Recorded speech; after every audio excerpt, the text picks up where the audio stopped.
Alrighty. Da, da, da, da.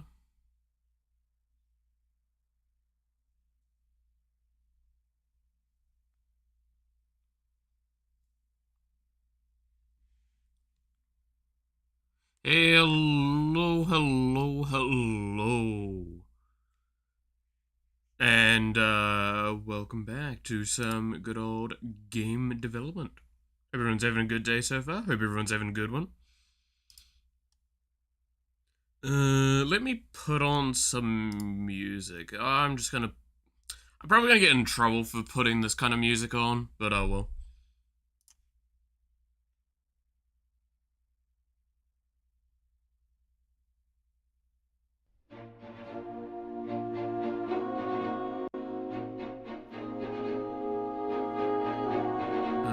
I need to volume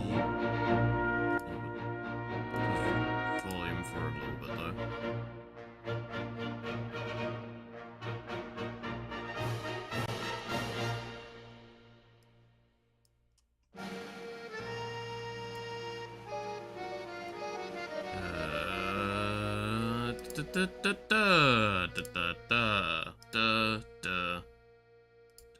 There we go. Alright.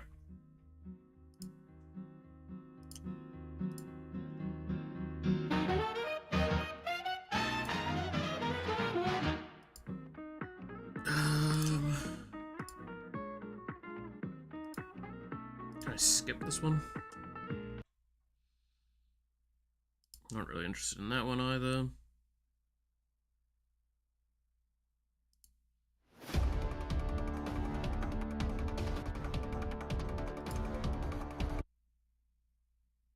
There we go. That's one that I like.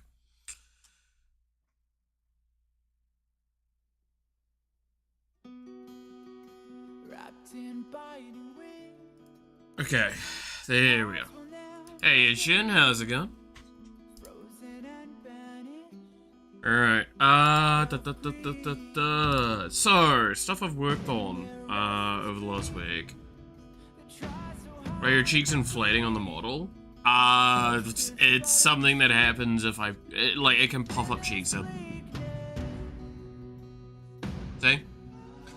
But just like sometimes at certain angles it'll trigger that thing while I'm looking at stuff. Also, biting my cheek. I'll openly admit that. No, it's, just, yeah. Focus. But yeah, no, stuff that's been handled since last time. I'm trying to remember what I even finished up last time. Currently I'm in the process of the implementation for how weapons will work in a much more refined fashion. You can kind of see here there's a lot of, like, weapon-orientated systems. Some of these are just straight up copy and pastes, like this, from the old system.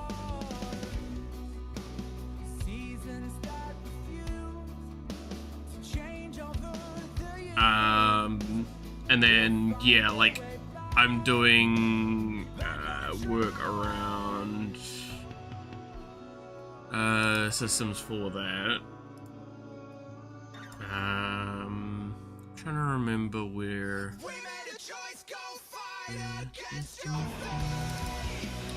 We also do have a weapon.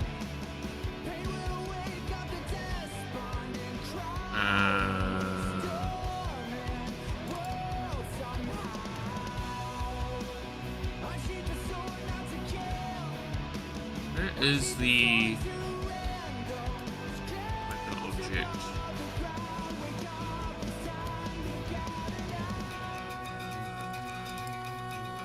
There we go. We also have a weapon object that is slowly getting filled out with a bunch of defaulting variables that I'll figure out whether or not they can. Okay, so let me explain with paint, probably. It's easier. What the changes to, like, how weapons are gonna be done is happening. Because I feel like this is actually slightly important to discuss. Because it probably won't, again, result in much of a gameplay change. But it's still a very valuable kind of, like, lesson to learn.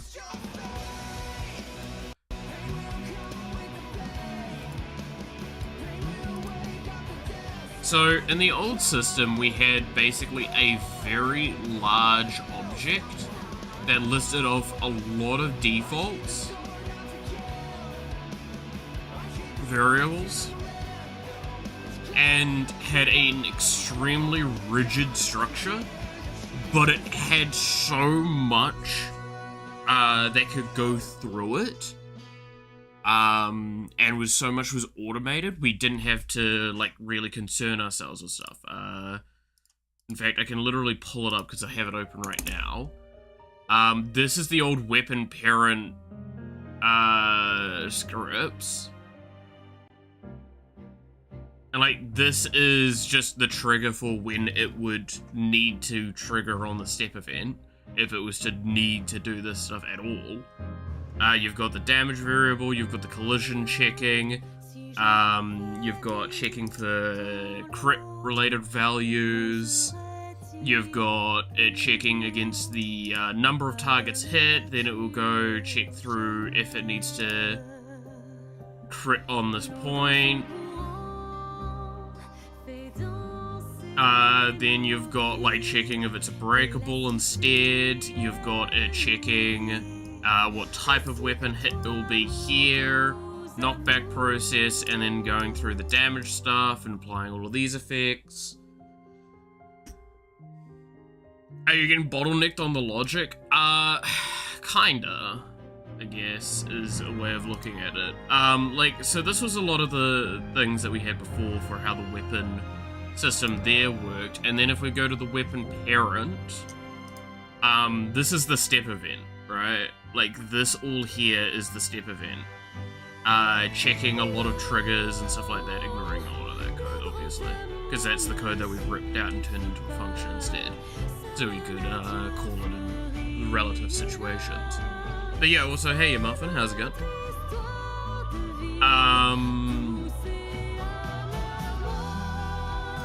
But while a lot of these systems aren't inherently wrong, the problem is that they're so unnecessary in so many cases that it meant that we're wasting some processing room on conditional checks that we probably don't need to.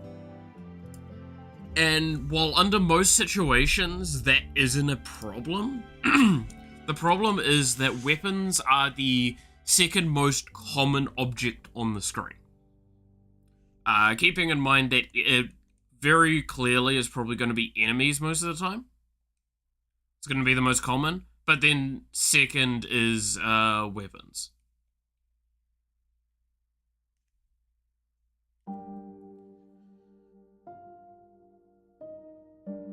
It says Dave. Doesn't fucking matter. Especially if you're talking about this one, this doesn't matter at all. This is the old project, this is the new one.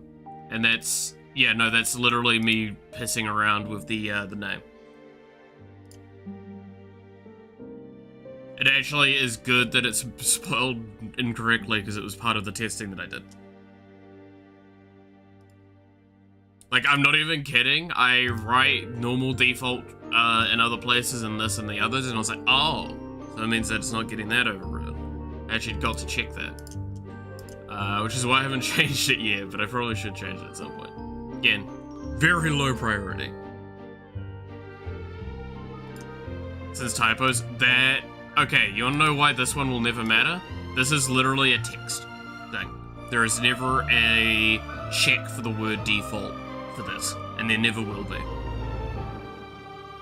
Whatever I name this doesn't matter. I could name this Frank Mabob, and it would cause no changes.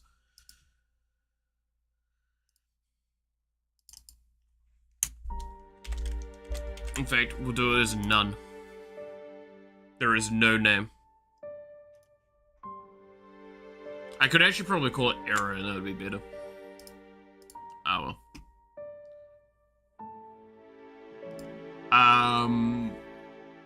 yeah, so that's where I kind of am at with stuff. As you can see as well, like I've got handles for stuff like on hit, knockback, and then the damage application.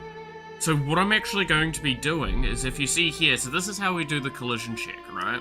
It's very similar to the previous one.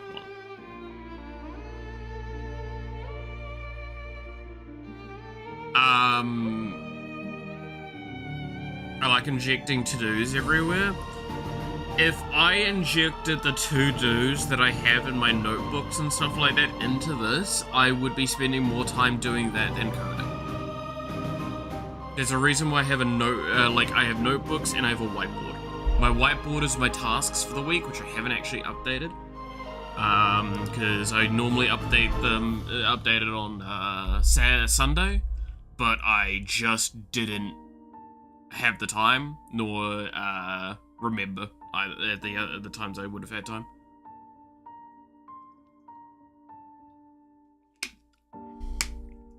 So I'll update that later today. I have a lot of things I need to get done today anyway. But you'll see that it actually returns the array here, instead of like what we had before, which was we immediately used it.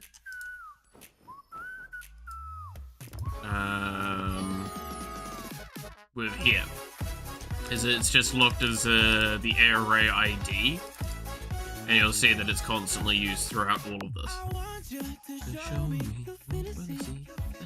no past and no future. That's what I need. The groove takes it over. We'll wait and see. Hey Devil, how's it going? But yeah, so with that being the case, I've slimmed down to basically what this means is if we go back to here, right? So this is a manually written bit of code.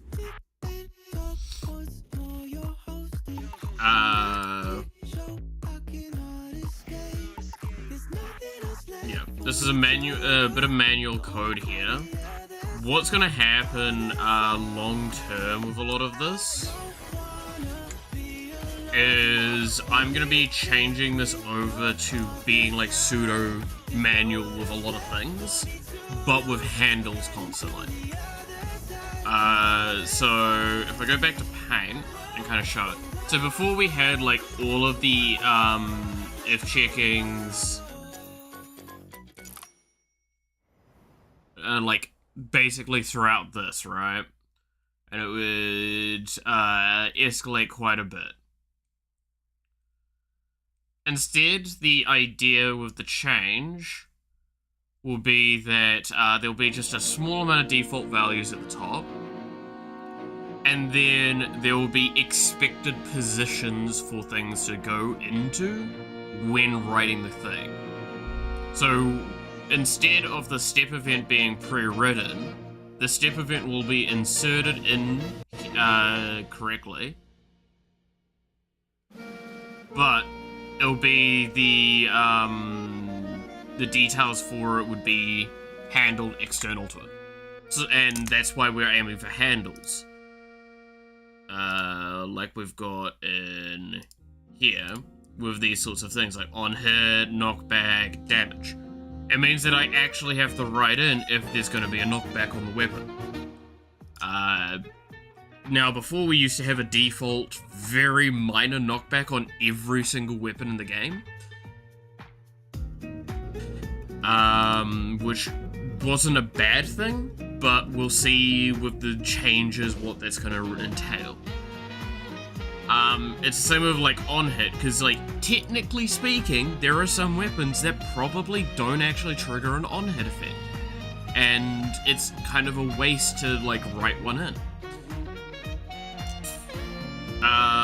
Same with damage. Juniper's weapon is the best example of that one. Juniper's weapon has an on-hit effect, but it doesn't have damage. Not to itself. And it means I can be faster and lazier with how I write my code over to it. Which is really, really valuable.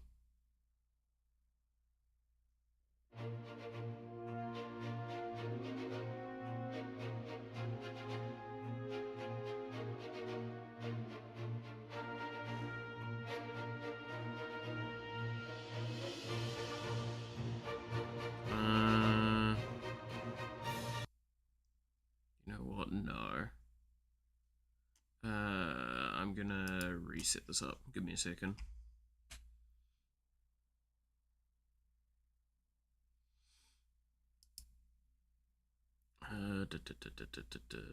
Close you.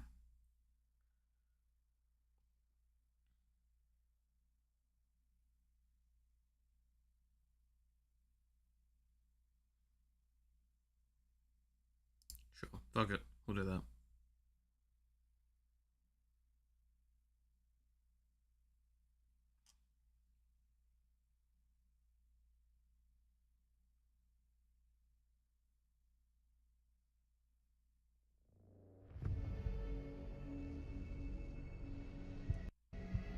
Okay, there we go.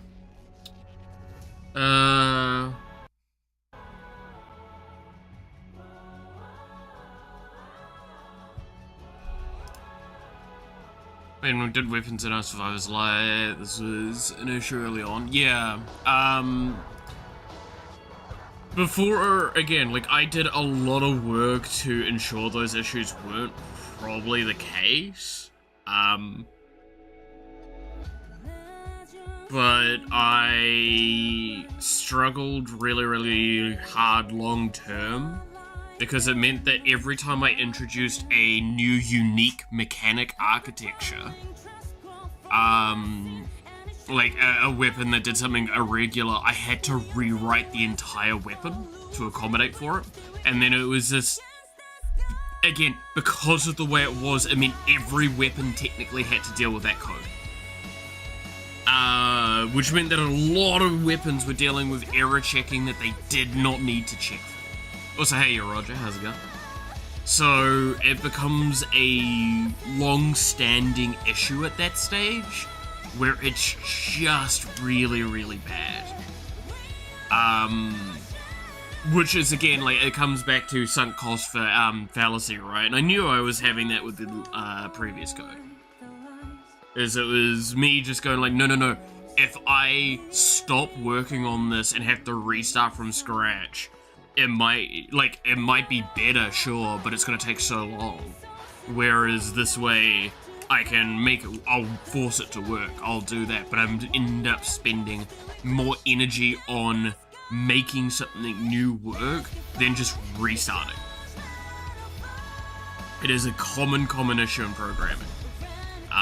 Which is why I'm taking so much effort to now, instead of making things as malleable as I did by themselves inherently, I'm making it so they are more open, but like still malleable, still got rigid pieces, but those rigid pieces can be slotted in and out very easily.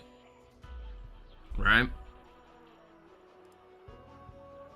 Which is why I'm saying, like, I'm making these handlers, all like as this, because this will run things a lot faster and easier, because it means I only put in the ones I want relevant.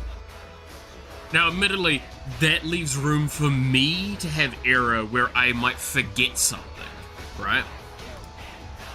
Like, I might forget an on-hit effect, I guess.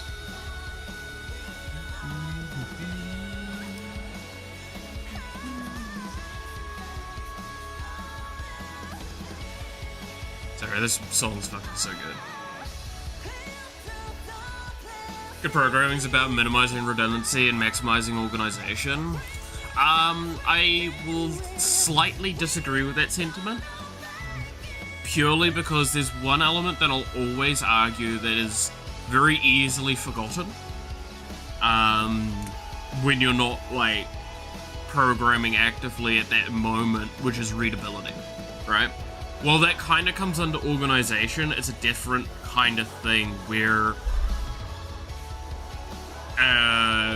like, organizing your stuff correctly and all that is a very important element, but the ability as a human to read it means that technically it creates a,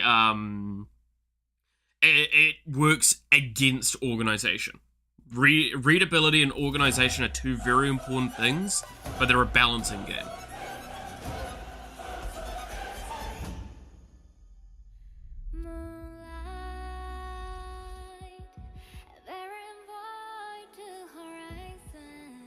So that will be always the aspect of it that I'll ensure. This is pair programming with senior program vibes. I mean, I definitely come under the senior programmer tag at this point, which is kind of fun. But it also means, and I'll stress this, senior programmers have the fault of being super rigid in their ideologies. And that means that they're sometimes very slow and hard to adapt to new systems, even if they're more efficient, which I'll openly admit to.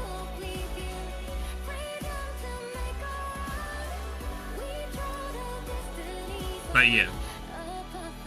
Also, if anyone's wondering the music I'm listening to today, it is literally just like the fucking Hoyo Mix music. This.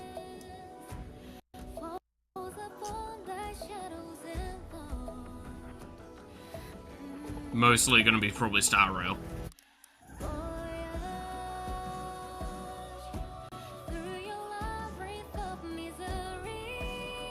Just cause I know, I felt like it.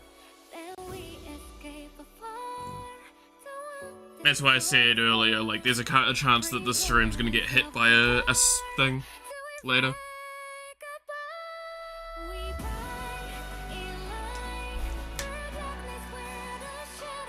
To be fair, there is a stream upcoming later this month that's gonna have to be unarchived because of how hard it's gonna get hit otherwise.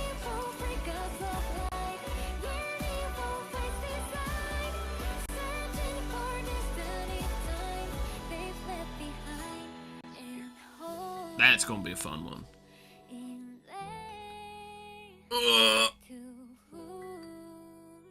But yeah, I mean, like, that's the other thing as well, is, like, I'll admit, especially in this section, my notes could be a lot better. Most of my notes are things that are essential pieces.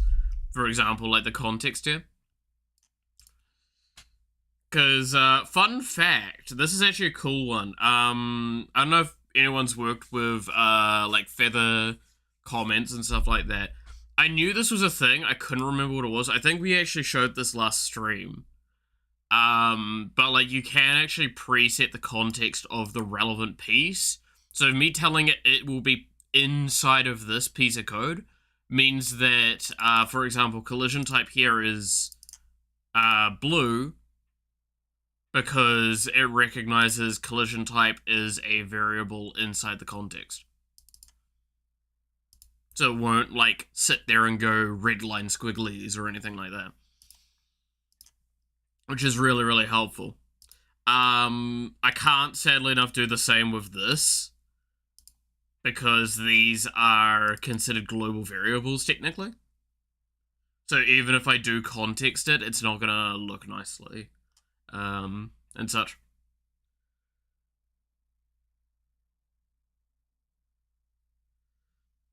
This is the problem.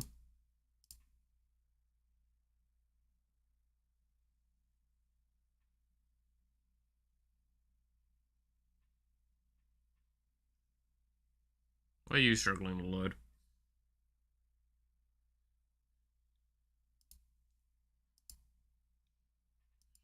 What if I refresh you?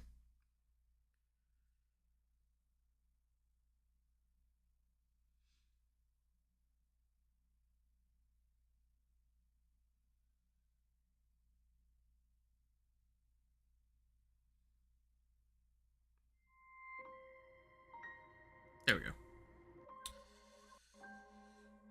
What IDE is this? Game Maker Studio 2. So it has a lot of weird pieces from around the place.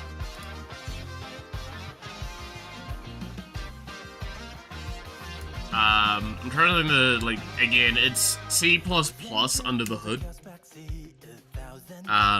Is the important thing. But it's got, like, again, a lot of little pieces from here and there, like Java and such.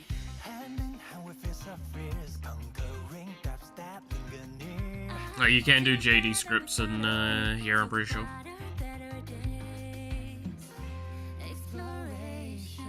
Not as efficient, mind you, but... It's not a bad option.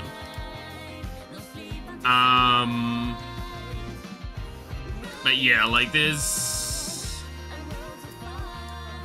so okay. Let me double check this bit.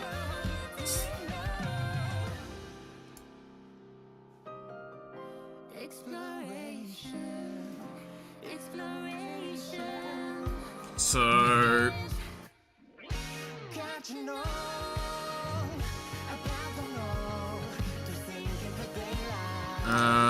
I need to trigger the on hit stuff. So we need skill core. That. So I need weapon object. I need to do check collision.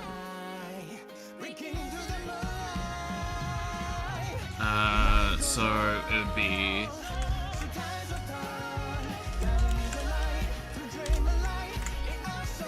there we go. So that'll be the contexting that I need for this. Because I don't have it on hit checking in thing. So this is an example of what I mean. It's like I've now made it so a weapon doesn't naturally check its collisions. I have to manually input that each time. However, it should theoretically be as easy as this. And that's what's kind of important about it.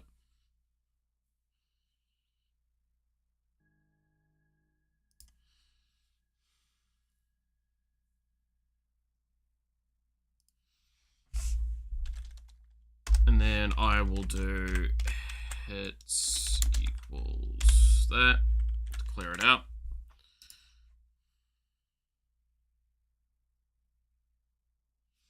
Alright, let's see if this crashes again.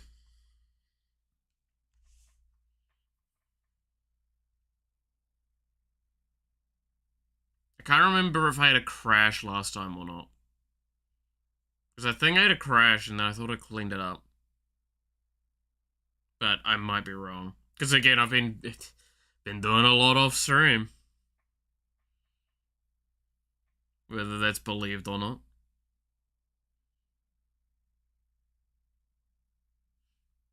So is the music frozen again?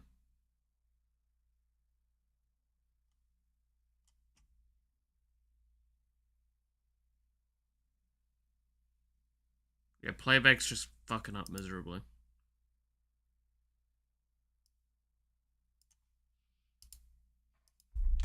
Okay, there we go. Super lag.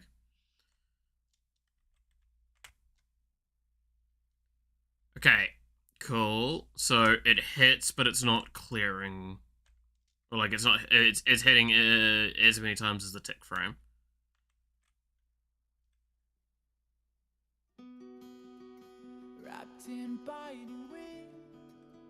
So what we'll need to do is we need to obviously set the parameters for a once hit only.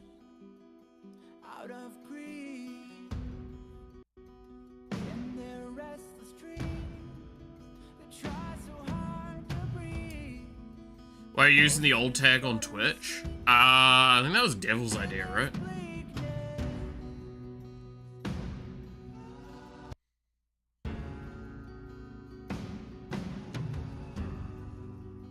It's been there for a long time. And if you're gonna seriously ask that, I'm gonna ask you to read the name of the account.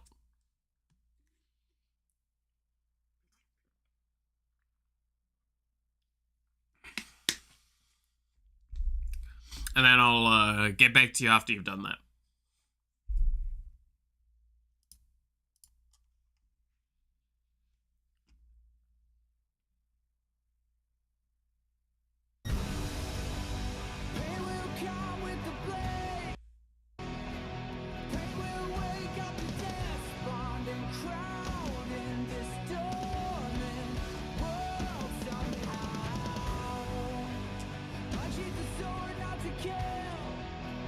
I'll keep the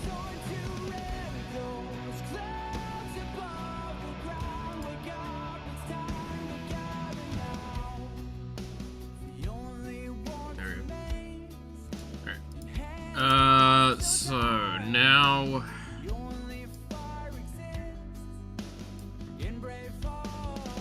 what I can do is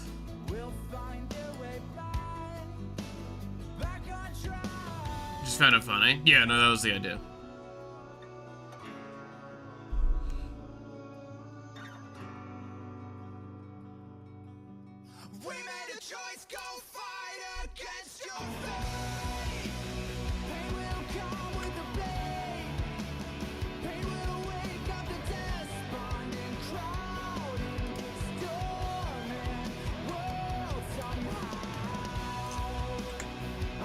So I'll rip this out because this will be for only on hit once things.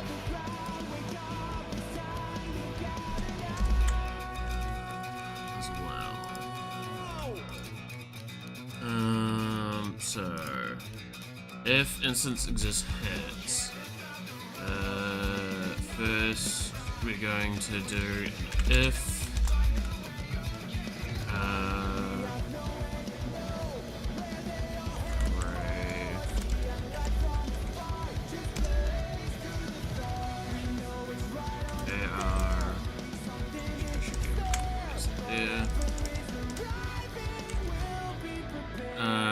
value hits I.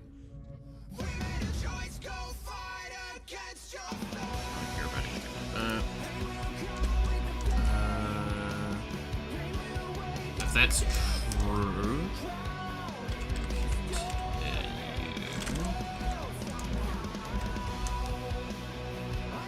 and then array push.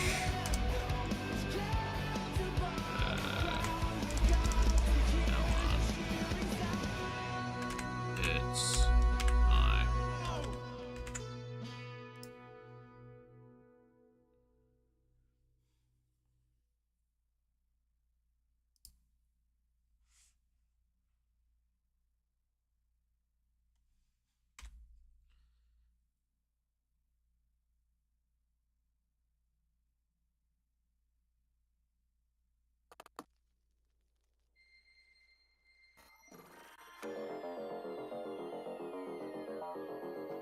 Alright. Hopefully with that we've now made the preventative system so it, if it hits something that will be the only time it hits it.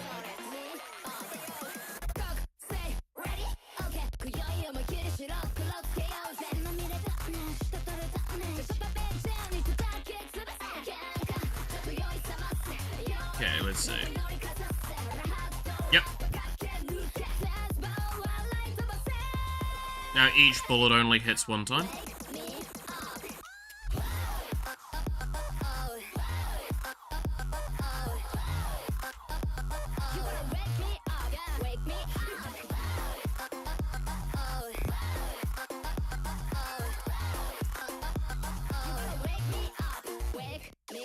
That's not too bad. Again, these seem like very basic things that I'm sitting through. But keep in mind, like, we're writing it in a very weird way to try and allow us a lot of room long term.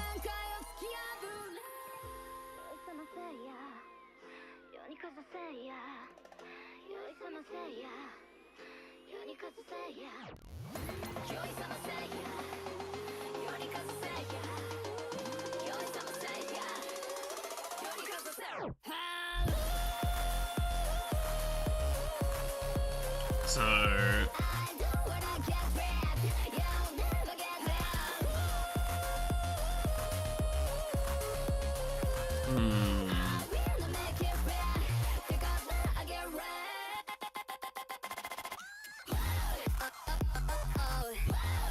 trying to think what do I need to do next. Talk me through the unique hits logic. Yeah, sure. No, happily. So we have this in the old system.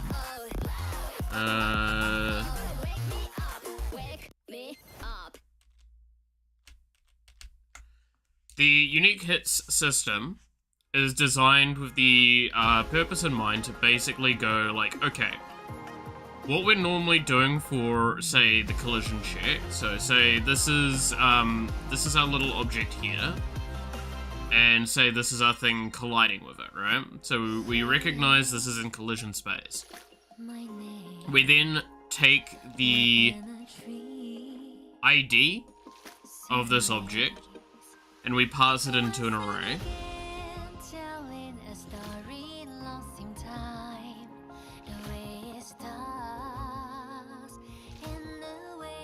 Right? So this is all fairly generic so far.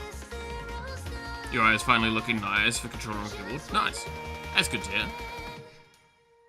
What we're then doing, so this is when we take this array and we use it, like actually use it.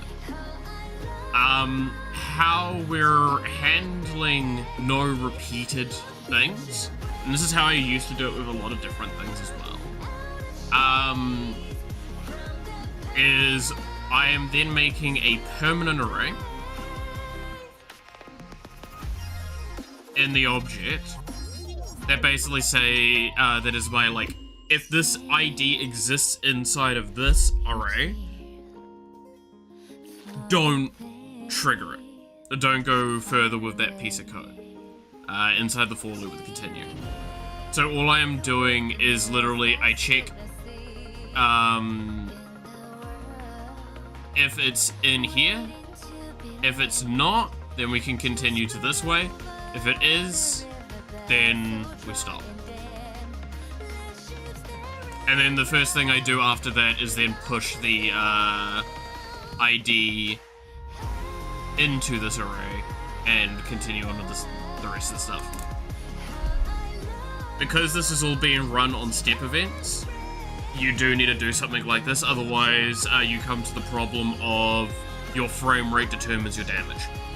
When does it clear? It currently doesn't. That is kind of the point. However, there is a very easy solution for doing the clearing of what we have for this, and this is what I used to, not for this one, for this bit here, right? So this is the thing here where this is doing the check.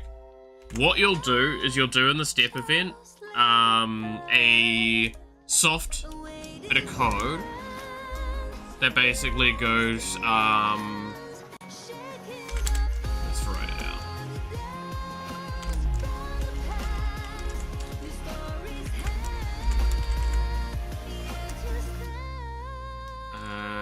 AR. Is it still on my copy paste? It is, cool.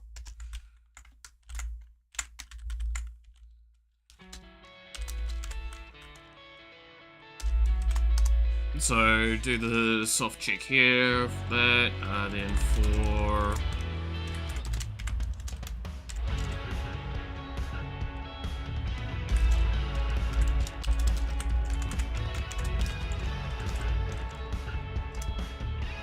caps lock for some reason.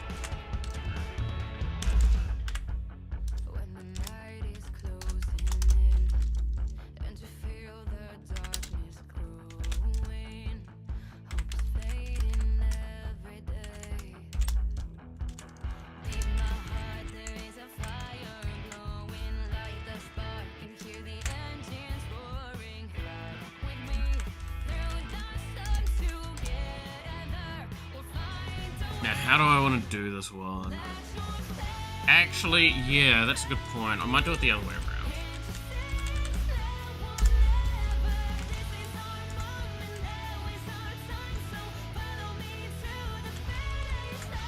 around. Because there's a lot of ways to do this bit.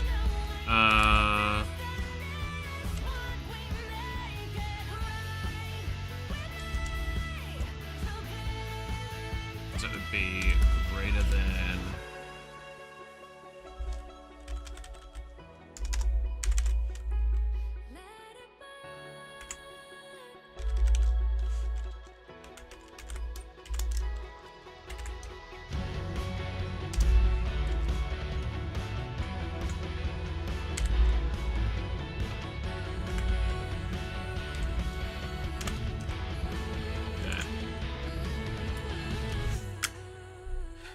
So it'd be something along these sorts of lines. We'll go from the back of the array and eat things.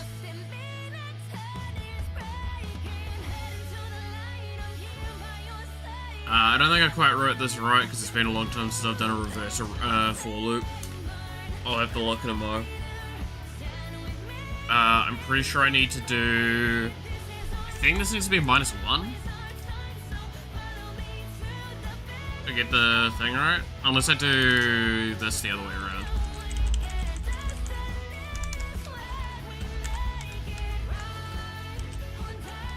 If I do that, it's right.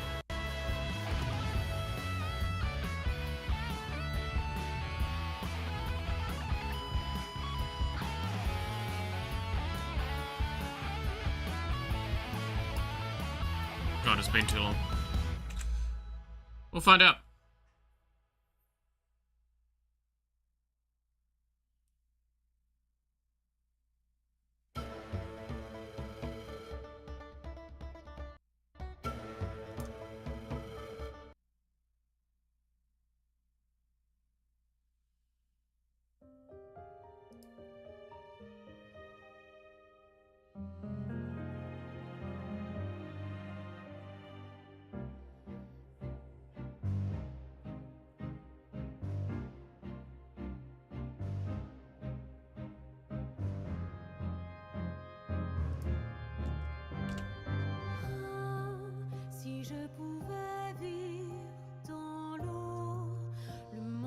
Cool, I am right. It's...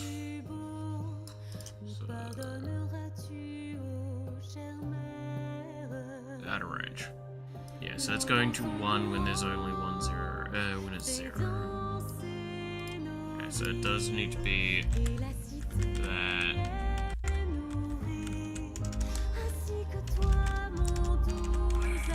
I mean, I could do that, but that's gonna...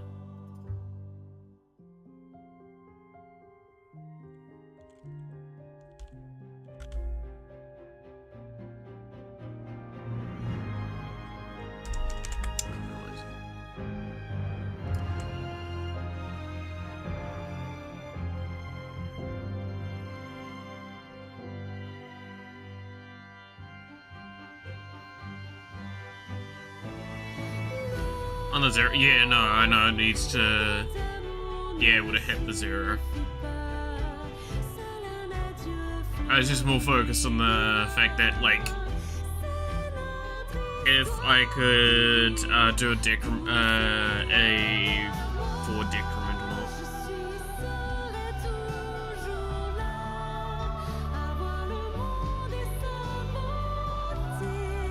There you go. Cool, so that will be working. If you need me to show that, it's kind of not possible at this stage because the object doesn't get removed. But, again, this is a lot of default code. Technically, the thing I am actually also not doing that I probably should do is that the object actually currently exists, like the bullets that I'm firing don't get cleared. But that's like a really easy lot of cleanup, right? There's a lot of solutions for how to handle that. For my stuff, most of the time, I'm gonna have, like, what is the best wording for it? Like, I'll have probably a set amount of distance it will travel. Or a set timer that it'll have. Does the DOT area weapons use this? How so? Do you mean like Juniper's weapon?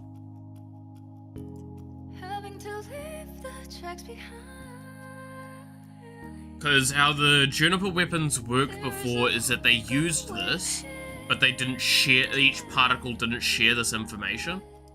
It did at one point. So I actually had a way for weapons to share with weapons that were owned by the same owner and had shared the same name, for them to share their information with each other.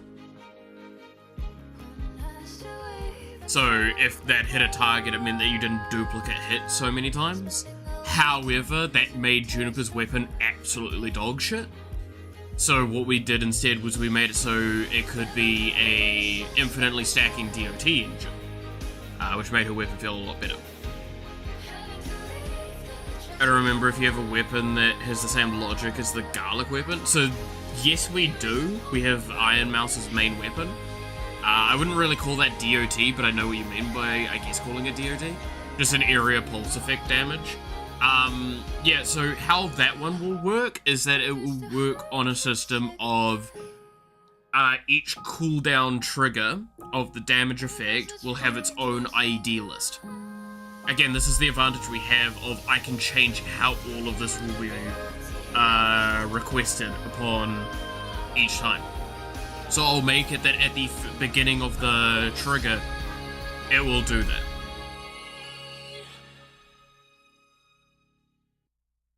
Because that will be a weapon where it's going to be dealing damage, it's that it deals damage off a cooldown.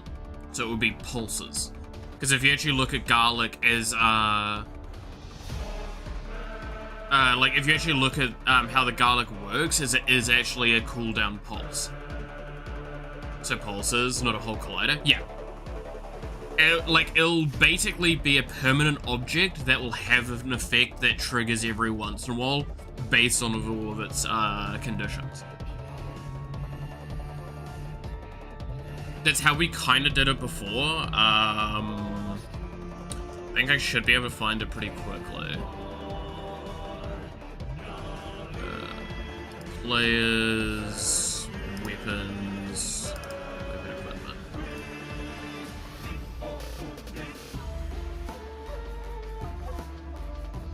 So here is kind of what we used to have. So it has a the function itself has the cooldown and all that sort of stuff, and it will basically check if there is a weapon that exists with its name.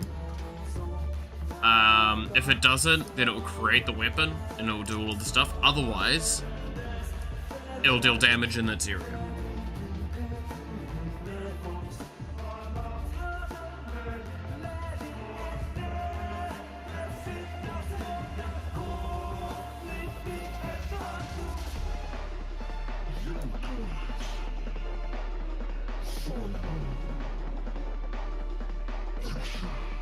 I worry about 10 damage procs in a single frame. Yeah.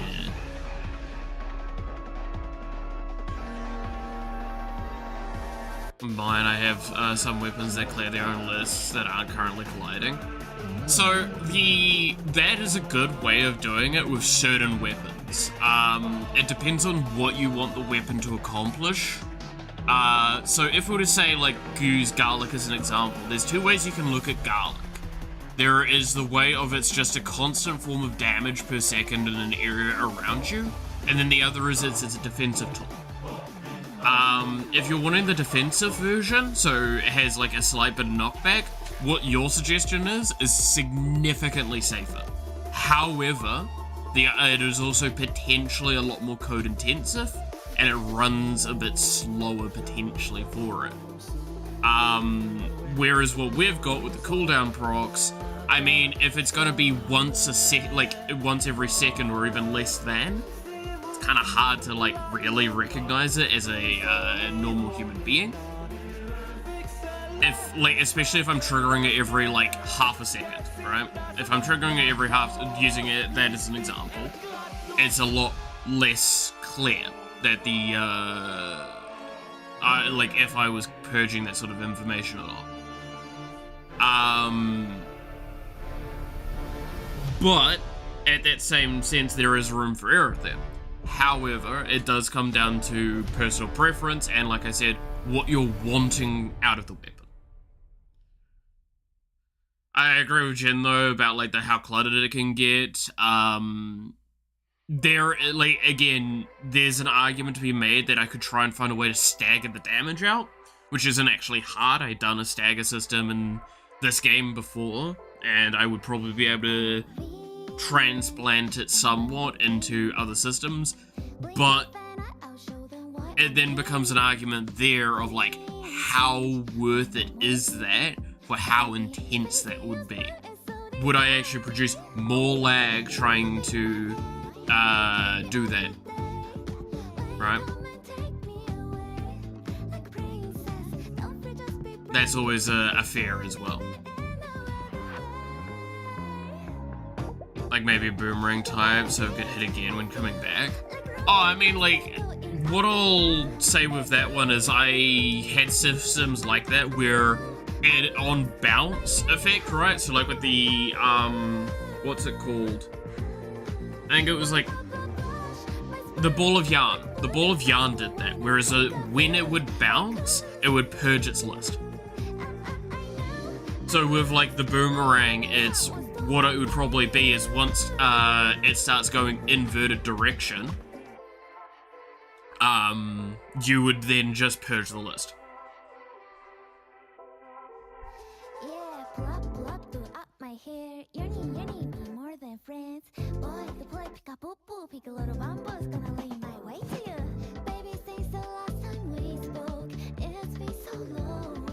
And you delegate each enemy damage on its own frame. That can offset the load a bit. Yeah. I mean, it depends on your handler for that, is what I'll always say. It's like, an idea of, like, reduction effects like that are great until they create more, problem than they're worth. Like, at this point in time especially, even in the old system, this stuff didn't cause the lag. So it's kind of one of those arguments of, do I really need to optimize it beyond what I did before, more than what I'm already doing? Because again, to remind, I don't think it was a problem before, but it was definitely something that needed to be considered long term. But, like, this is a system that, to reach its maximum, I would probably be having larger issues with render related problems than I would with actually this code.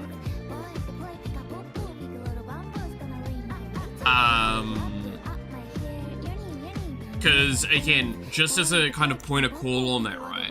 So, the suggestion to deal with the optimization is if, number of enemies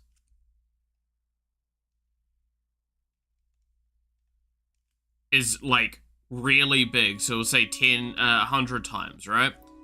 And dealing with all the damage procs on there could lag the game. Yeah, but also realistically, the damage procs, like processing requirement versus the rendering is night and day. Realistically speaking, in the last one, some of our biggest issues was the fact that this value got up to like 20% of our processing, and that was just for enemies. Whereas this thing here would barely scratch maybe like this kind of percentage. Right? Given the context. So if you were to escalate the number, this doesn't change. It would, like, rendering would always take priority as a problem, which is why we spent so much time on dealing with collision problems with the enemies, because the enemies had systems to try and make it so they pushed apart from each other. But that caused us so much fucking issues that, like, I've changed it, how I handled it, like, an uncountable amount of times.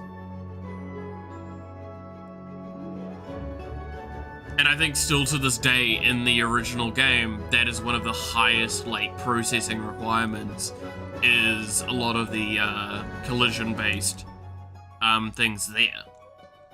Like, its rendering, I know, takes still pretty much the top, but, like, if I have enough enemies, that collision stuff ramps up.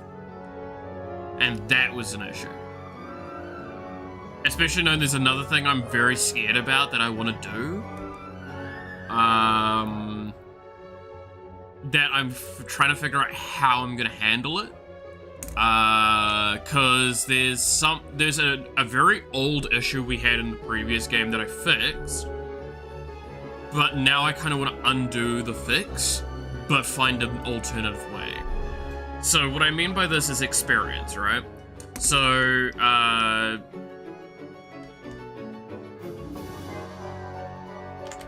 damn, I can't clear all of it. If I go into here, experience drops from enemies, right? So,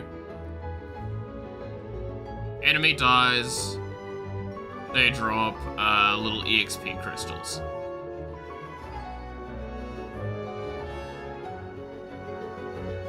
If the EXP crystal is outside of the viewport,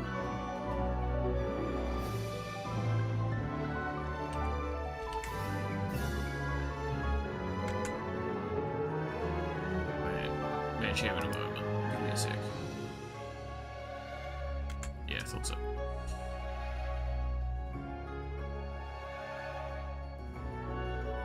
So, if it's outside of the viewport, it will try and collect group-wise and condense it. Right? If there's a large enough amount, what it will try and do is it will figure out your direction you're going. Say, if you're moving this direction, and it will condense it all off screen to over here. Right? That was kind of how the EXP system works a little bit now. When I didn't have this, the amount of objects on the ground would kill the PC. It was a huge source of lag.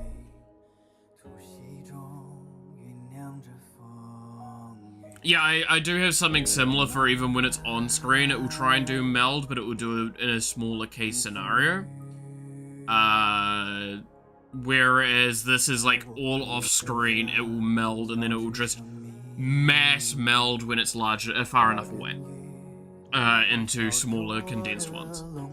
So it became very much Vampire Survivors like that, where it became you need to like kind of, if you're running around a lot, you're best to go back a little bit to try and find stuff. My goal to change with experience is to allow like basically remove melding at all, like entirely. Now you might immediately go, isn't that a lag problem? Yes it is. My intention is that I'm gonna have a like EXP controller.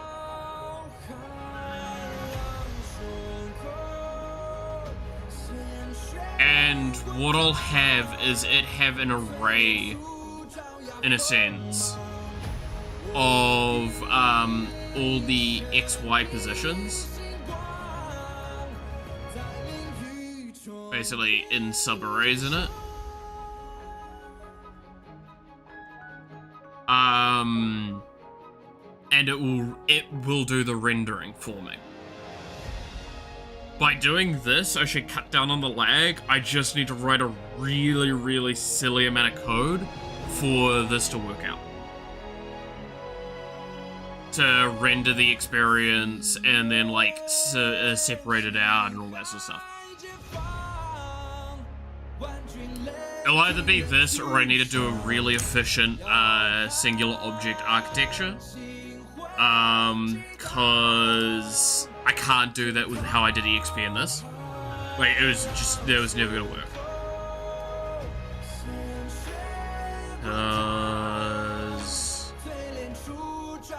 Oh, weird. What part of the code was handled where? It's part of this. No, it's mostly in here, yeah.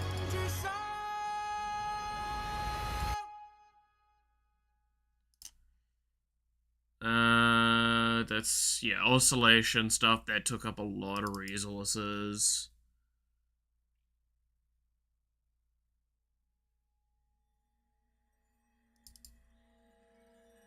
But here, right, like...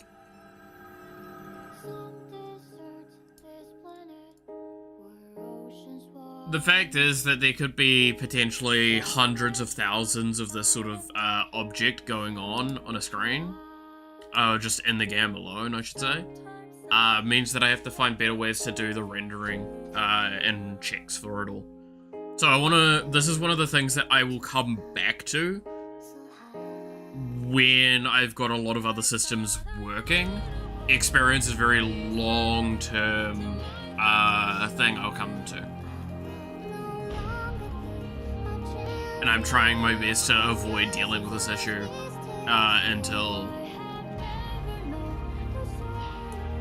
it needs to be done. Wish you a good rest of the stream. Thank you, Jen. Catch you later then.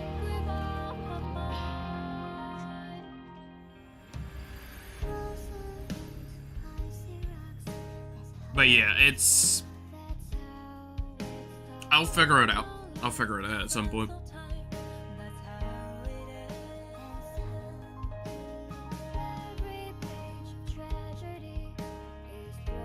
Like, it's not...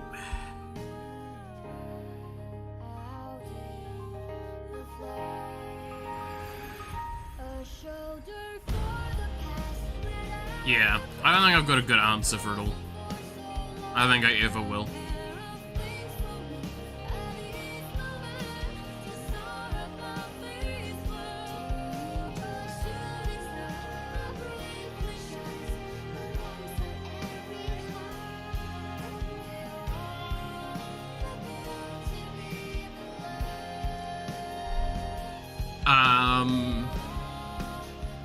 But again, it's kind of one of those things of, while I do a little bit of planning towards it, it's not something I'm trying to deal with right now.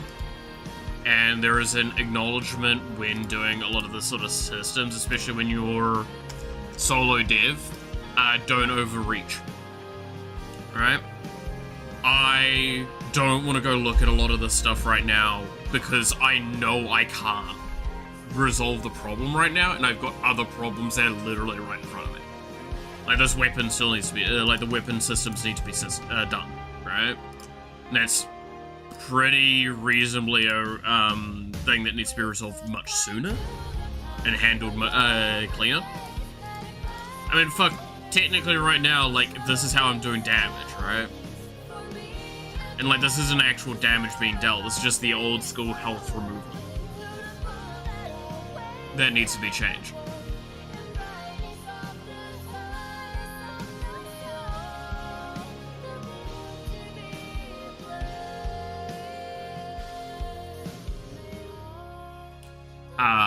But it's just because, again, we're doing testing processes.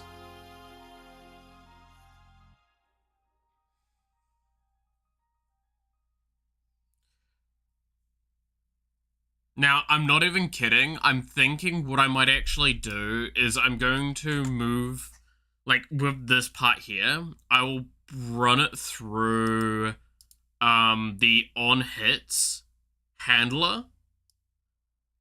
And then I will have the damage handler, for example, is one of the methods this calls.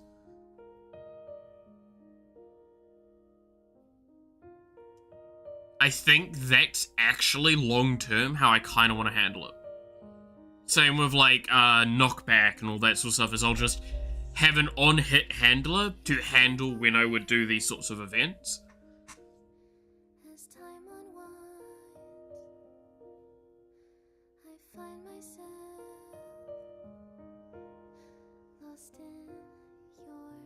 I think that's the, like, correct way to do it.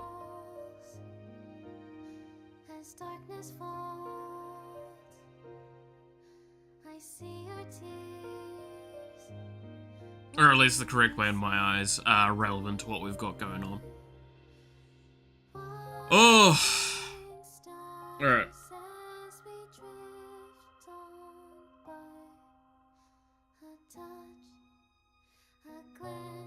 But yeah, like, it's... when you get to Vampire Survivors, it's normally the enemies is where a lot of lag occurs. And it's trying to find ways to minimize a lot of the relevant issues, or like the related issues there. Again, like I said, collision for enemies and rendering for enemies are the big ones. I want to try and improve on like de-rendering systems, because I think that will help with a lot of lag related things. It's basically, if it's not in a viewport, don't render it. Just don't bother.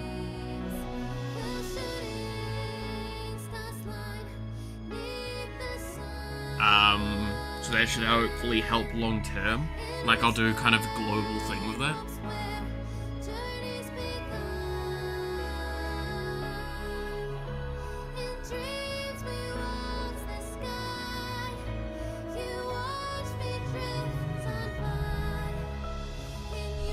But yeah.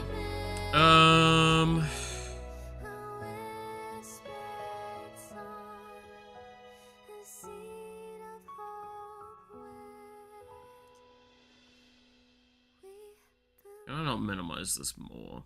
It's kind of annoying.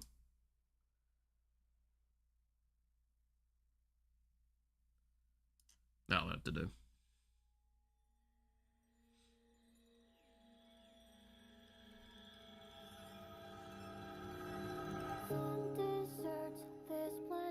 Ugh.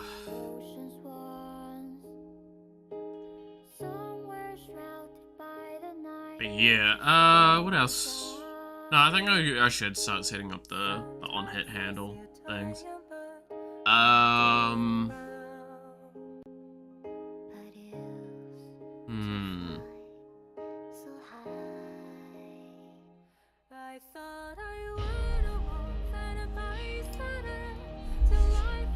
So...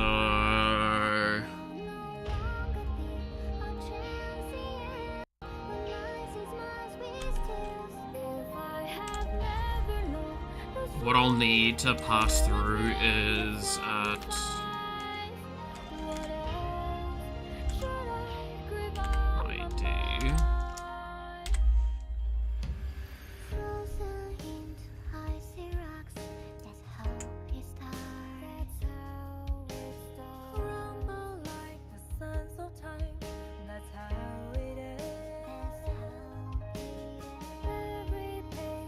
ID.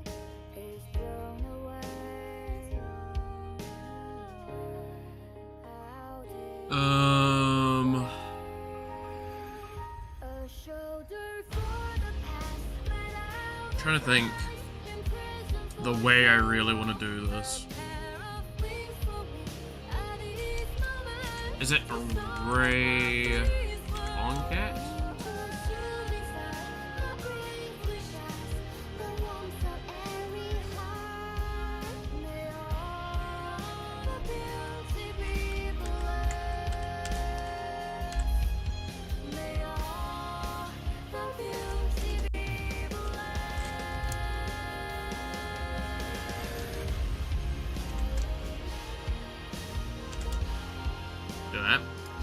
Dang, that's what I want to do. Actually, I probably should make the target ID one the first one.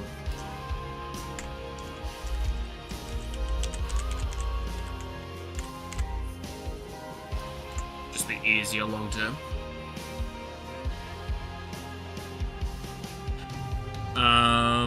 Then with weapon damage handle, we again target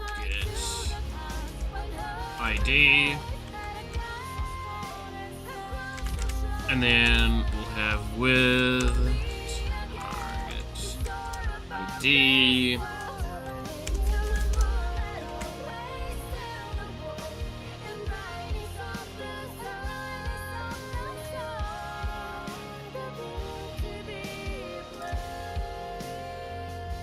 and then we'll probably damage.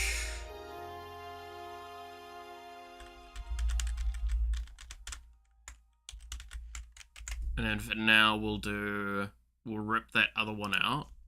This bit here.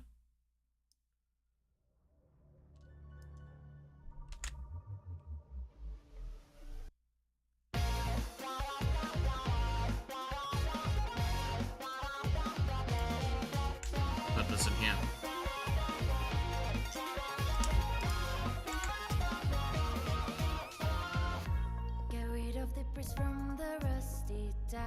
And then what we'll need to do is in skill core.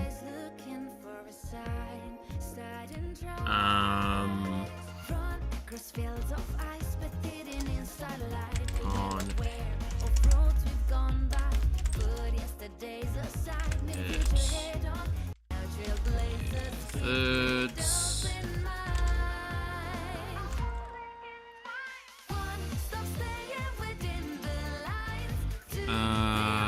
And then it would be weapon, damage handler. I need to remember to do this.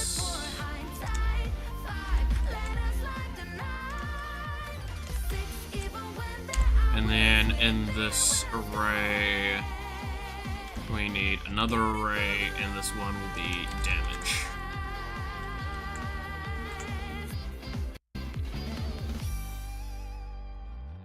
And then on hits, we will have weapon on hit handle, and on hit methods.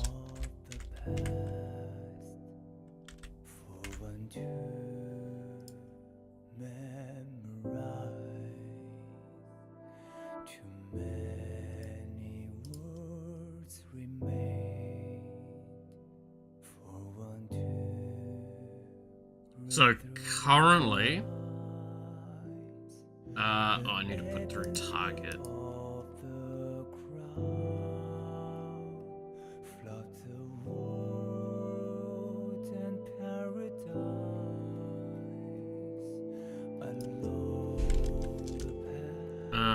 So we don't need to do it with.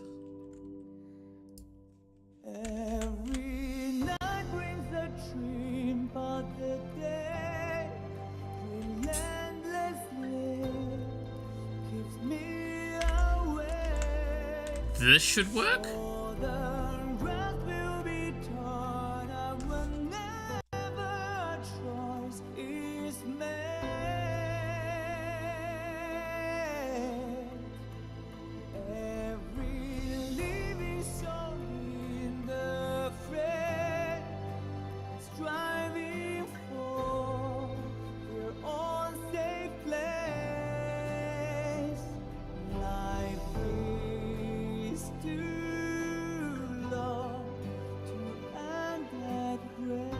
Yep. So now the on-hit handler handles that stuff nice and cleanly. Wow, as clean as we've got it all systematically set up now. So this creates a cool situation where now on-hit is a just piece of the code. So we do an on-hit, and on-hit we deal damage.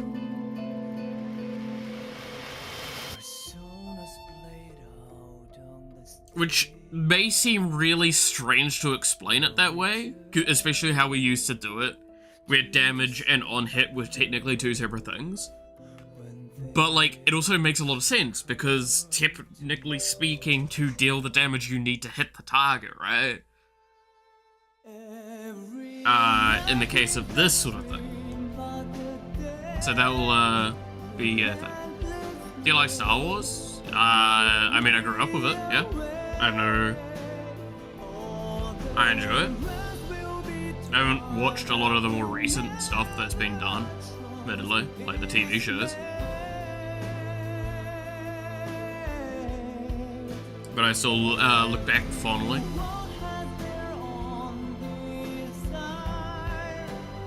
I don't think,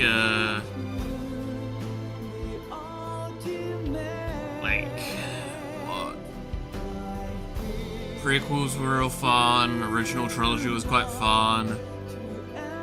I still think one of the better ones is also Rogue One. But that's for very different reasons than why I enjoyed the rest of Star Wars. And Rogue One was a really nice and interesting, unique take.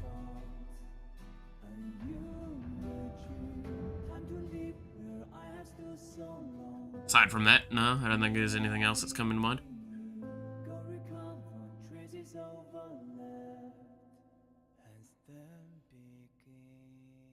But no, I was, did watch the new trilogy stuff, and there was issues there. But I'm sure everyone's memed that to death at this point, so I won't bother.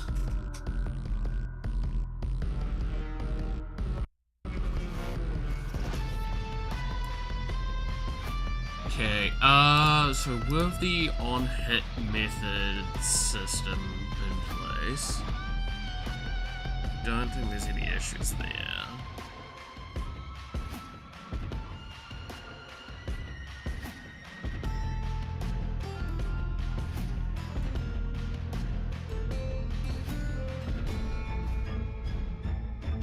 What else would I need to implement here to make this have a cleaner experience?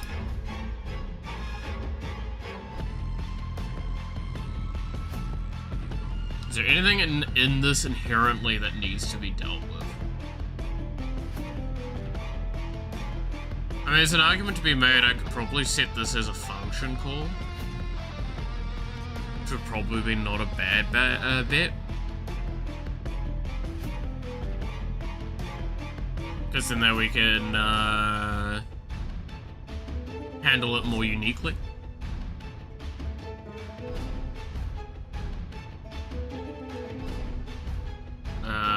So we're gonna need a function for that. Function. Weapon.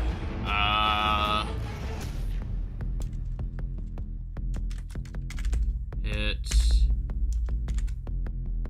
once.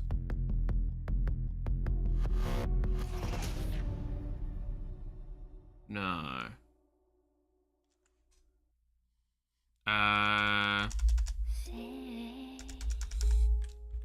Hit array lean. What's that again? Telling a story lost in time. And then I'll need to pass through. There we go.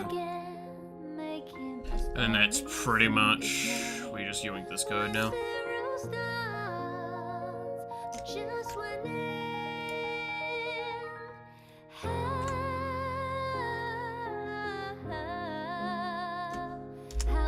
And change out this for this.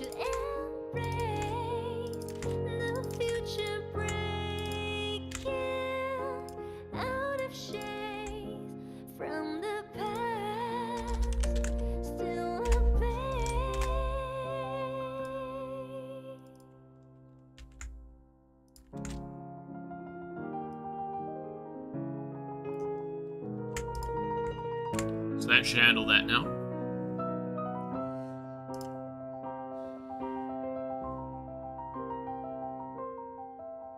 Also, there needs to be a capital C.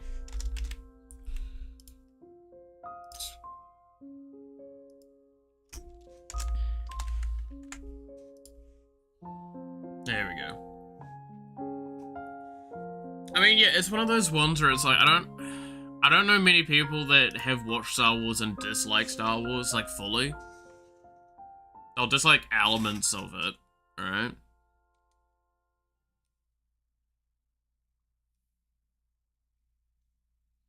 Admittedly, okay.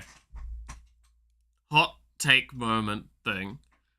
This is coming from someone that has a very specific perspective on a lot of this stuff, so I immediately acknowledge that as a huge bias in this statement. But I really can't understand not watching Star Wars. Right? Like, I know a lot of people that like, in my time I've come across, they're like, I haven't watched Star Wars yet. And I'm like, so do you plan on it? It's like, no. I struggle with that purely because I look at watching stuff like that as an essential kind of understanding of media, right? It's the same reason why people should probably watch stuff like Pulp Fiction and Blues Brothers and Airplane. Like, I could pull a lot of movies and TV shows out my ass for this stuff. Because, like, it is a historical media moment and has informed a lot of other things. Like Godfather, again, like another one. It's not having watched it. The first trilogy is a modern piece of cultural history. I'd argue that we've now gotten to the point where the prequel trilogy also is in that category, right? Like, so many people know of those movies now because the memes and images from that movie have been so widespread.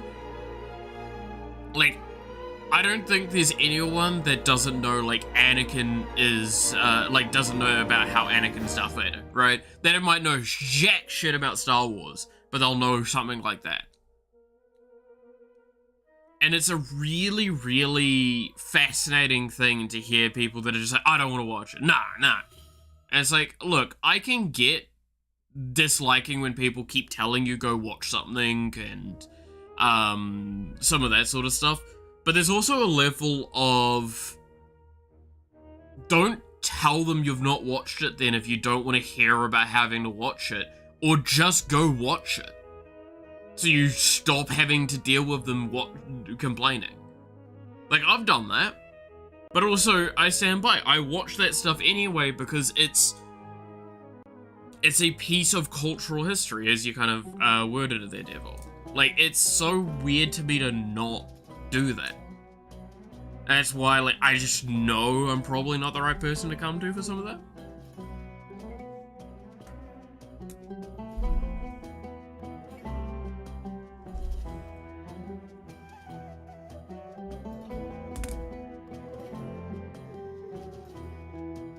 And the wrong answer was Anakin. Oh god, yeah, that one where it's like Anakin Skywalker, wrong. It's Darth Vader. And like, oh, it's Darth Vader. That's correct. It's like, oh, that's painful. Because that was back when only the original trilogy was around, and the word, like the name Anakin Skywalker was nowhere near as popular and understood.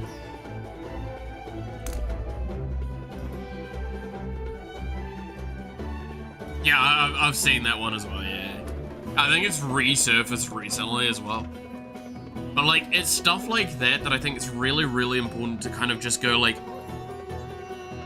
It's the same with Attack on Titan, right? Like, I really don't want to watch Attack on Titan. And I've said it all the way through, like, it never hugely interested me. For the same kind of problems that, Game of Thrones had, right? Where it's like, it's so overly popular, it's so hard to want to watch it because if everyone in the world is talking about something, I'm so much less inclined to look into it. But in that same vein, I've always conceded once it actually finished, I will go and watch it. The problem is, it keeps getting another fucking season. We're at, like, Epilogue 2 Electric Boogaloo at this point. I fucking don't know. And the worst part is anyone that goes, oh no, it's finally done. People have told me that for a very long time, and it keeps being wrong. And it keeps delaying me wanting to actually go watch it. Because I would prefer for a series like that to watch it all in one go. I do not like watching piece by piece, right?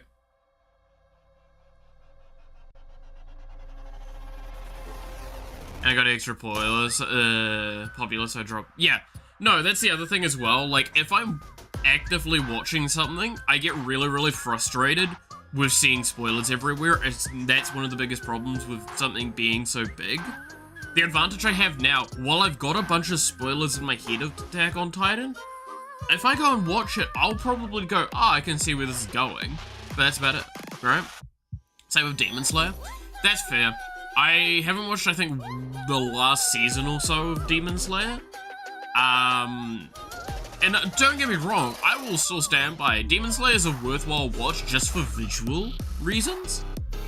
Like the anime is really, really pretty.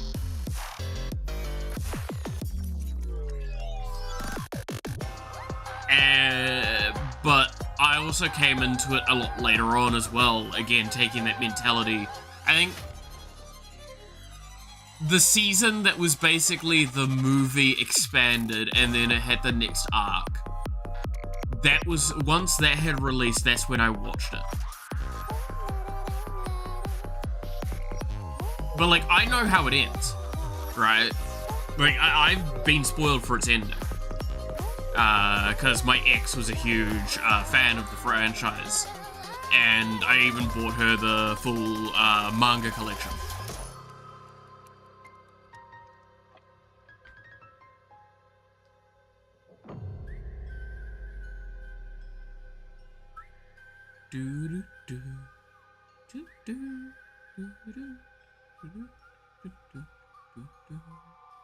But yeah, like, it's really hard in the modern day with a lot of those sorts of shows.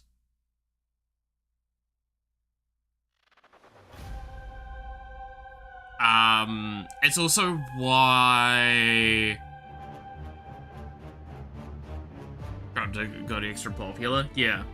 Like, it's one of those things of this is why I tend to, like, watch things delayed. I know Apothecary Diaries, for example, I'm super excited for when the current season's finally finished so I can catch up to that one. But it sucks, because, like, again, I've talked about this before, I'm an admin in, a Discord, and there is a spoiler chat in there, and I'm the guy that's in charge of keeping an eye on that one. And while, for the most part, one of the people that is in there will inform me if something's wrong, I still need to look, right? And it means that I get spoiled for a lot of, like, current coming out anime, which is really frustrating.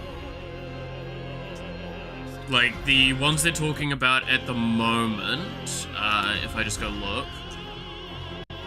Let's see, Can a Boy-Girl Relationship Survive? Apothecary Diaries, Black Butler, the manga for 7th Magical Prince and Mushoku Tensei.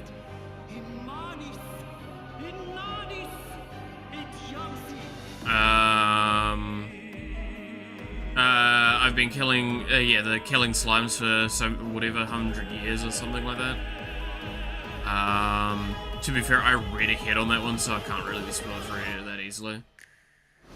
Stuff like that, right? Like, the fact that I'm going through and I'm naming this many different ones, and, like, I'm not even going all the way through. Like, T-Bait as well. That one got a lot of talk, but that's also because that one was a very contentious point. It's stuff like that that I just get... It doesn't make me not want to watch it. Again, soft spoilers are essential for me to sometimes watch certain things.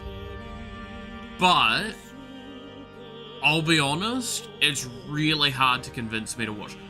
Okay, you wanna know the wild thing? I've just talked about so much with the anime stuff. Did you know I've never watched, like, Soul Eater, or... No, you know what? Let's do a thing to just really show how out of touch I am. I'm gonna go to my anime list. I'm gonna look at the top anime in the list. I'm gonna see how many of them I've not, like, watched or finished. Most popular anime.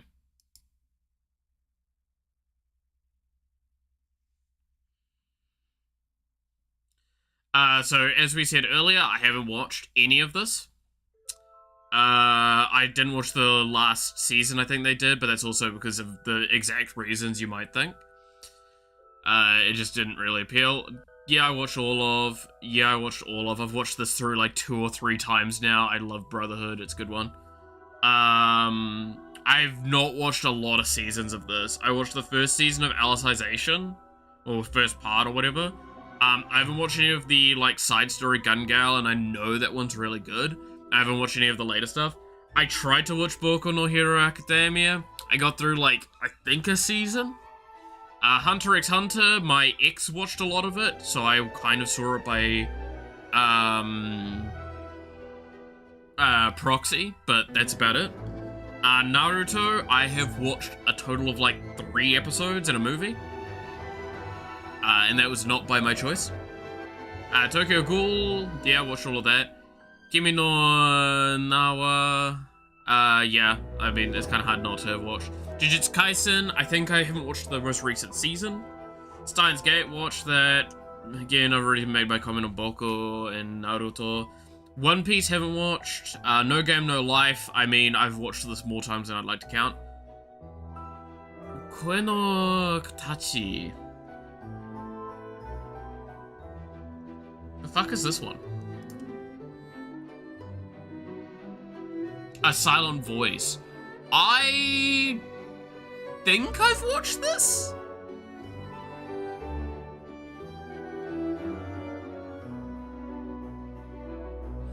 And this username long before it came out. Sure. No, I know what you mean. Code Geass, haven't watched the new stuff of it. I do really want to do that. ReZero, I'm like... I think I've watched 1 season.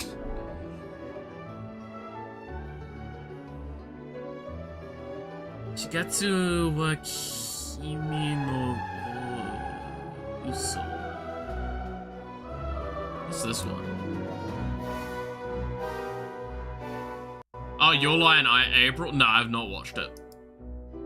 I've not watched any of it. And that's one that will piss a lot of people off, because they really should.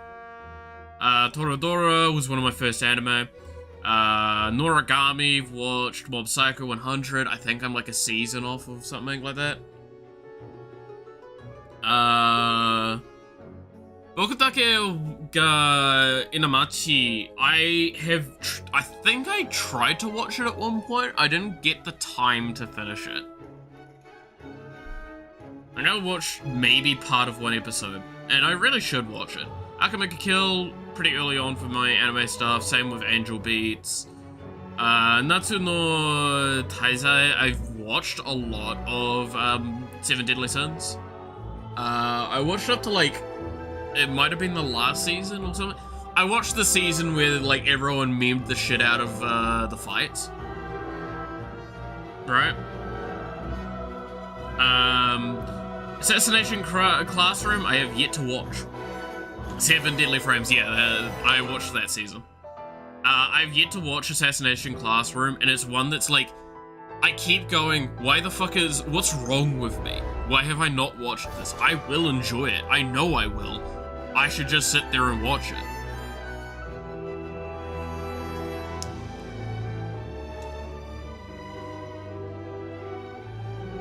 Oh god, my phone's dying. I really need to get a new charging cable, by the way. My phone, it's very temperamental at this stage. Bleach, I haven't watched the 100-Year War stuff, but I know about it, so it's kind of hard to come back into. Haikyuu, haven't watched. No, I should. Mirai Nikki, have watched, ages ago. Yakusoku no Neverland, haven't watched, have been recommended it several times. There know, like, only one thing I know about that is, like, there's cannibalism.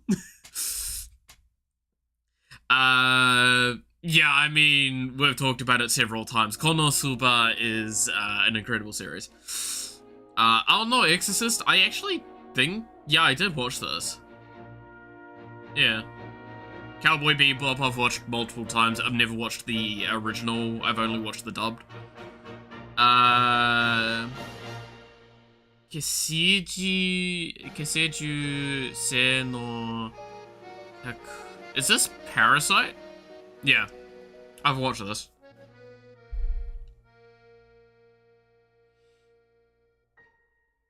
Evangelion, I have watched a set, like, again, I have a friend that will tell you how much I've watched, because he's literally the reason I've watched it.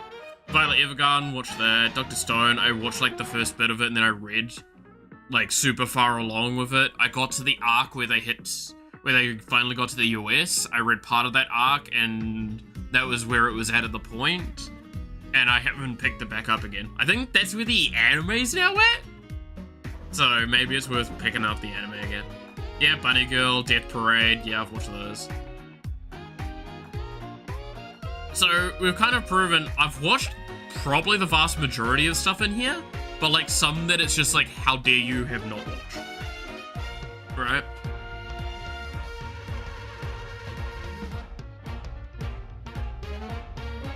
And before it's asked as well, like, do I track the anime I watch?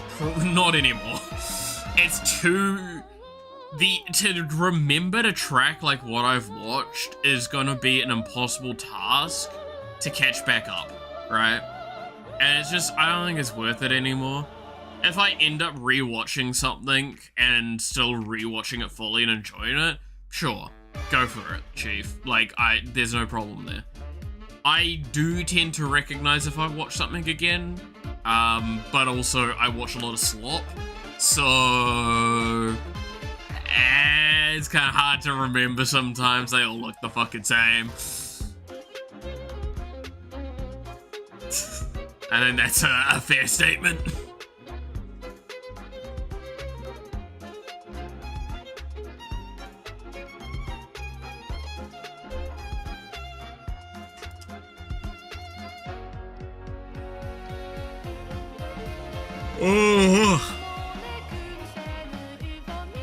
So yeah, there's a lot of series I'd like to watch, but because they're like current airing and shit. Again, Apothecary Diaries is one of the big ones. I really want to catch up on that anime, but I do not want to watch a season as it's coming out.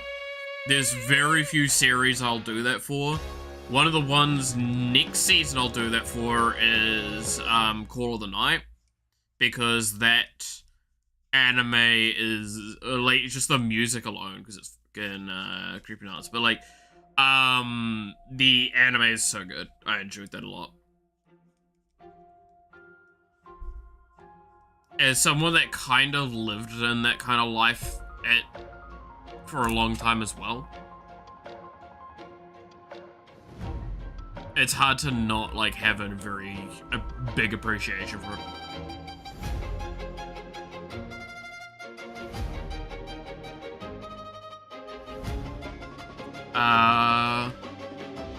Yeah.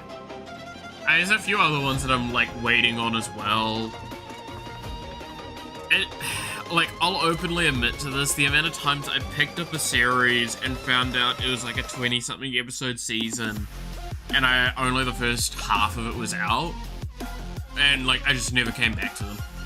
I know that I did that with one recently, and I know it's finished. I've just not been asked to pick it back up. It was like this military one. I'm trying to remember.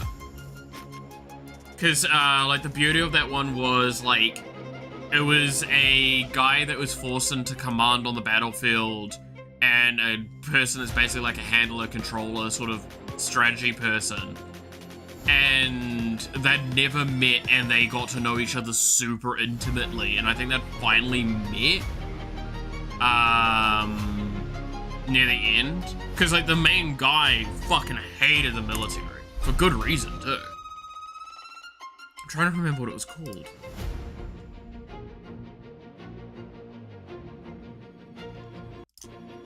I should be able to find it pretty easily.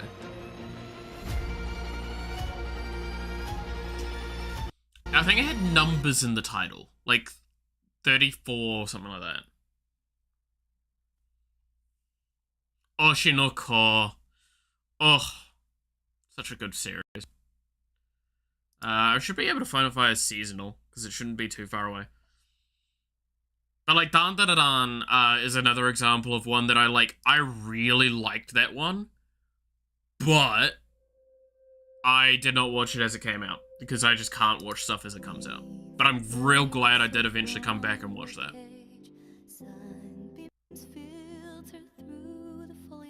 Oh yeah, I should watch 100 Girlfriends, because that's finally finished, right? That second season.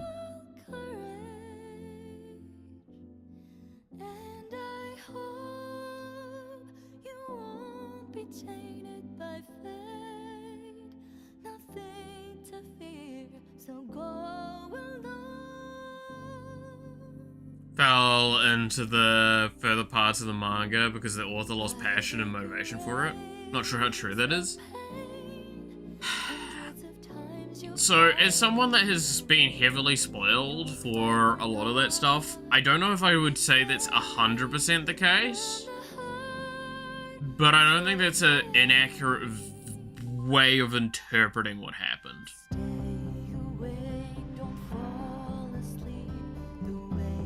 Like, I think that would be a valid way of interpreting it. I don't know if that's true or not. Oh yeah, Dungeon Meshi. I've gotten further with that. Y'all want to hear where I'm at on that one? I'm now at the part where they've decided that they need to go back to the surface.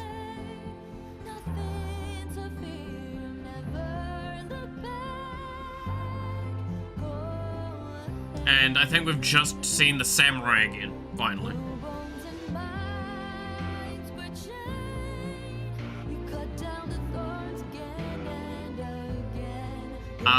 So yeah, holy shit, that got fucking wild.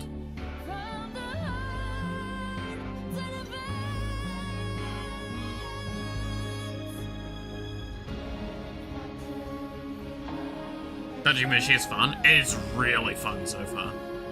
I've enjoyed it thoroughly. I am taking a short break from it though, because I just kind of needed to. I don't know, like, again, I have a bit of a hard time with too long a series sometimes. That I just need, like, I'll watch another series quickly and then I'll come back to it. I can't remember the one I'm watching at the moment. It's a romance one. That's kind of funny.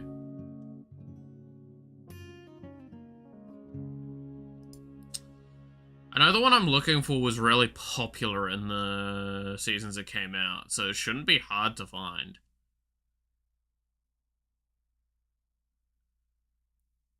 There's a few of these that I'm like, I kind of want to go back and watch though at some point. For funnies. But like, I liked this series, for example. This was a nice, comfy series. By the grace of the gods.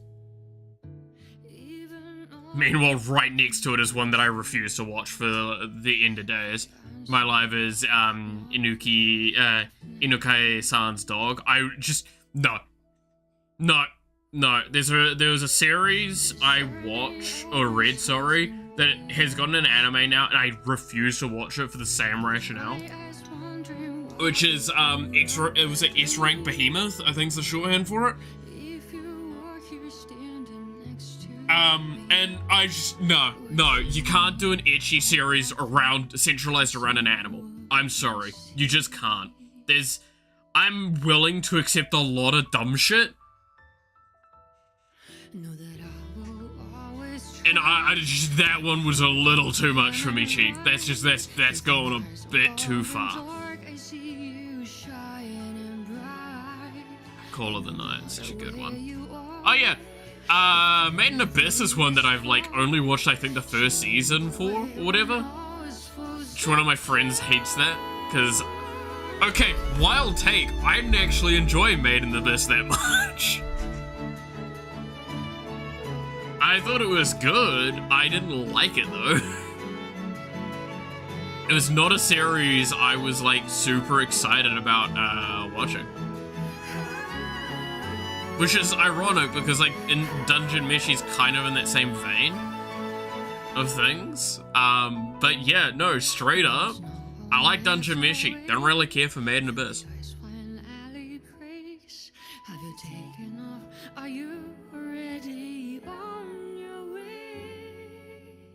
Some wild takes coming out of me from anime now. Like, how cancelled can I get from that?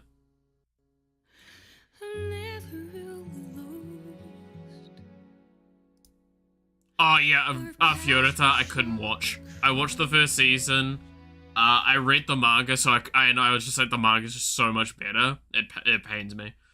Dude, Fantasy Bishoujo is so fucking good. I read the shit out of that. I kind of want to see if there's probably more chapters now. I need to watch. I need to go read more. That one's such a fucking good series. If you need like a good comedy series and you're okay with like fun isekai stuff, this, by the way, this is the one I was thinking of. Here, 86. Yeah, this is the series that I watched like half of the first season because I didn't realize it was a a 24 episode or whatever season. This is how far back I had to go for this, by the way. The fucking 2021. Oh shit, this is what I've been looking for this whole time. Dude, these are still new to me, what the fuck? Senpai's Annoying was, I'm pretty sure I remember watching that one. Fruit of Evolution was such a shit post.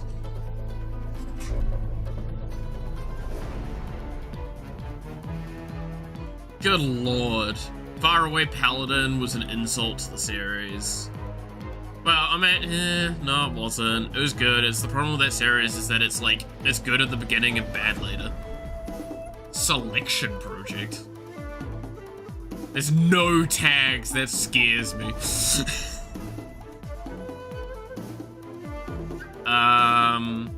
Oh, Yuna Yuka is a hero. Yeah. Yuki Yuna is a hero. I need to catch up on that because there's been a lot of content for that that's come out. I loved that series when it was just sort of the one season that had come out. If you like Dark Magical Girl series, Yuki Yuna as a hero is a great recommendation from me. Because soft spoiler for why it's interesting if you haven't watched it is imagine every time they transform, basically a timer goes down, and when the timer hits the marker, they lose something that's important to them. And then it will reset. And I mean important to them. It is heartbreaking, one of the moments. Like, holy shit. Imagine, okay. I will speak on this purely because no matter how I spoil this scene will always be amazing. I genuinely cannot stress enough. One of the girls loses her voice. This is the little sister of one of the characters that got her little sister to be a magical girl with her because she wanted to have someone with her for her. The older sister then gets home and listens to a voicemail that had been already listened to, and she knows that it's been listened to, which is basically a record company going, hey, we really love your singing, we would love to offer you a contract.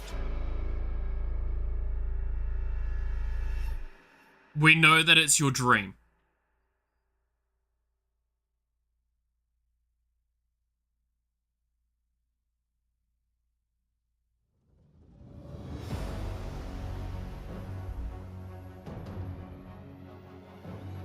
And that's not even like the hardest part of that series, but that's probably one of the best examples that isn't heavily spoilerish.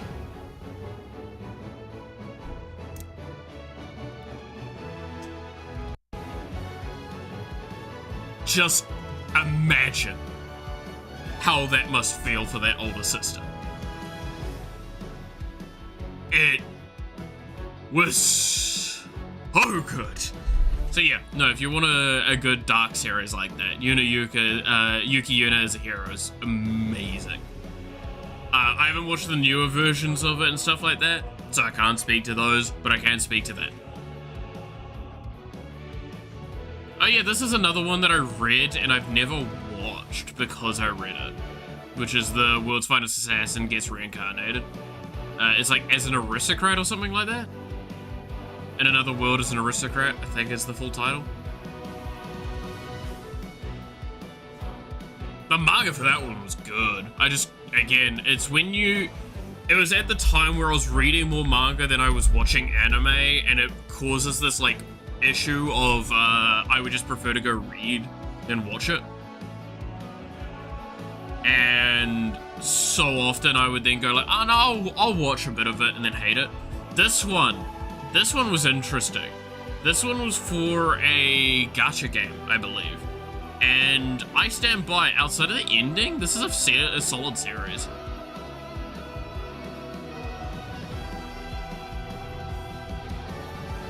Oh yeah, and obviously Komi-san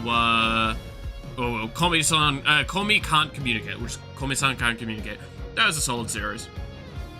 I don't think it was top tier.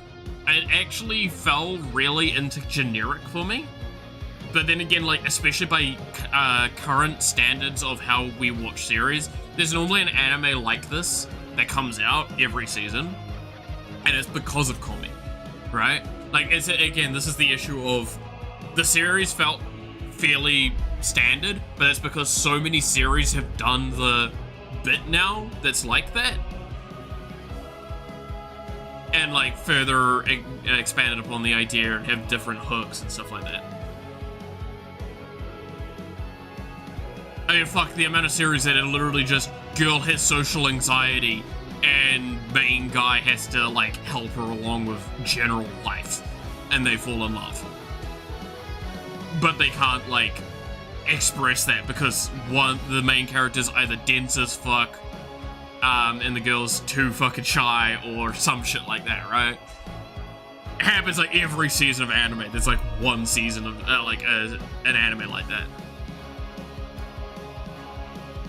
But yeah, Mushoku Tensei, good series. Good series. I like that one. Spy X Family's a fun one. Kaguya-sama, I don't know, right? Because I don't know where the anime got to. Whether or not it's worth me watching the anime or just trying to catch up with the manga.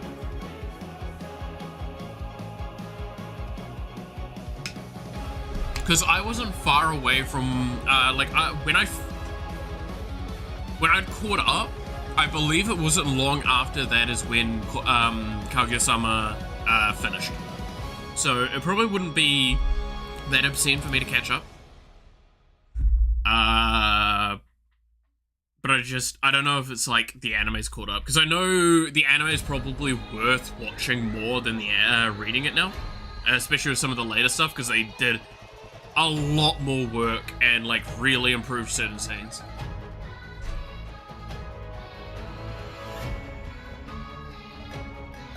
Oh my god, okay. Real talk, if you kind of like idol culture, if you haven't watched your boy Call Ming, please watch that. It is fucking stellar. The OP for it alone should justify it. Again, this video is already going to get struck super fucking hard.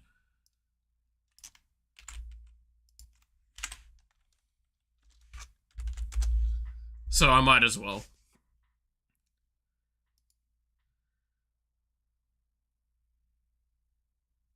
This is one of the best OPs of all time.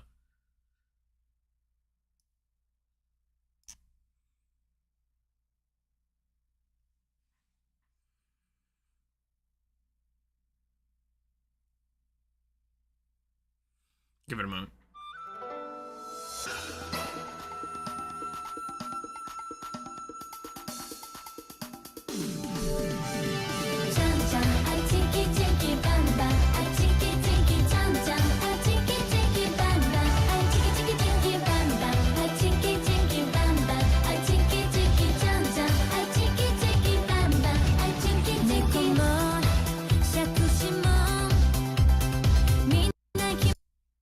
Give it a second to reload there.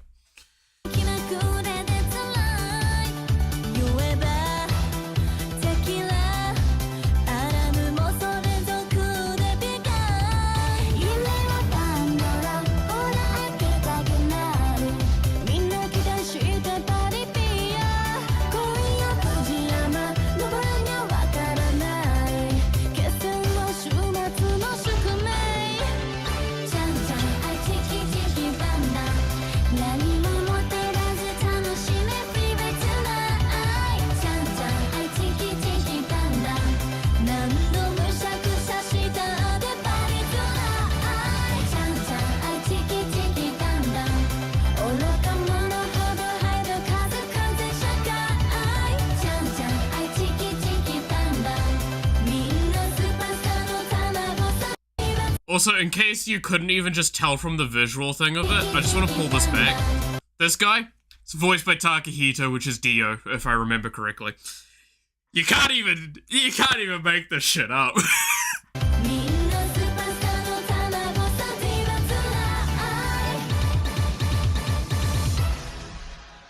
But yes,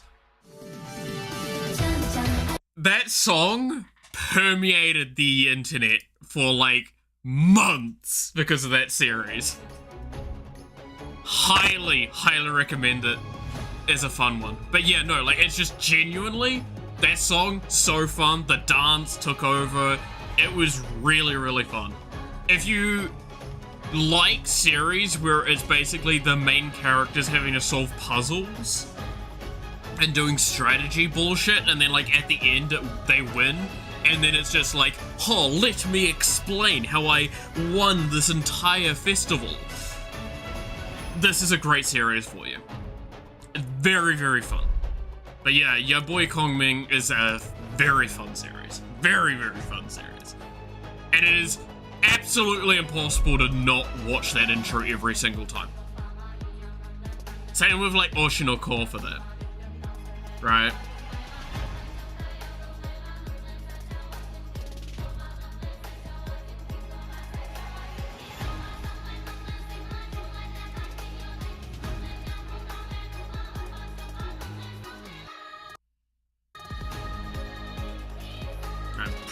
I'm damn confident Takito's the voice for that guy.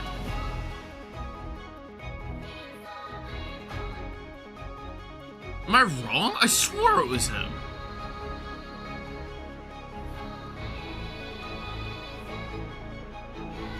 Am I getting him mixed around now? I think I did. Damn, I'm wrong. My bad.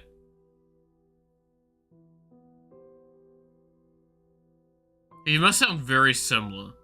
No, I am just straight up getting him mixed around. There's too much anime.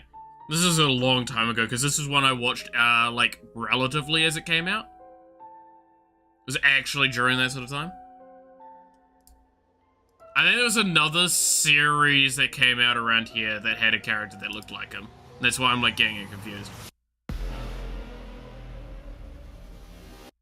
To be fair, Takahito does voices in, like, everything, and you'll never know. Skeleton Knight in Another World, I think I watched that one, that wasn't too bad.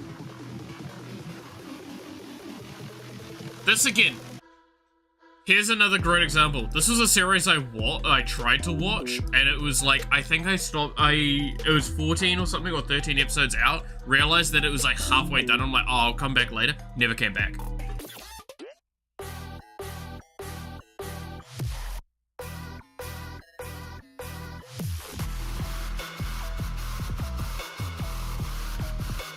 Descendants of a Bookworm, I think I'm like a fair behind on that, but I can't remember because I read a lot of it, and I don't know if like the anime's caught up to where I read to or not. RPG Real Estate, did I watch this? I know it was on my list to watch at the time. To be fair, I think this was around, yeah, okay. This may or may not have been around the time where I was less likely to have been, watching stuff. Yeah. Because I would have been busy as hell.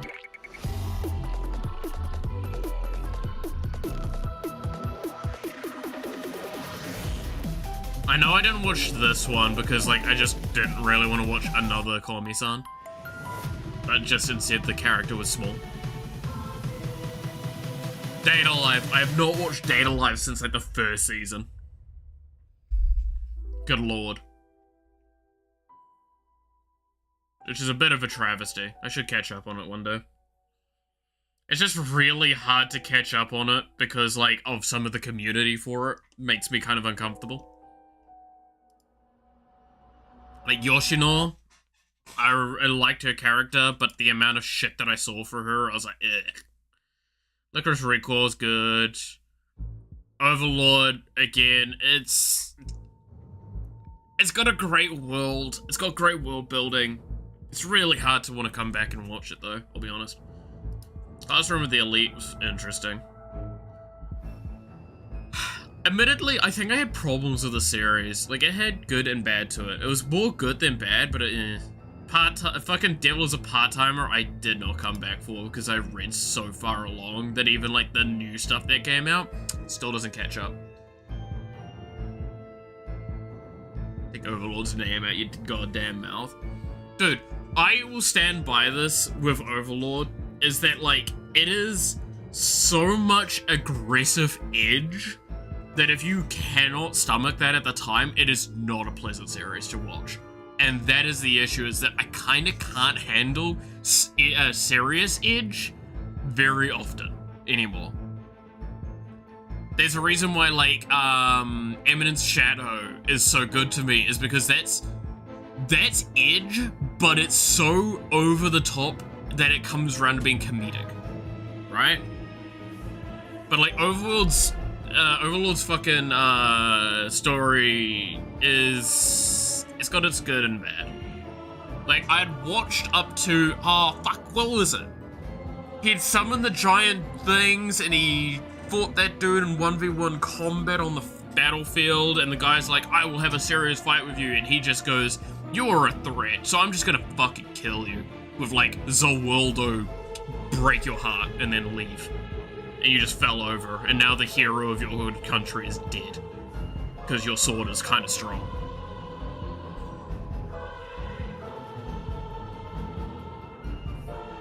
Probably does not summarize it enough to say where I was at.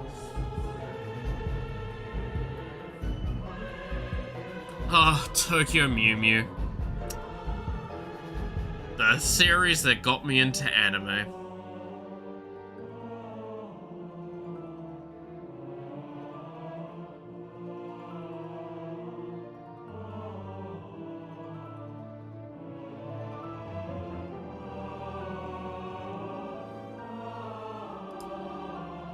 But yeah, Call of the Night is amazing. It's so good. I'll forever love it. By the way, I expect I'm gonna have to, like, do not be surprised that not long after the stream today, the stream disappears for a bit, while I have to, like, set it up so it's got all of the music muted, because it's a good chance of it.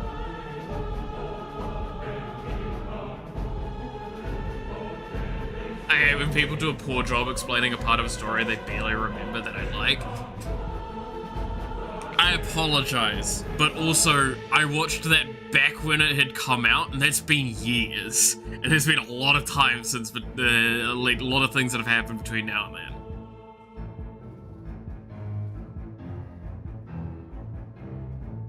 Actually, yeah, no, I know, there was a lot more going on with that scene, and I'm doing it in injustice, explaining it the way I do. I'm just explaining it enough so anyone that knows what I'm talking about knows what I'm talking about.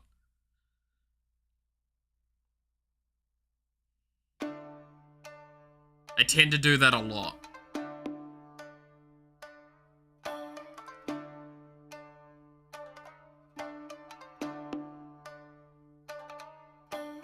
Reincarnated as a Sword was fun. Oh yeah, I liked Reincarnated. I only watched that, like, in the last couple of months, I think. It was a good one. I actually really liked it. That and Vending Machine have actually genuinely, like, it sounds stupid, but I actually like those series a lot more than, like, most Reincarnated stories nowadays. Because it's really nice having the main character being OP, but, like, not actually being a character, basically. Not being the main character of the universe. Like, I love this one so much.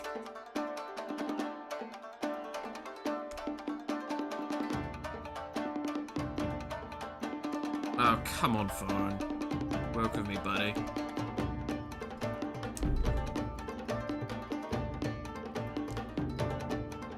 There we go. Iruma-kun is an interesting one. I read super far along, and then I tried to come back to the anime and had problems. Arc of a Mad War, I do need to actually go watch properly at some point, because I tried to watch it as it was coming out, and that was a terrible idea. I think I watched like 2 or 3 episodes. I watched when they did the gambling one, right? When they were at the casino.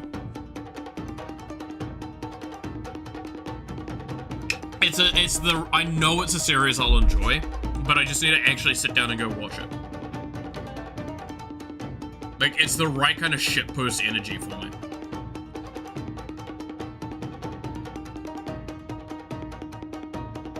Did I watch this one? This sounds like something I watched. Because I watch a lot of these, like, kind of royal court drama things. I like them.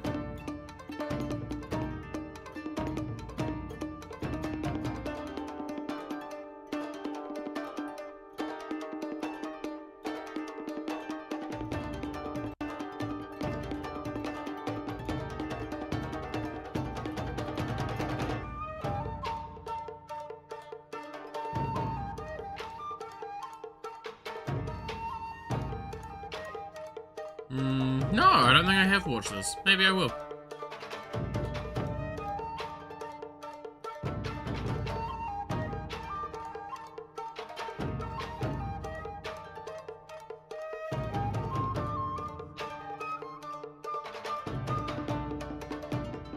Fucking Detective Conan.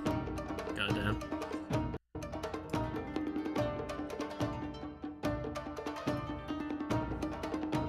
Vinland Saga is another one that I've neither read nor watched, by the way, and I know I really should, because it is actually a very good series, and I recognize that it's a very good series. But it's really hard to justify, like getting into one of those sorts of series until it's a lot further along for me. Tokyo Revengers, another one that I've not touched. Okay, Tomo-chan is a girl. This anime was one of my most anticipated when I heard it got announced, purely because this was one of the first mangas I read to completion. Right? Like, I cannot stress enough how much I absolutely love Tomo-chan. And the fact that the VA for Tomo was, I'm blanking on her name, but it's the same VA for, like, Megumin. Yeah, Takahashi. Takahashi Rei. Incredible VA. Like, she is phenomenal.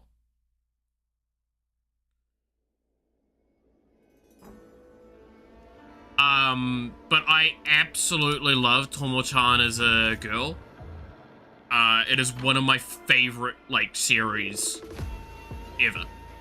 It is kind of in the same category as, like, Toradora, for, like, it is a love comedy that is done so well. And so much fun is in it. But it's also got such good, like, dealing with problems in it. That's always something that will, like, tickle my fancy. Bugon Stray Dogs, I think I watched, like, when it was back when it was only 2 seasons.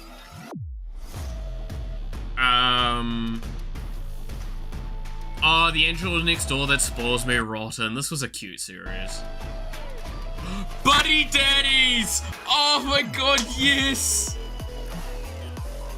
I fucking love Buddy Daddies! Oh, this is such a good series. Anyone that hasn't watched this, by the way, it is a fun series to watch. It's definitely a bit of a quiet taste to it. I'll openly say that. But, like, the shorthand of it is, it's literally 2 assassins become foster parents to a child that I believe they killed the target of. And it's just like, this is it. Like, this is, they killed the parent of. And the problem with a lot of the stuff to it as well as it's a lot of dealing with, like, how do you have a kid and a day job, except your day job's being a fucking assassin.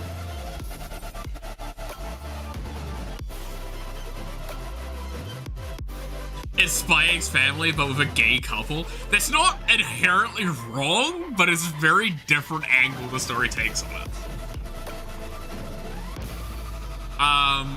It has some great stuff going to it. It has some great stuff going to it.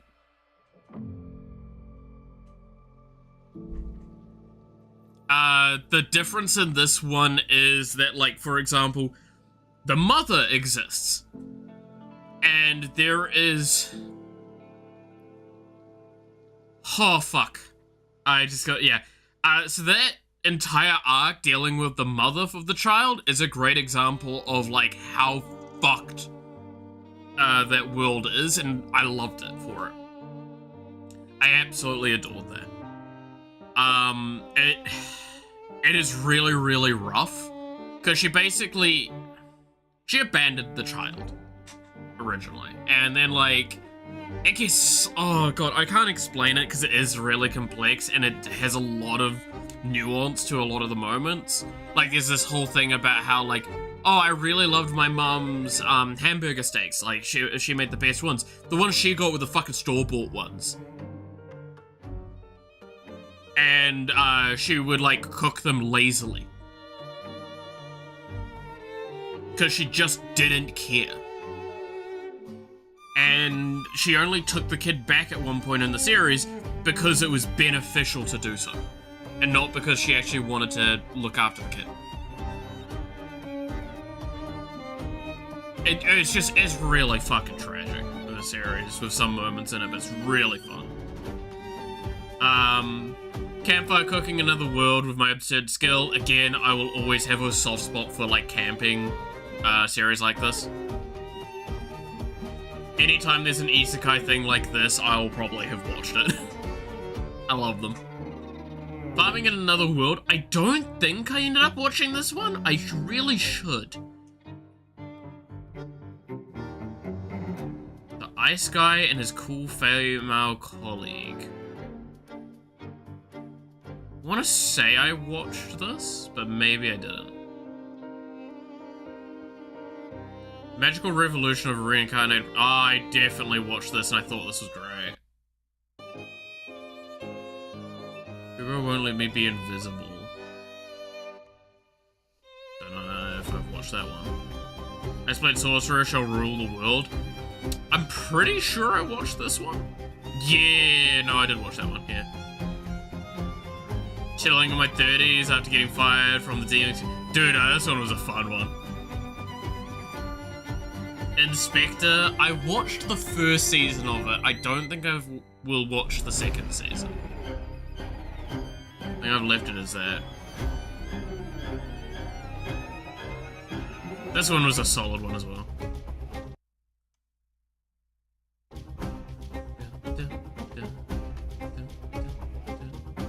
But yeah, no, Fruit of Evolution again. If you want a series that's gonna make you question a few things, this isn't a bad one. Yes! Saving 80,000 gold in another world for my retirement. Oh my god, that is another series. We need more of that sort of dumb shit going on. I loved that one. So shorthand of this one, if you haven't seen it, and I love this concept, is it is a series where, like, she is able to go back and forth between, like, the isekai world and the real world.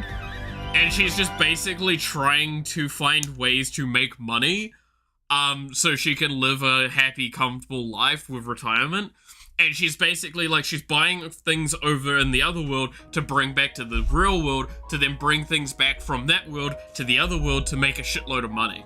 Because she can make a net profit from that.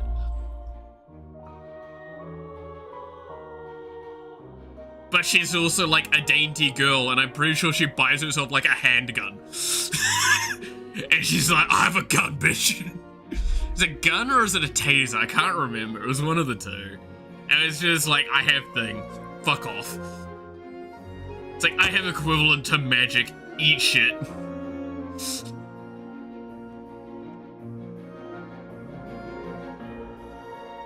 Vampire Dies in No Time. That was an interesting series. I don't know if I'd recommend it. It's solid. It's solid.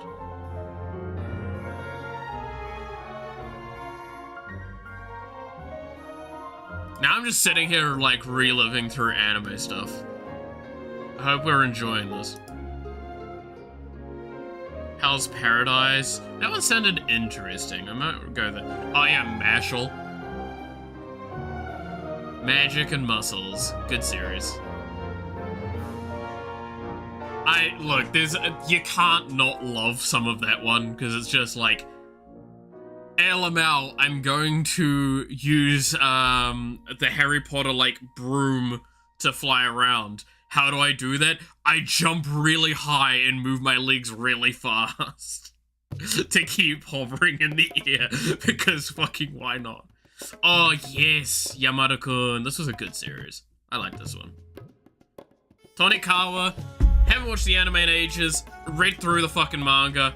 It is such a good series. Such a good, like, story. I love that one. So, highly recommend that. I don't know how the thing went. Working for a god in a godless world. I think I watched this one? I think I watched that one. Summoned to Another World for a Second Time. I think I watched that one. Ancient Magus Bride. I don't think I've watched the second season. I think I watched. I definitely watched like the first season of it. I don't know if I've watched the second season.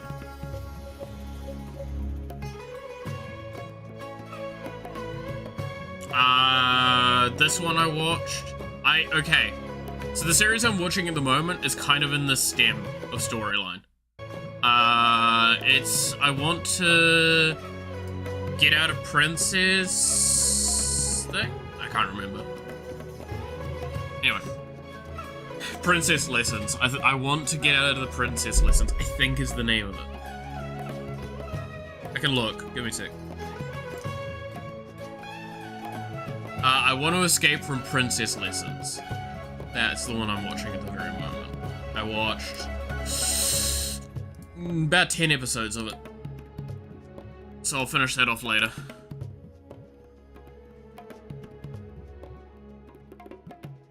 Listening to you talk, I feel like, apart from the Overlord, I can say we are no so different, you and I. I stand by my statements with Overlord, and I want to stress with the Overlord thing, I was not in the right mood for a lot of it, nor have I been in the right mood for a lot of it. It is a series that if you're not in the mood for it, it is a really bad series to watch, and I watched it while not being in the mood for it one time. And it has really damaged my desire to go back and rewatch more of it. That is it. I recognize it as a very good series for a lot of things.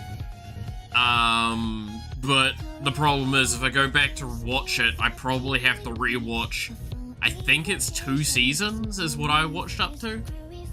And having to do that for like a second or third time makes it really low desire as well.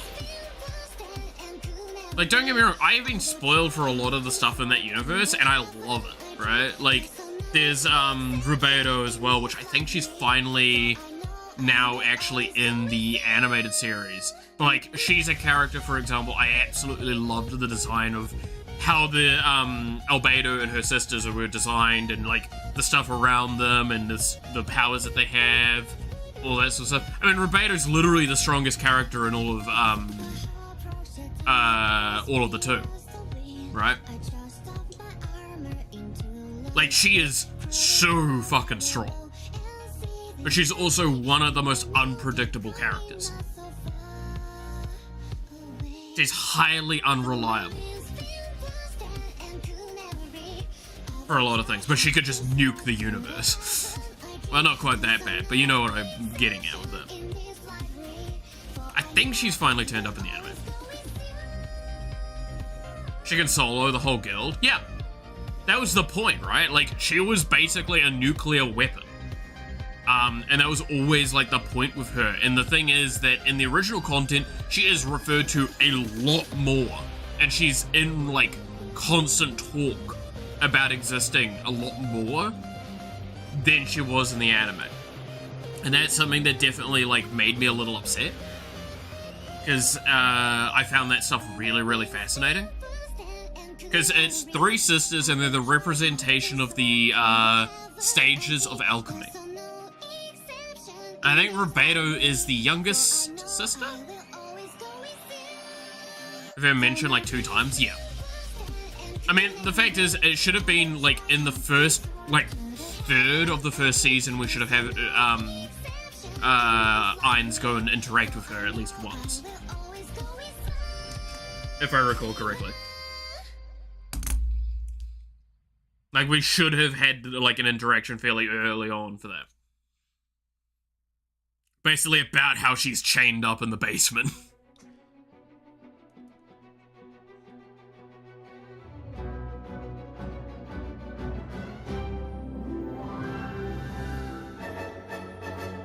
Negredo that I'm thinking of, I believe. Oh, for youngest?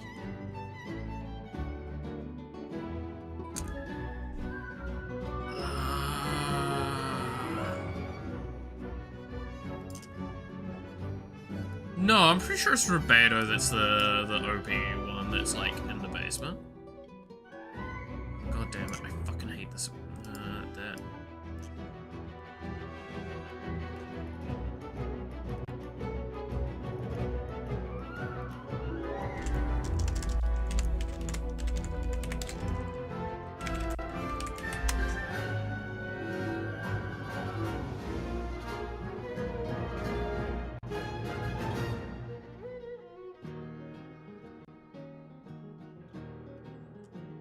It's telling me the wrong sisters. I don't care about those sisters, fuck them. Albedo sisters. Yeah, it's Rubedo and Negredo.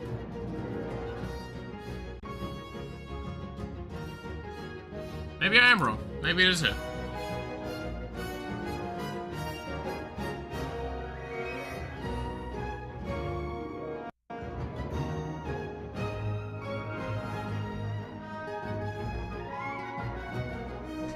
She's the older sister.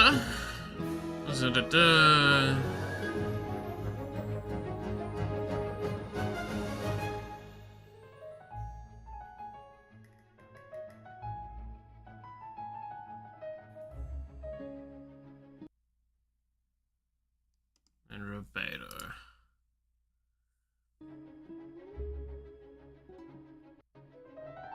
This is one of the giant sisters, yeah.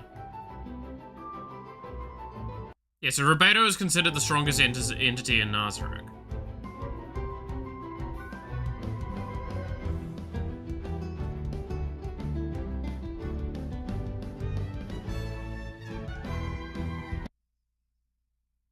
Yeah, no, so I'm... Yeah, no, I'm right. Rubedo is the youngest sister and she's the OP one.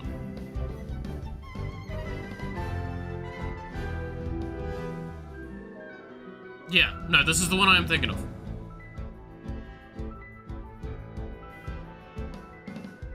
She's only mentioned in dialogue? Yeah. She's supposed to have been mentioned in a lot more content in the original stuff.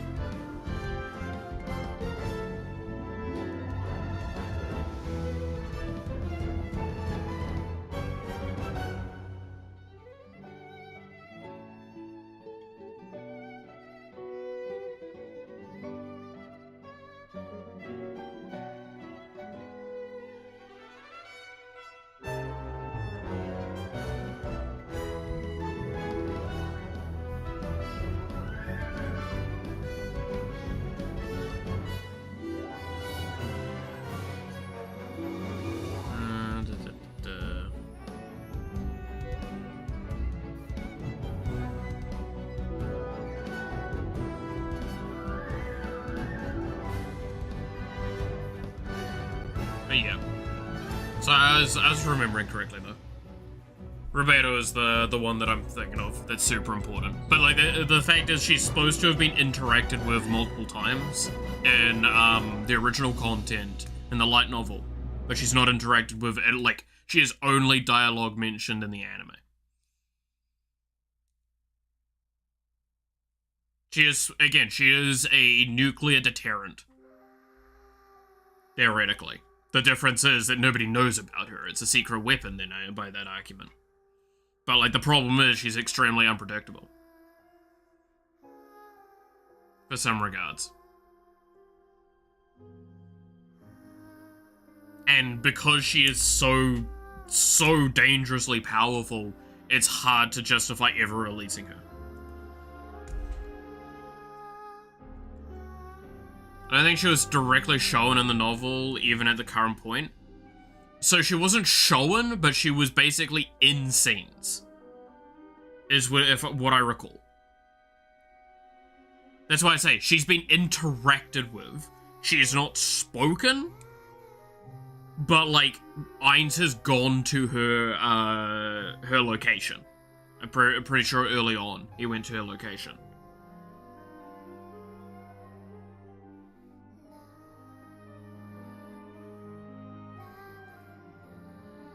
But, like, I don't think she's explicitly been, like, described in any capacity in a visual thing. As well as going to meet her off screen. Yeah, so that's what I was remembering. It's like, I know Ainz has gone to see her. Like, that was explicitly mentioned. And that should have been really early on. But that was not at all in the anime. And it's stuff like that, again, it's very minor, petty complaints. But it's like, if you've got a thing like that, it's normally a reason to talk on that sort of stuff and give that information is valuable for world building, which is what the point of Overworld is. And I think the first season suffered from the fact that it didn't do anywhere near as much world building as it actually was supposed to have done. But then the later seasons kind of keep up and make up for that. But it means that you miss out on the world building that was specifically done in those earlier stages. Because a lot of it was the Tomb of Nazarick world building, not the world they're in now world building. So we've missed out on a lot of like core essentials of that. And it's something that bugged me a little bit.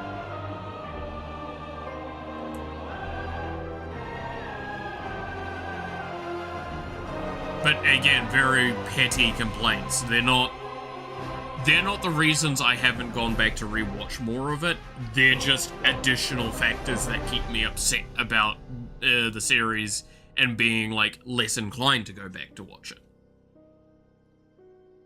I really should go back and watch it and catch up because I know some of the later scenes are really interesting.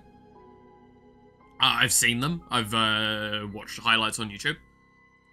And I will not deny some of the stuff, but like, there's also a level of, oh, well, what threat actually exists? It's not just from the tomb. Right?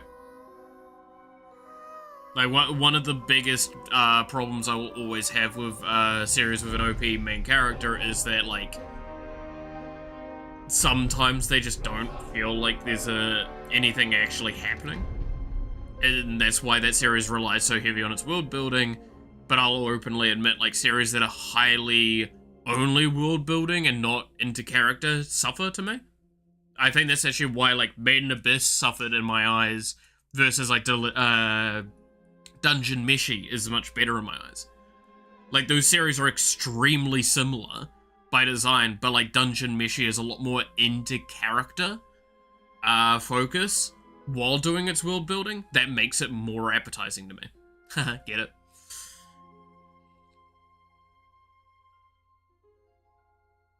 There are actually things that can kill Ainz outside of Nazarick. Yeah, no, I do know that there are. It's just, it's hard to not deny the fact that, like, they're in short supply by comparison to the amount of things he just kind of kicks shit in, right? I'll be waiting till we make it. Overlord is basically the rise of the main villain of the world story. Yeah, no, again, it is. Like, the story of Overlord is that Ainz is the Demon Lord. And if you try and see it any other way, you're gonna be at a disadvantage. Alright?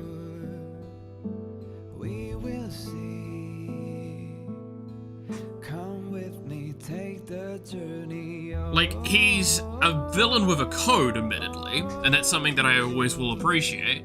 And that was evident with one of the things I've been spoiled for, which is like his negotiation with, I want to say it was a king. Where like, basically he refused to like step down and it was necessary to the plan. That like him and the king had, and then the nobles of that area basically betrayed their king, cut his head off and brought it in front of Irons, and he's upset. But he's also just like, I'm calm about this. It's like, cool, alright, don't waste any of the parts, send them to the pits.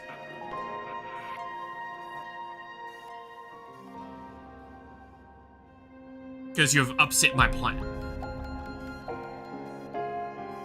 And, like, I liked that, because, like, seeing that, I'm like, that's exactly the point. He's a bad guy with his own rule of ethics. Admittedly, his ethics really fucked up. But as you said there, lawful evil. He has a code, he sticks to code, his code is just really fucked up.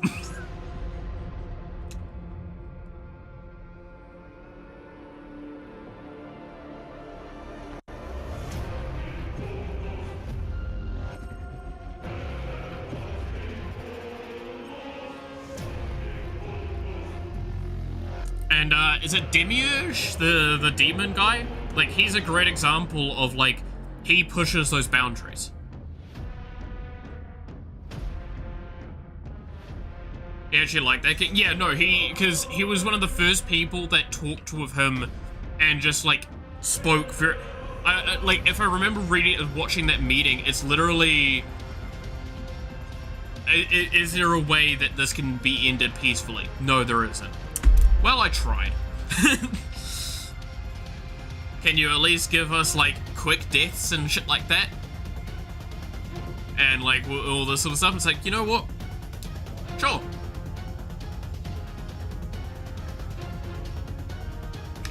That's why, yeah, he was disgusted with the traitors, because he actually respected the king for being a good king.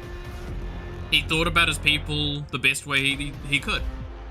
He tried to negotiate the best possible outcome for them.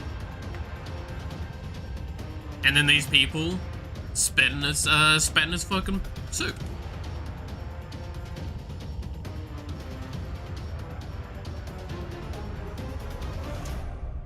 So that's why I think he sent the traitors off to a specific character and he just like let them die slowly and painfully but use their parts efficiently. Stuff like that. It's like, don't waste them, but like also make sure that they do not die slow. Like they die quick. They do not die quickly.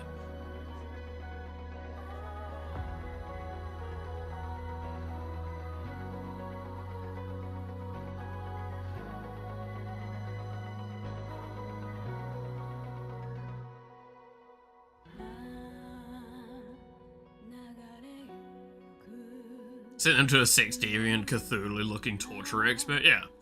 And that's why I say, like, it's really cool to see that, but, like, again, I'm not in the mood for that right now, because that's a much more heavier thinking series, and I don't think my brain's ready for that.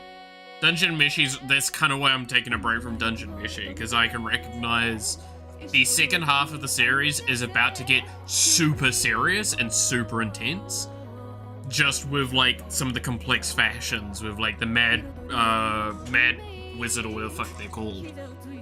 And what's just happened with, the main character's sister. The main guy's sister.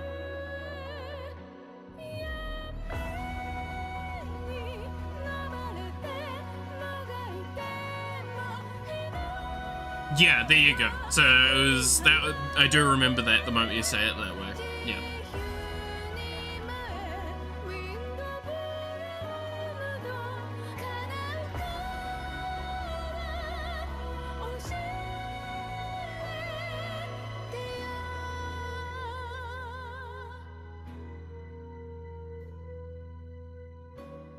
Asking to not get killed, yeah.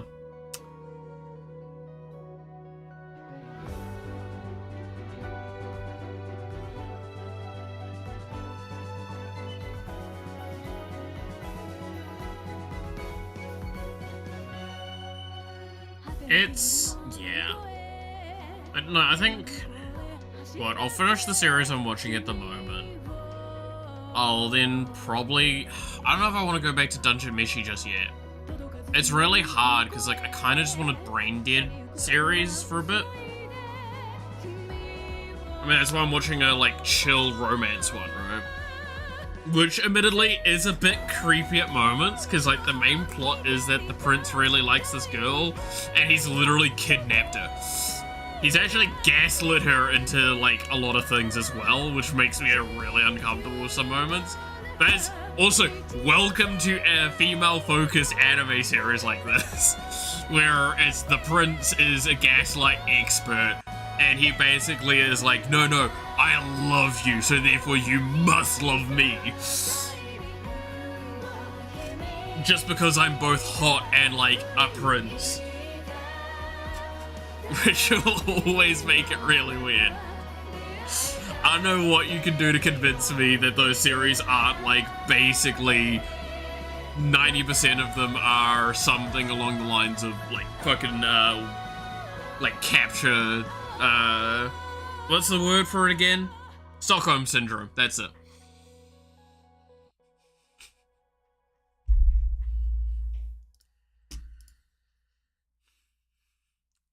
Like, you can't convince me against that.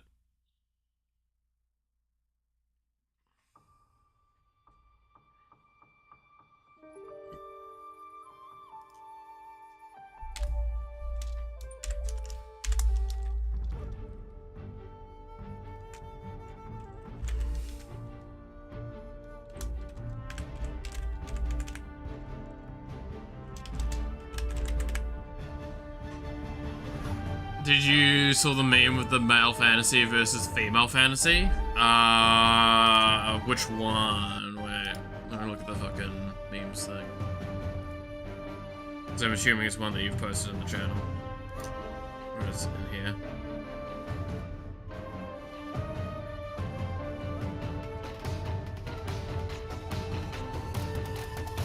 Because, yes, I have. I do look at that channel regularly. I'm just like, is it in here?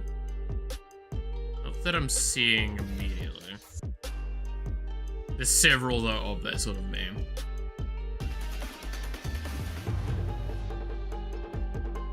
And the last one you posted was the fucking,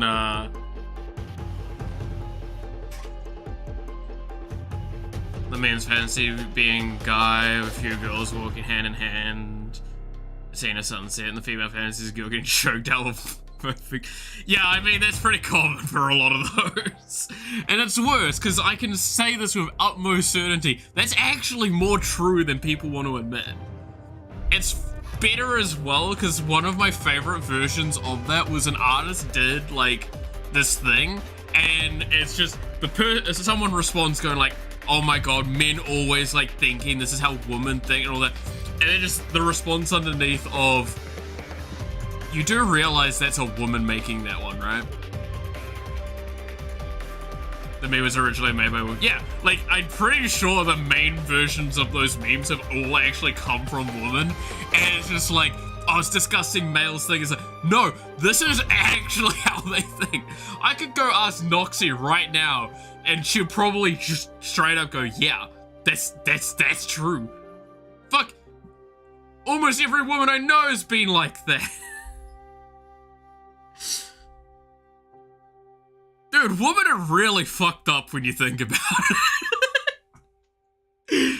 Oh, good. Dude, they're like the wildest shit sometimes. They're more than down for things that, like... But it's... Yeah, nah, it's... Yeah. Yeah. Yep. Yep. Yep. Yep. Yep. No, I love that shit, though. That shit makes you, like, chuckle something fierce. I mean, it's like how... Okay, wild thing. I talked about this before, but, like... Okay. Let me pull up a image. I'm just gonna use this, because it's fucking here. I have to be kind of somewhat careful with this, technically. But,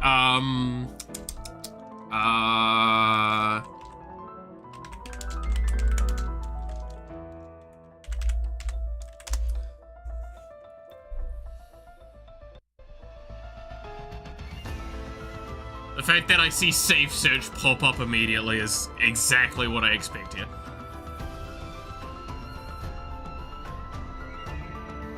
So, if you've, like, known Azure Lane at all... Yeah, no, safe search is hiding a little bit of it. Oh, good. Alright. If you've known, like, Azure Lane in the slightest, you'll know that there are skins that are straight up like this shit. I think this is from it. It may be. But there are some skins that are skins in Azure Lane, and sometimes they get released and I'm just like, holy shit, this shit's wild, right? Like, that just booba, or like, that just a fetish, or that's just a naked woman. Like, shit happens more often than we can count. Let me fix my chat thing. Right? There are some skins that are yikes. Like, I'm trying to see if we can find, like, something that's a good example.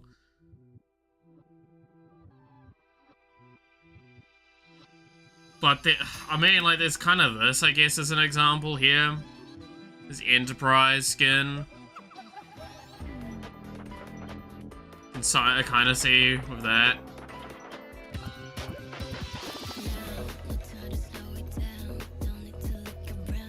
Right. Now if we go back to Azure Lane and I think it's CEO.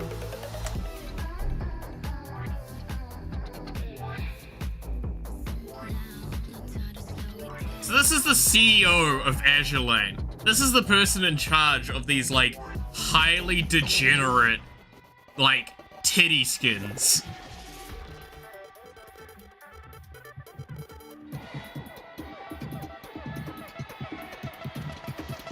It's not men that make the degenerate stuff, it's the woman.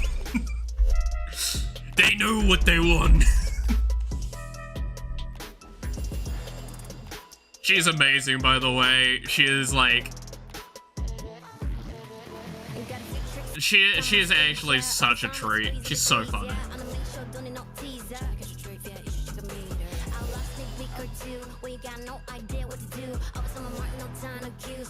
Yeah, like, she dressed up as, like, schoolgirl outfit. To turn up for, like, an interview thing. It's like, she's not actually an actress or a cosplayer. She's the actual CEO of the company. And it's like, dang it. Most hentai made in Japan are made and produced by female artists. Yeah. Dude, it's fucking women, man. They're wild people out there. They're fucking, they know what they want to make. It's horrible to say, and I know this is, like, getting into that territory of, like, you could argue this is a negative thing to say, but, like, normally the most degenerate shit you see comes from a woman's ideas. That's not like, an insult. I'm not meaning that in a derogatory way. Some of that shit, like, thumbs up, thank you for making that. And I will stand by that one.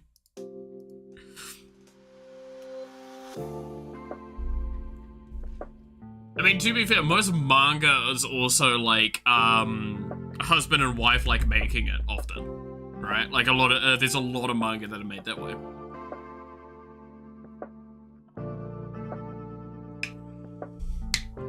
And sometimes it will be, like, the husband that writes it and the wife that does the art, or invertly, right? I think there was one story, I can't remember what series it was, but it was, like, actually talking about how the husband was the artist for it, and he's just like, the requests I get make me question my wife sometimes. I'm like, dude, mad respect for having, like, moments where you're like, are you okay to your fucking, to your wife with some of the stuff being requested for a manga, but also still doing it? Like, thumbs up, my man.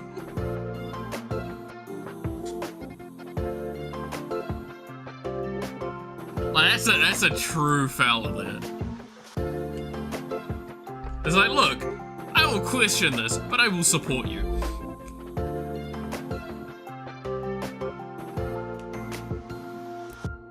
So yeah, no, there you go. What a wild tangent that was. Love it.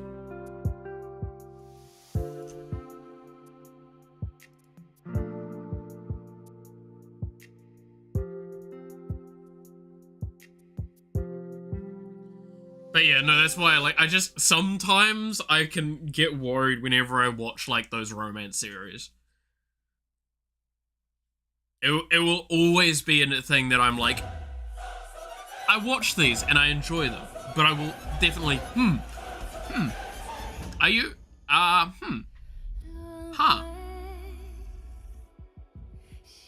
Can you believe it all started from, do you like Star Wars? Wait, there's no way this conversation started from that, was it? Oh, fuck me. How have we gotten the hentai from... well, actually, that sounds more normal. Saying, how did we get to hentai from Star Wars? But, like, how did we get to hentai from Star Wars with the route that we took? I was just talking about, like, media and shit, right? In general. All roads lead to hentai? You're not wrong with that one, actually. I'll end up there eventually. Dude, I still fucking chuckled so much at, like, there was a mod made for a game, and it's like, oh, it took only 72 hours for them to make, like, a lewd, like, no clothes mod for this game, and just the response underneath, that's 71 hours longer than I expected. I'm like, fuck me. We're really in that kind of era now, aren't we? I still remember when we were at the stage where it's like, oh my god, there's lewd art done of these characters within like the first 14 hours of it being announced. Now we're in the stage where it's like, oh, it's been an hour past, where's the full, like, where's 300 images of Rule 34? Like, what's wrong? You guys sick today?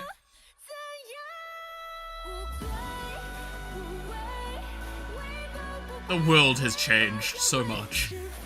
I don't know if that is for the better.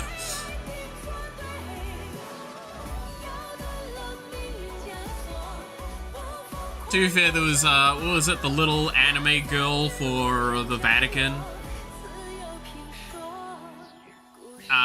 That one I appreciate that there wasn't as much lewd art for.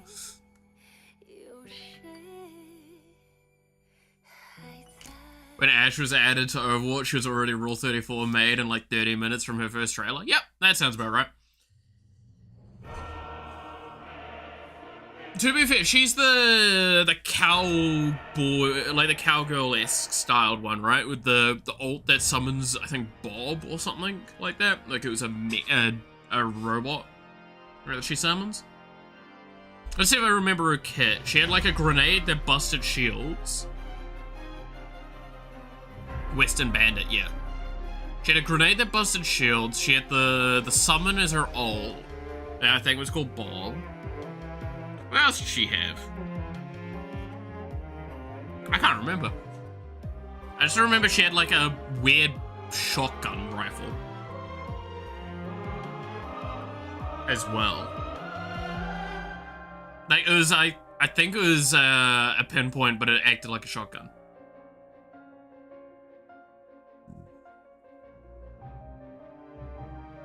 She had a sniper. She has dynamite that inflict burn. That dynamite blew up shields though as well, right? Like that was the thing I definitely remember.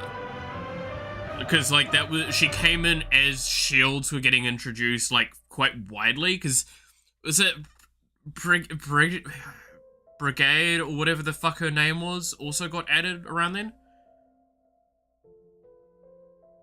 A sawed-off shotgun that blew... Ah, that's right. Okay, no, that's what I'm getting mixed around with then.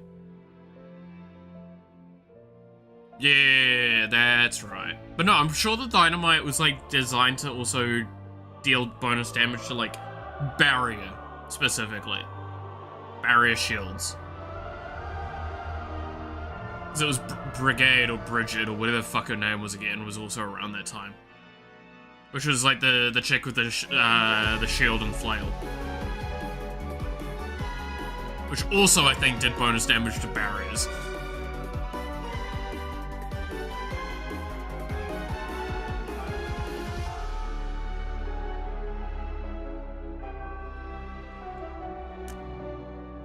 Look, I'm trying my best to remember Overwatch stuff. This was beyond the point in time where I was playing.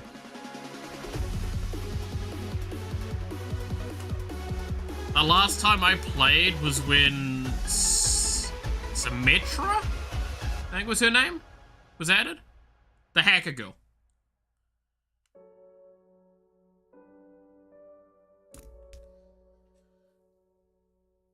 And I kind of, like, didn't enjoy playing during that time, so I didn't play much. I mean, again, with games like that, I tend to play, like, really early on and then never touch them again. Kind of the same with Marvel Rivals, actually.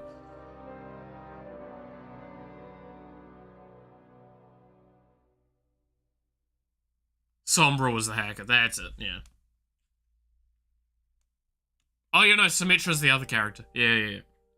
Sombra, yeah. Because I remember loving getting play the game with her.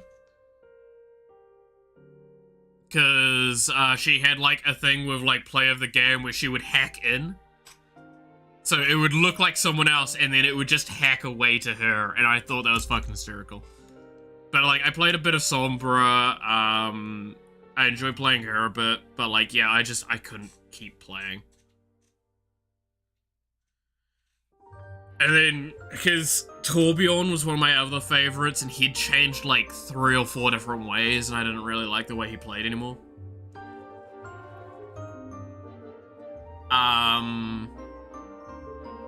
And the other characters I liked playing, I felt ill playing them, because they kept getting like negative things to it. Like I played a lot of Hanzo. I played a lot of Torbjorn. I played a lot of Symmetra.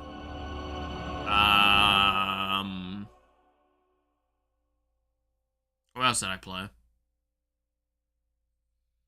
I very rarely played Genji. I remember that. I just remember his name. Reaper I played a couple of times. Soldier I played a good bit, but that's just because Soldier's nice and easy to use. Diva I played a little bit of. She's probably one of my more played tanks. I did not like Winston, even though I know he's really good, or was really good at the time. But like Bastion I definitely played from time to time, depends on the map. Ana I remember kind of enjoying.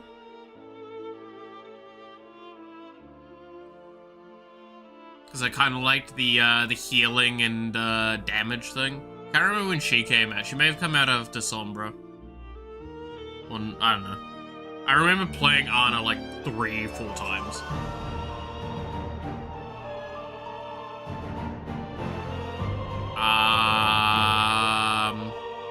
Roadhog I played a good bit of. It was a fun one. Especially on certain maps.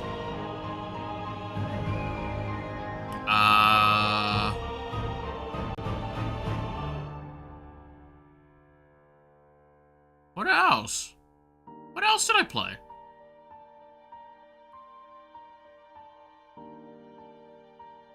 I tried playing Tracer, but just like, the playstyle didn't fit me. I don't like that sort of style too much.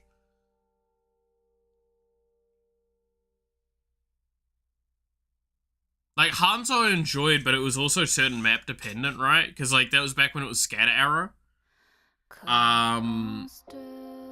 So, like, if you didn't have a good map for Scatter Arrow, you just didn't want to play. Because, like, certain points were really good for it, certain points weren't. I mean, if I was delegated to support, I was probably Lucio was the one I played. Because I liked being able to do, like, the swapping. I definitely played Mercy a fair bit, though. Because she's just good.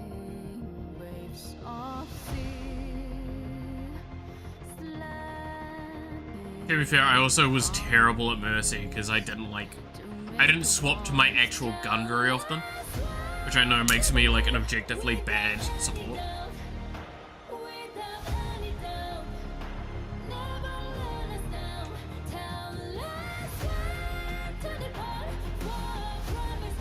Of course, my phone is dying again. I need to get a new charging cable. This is starting to become stupid. I don't think what else. I didn't like Widowmaker. Don't ask why.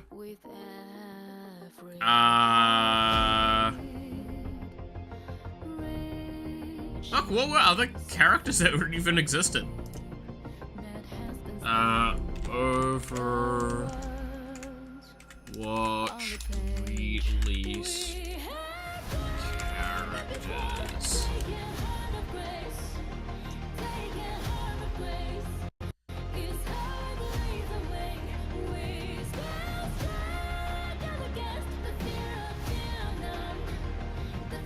Just look at heroes and I'll be able to probably figure it out.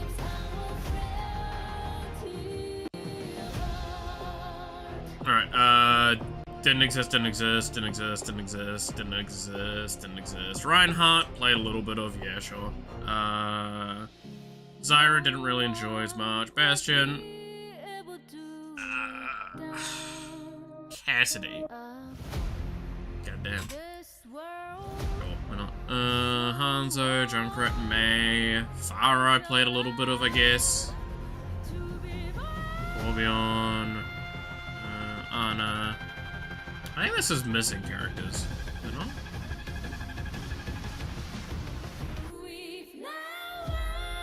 Because this might be the roster for 2. Where I know there's some characters here that are 2. I don't know.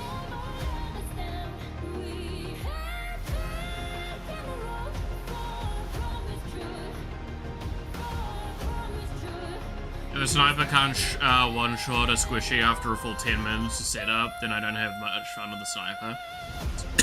Yeah, that's fair. Like, it's kind of why I didn't like Widowmaker. I didn't like the only reason I liked Hanzo for the sniper sort of role was because of the other arrows he provided. Like, he had the arrow that would ping, or like show people in the area, and then you'd have the scatter arrow. So again, like if you had a good spot that you could like lock someone or like push someone towards, you could fire it and kill someone pretty easily with that. But like Widowmaker, I just couldn't get her timings right, because you have to like do weight shots with her to get the full charge back up.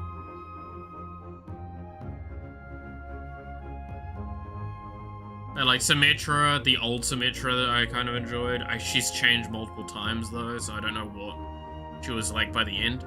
But yeah, Lucio was pretty fun. Zenyatta, I remember playing him a lot, but I don't think I was very good at him.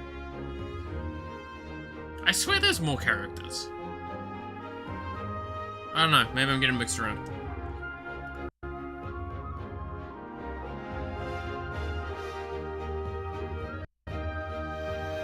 Reaper, Genji, Widowmaker, Junkrat. I mean, I barely played Junkrat, didn't really like him. I swear Symmetra was added later. I don't think she was an initial release. Yeah, Ana was an initial release. I know Ana was not initial release.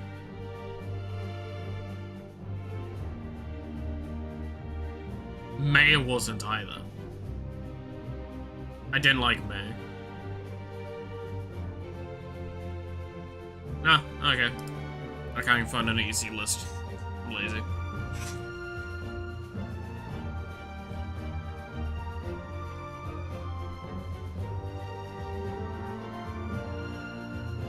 Symmetra, I'm sure, was in the initial. I'm very confident she wasn't.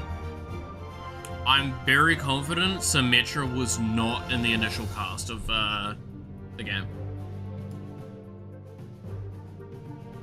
Sombra was added later? Yes, no, I know for absolute certain Sombra was added later, but I'm damn confident Symmetra was one of the first characters added external.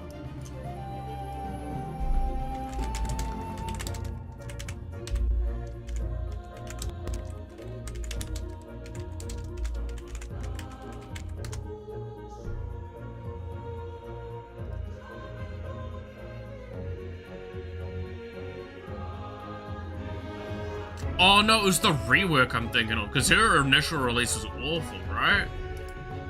And she got like such a large scope rework. I'm thinking that's what I'm doing.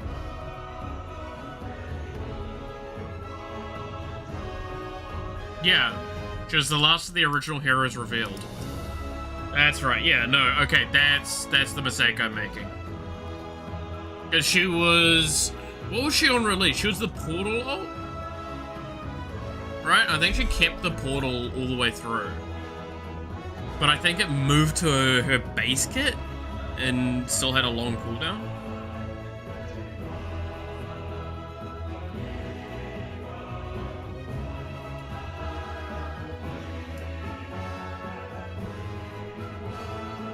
Picture of the initial roster. Okay. Yeah, okay. I'll accept I'm wrong on that one. I think it's just I'm getting the rework of her like overlapped with her her release. Because her rework was like, she was one of the most needing of a rework kind of characters. Because just no one wanted to play her and she had so many like problems with her base kit.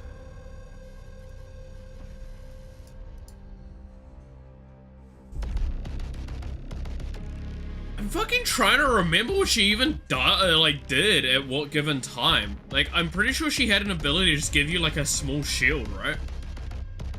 She had her turrets, she gave a small shield, and then she could produce portals for her ult. That was what I believe she did, right?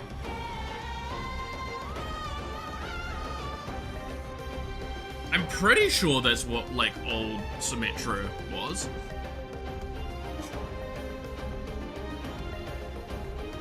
And then her weapon was either a beam or a big, like, orb shot.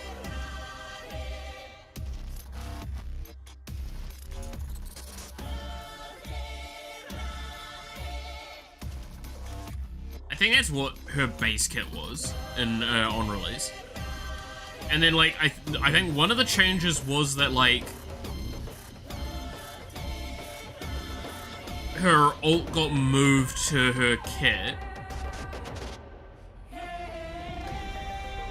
She had a self-aiming beam and a damage ball shot. Yeah, it was basically the beam it had was the same as kind of like the lasers you had.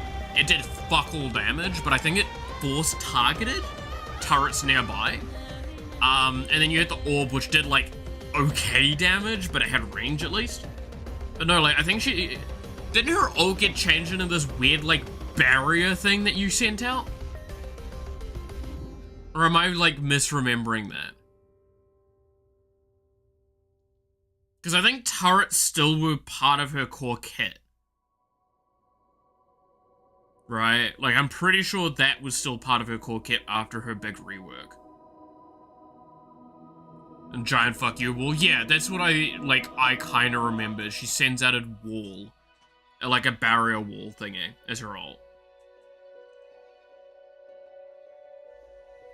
Oh, dude, it's... Yeah.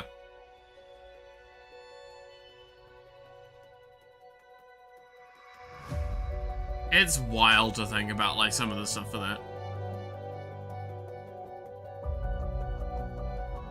Checked her old kit. Okay, let's see how far off I was with the old kit. So I'm pretty sure it was, like, the gun we mentioned. She could give a shield, she could put down a turret, and then she could place down the portal for her ult.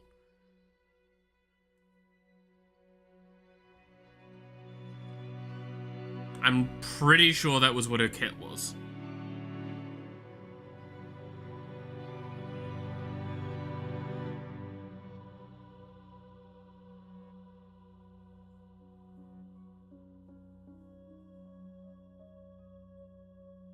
I think it was like you literally look at them and you press a button and you gave them like a 25 shield or something like that.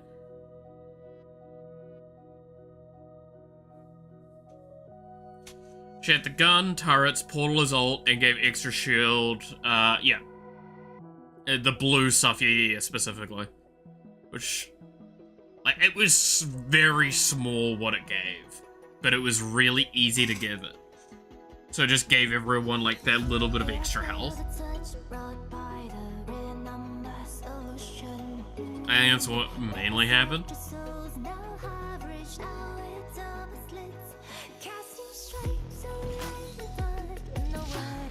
I don't know what the fuck her rework changed all of that to, though. I'm glad I remembered her old kit, though. Like, I basically nailed it.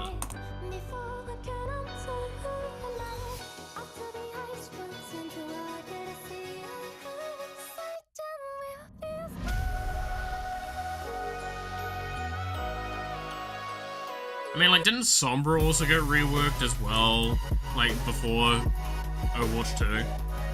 Like, I don't know, their character designs changed way too much for me. Normal ability gun has no auto aim, and the wall. Okay.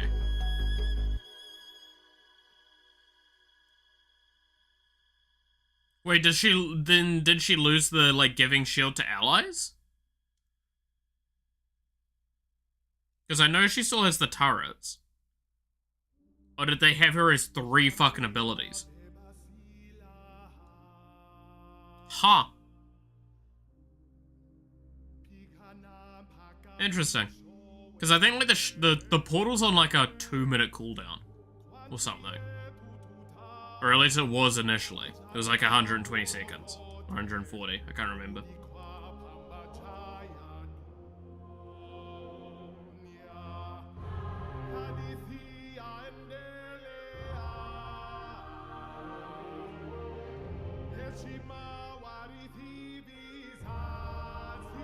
To be fair, I think it was in beta, the, like, to give an idea, Bastion's shield just was immortal.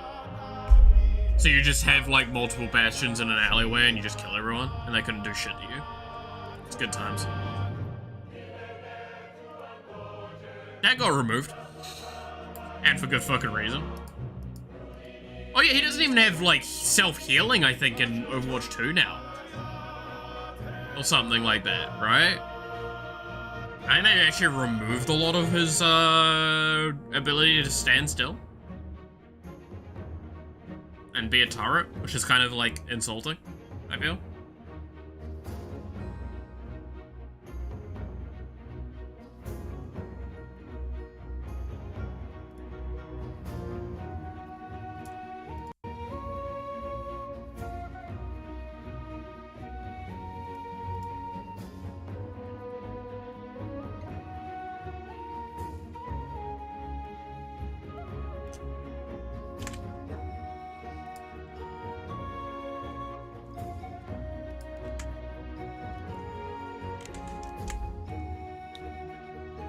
Bastion now drives around in turret form. Ugh.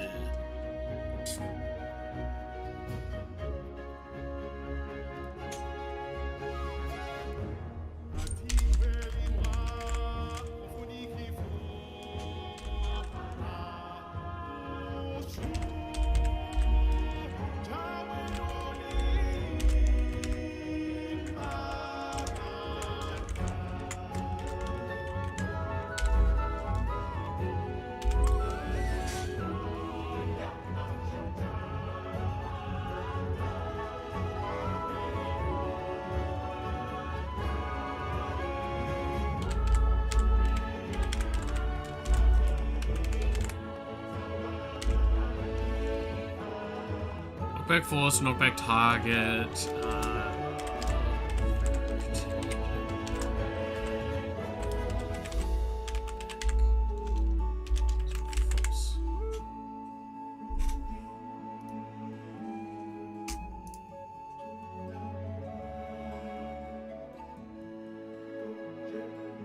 Yeah, I mean, I'm probably never gonna touch Overwatch 2. Just, I don't see a reason to touch that game, ever.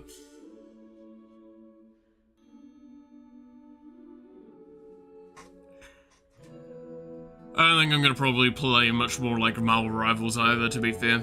I'll live through other people that do still play it, like one of the guys, the guy that plays me still. Oh, the guy that plays me. The guy that I live with, he still plays with a group. I've been listening to his thoughts on a lot of it. Which again, not great to listen to only one person's thoughts on the matter, is because it means I get skewed in a direction, but you know. It is what it is. I'm gonna be back in a quick second. I need to go to the bathroom.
Oh.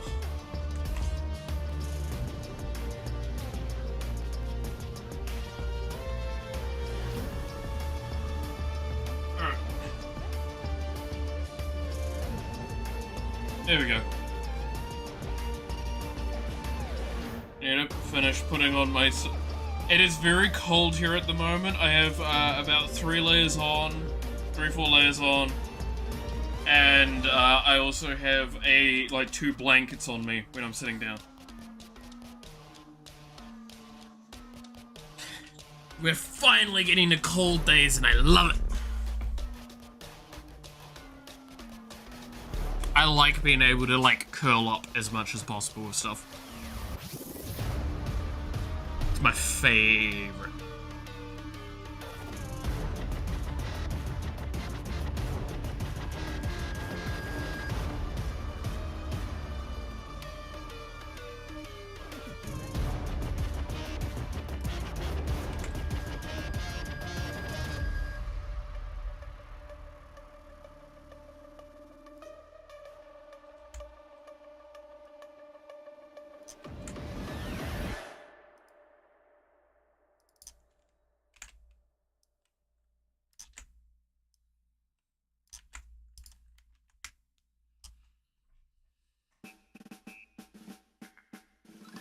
Alright,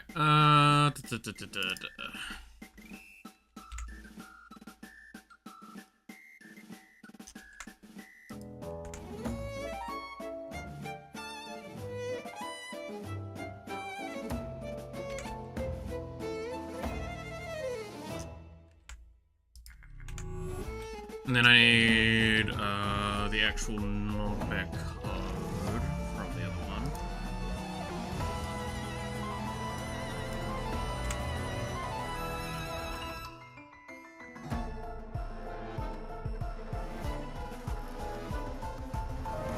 Good lord. This looks disgusting.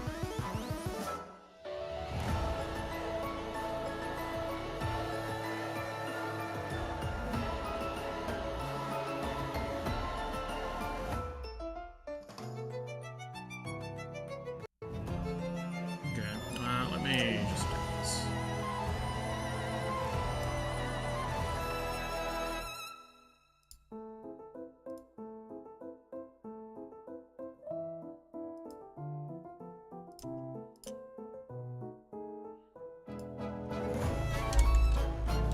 Because most of this may as well be handled here.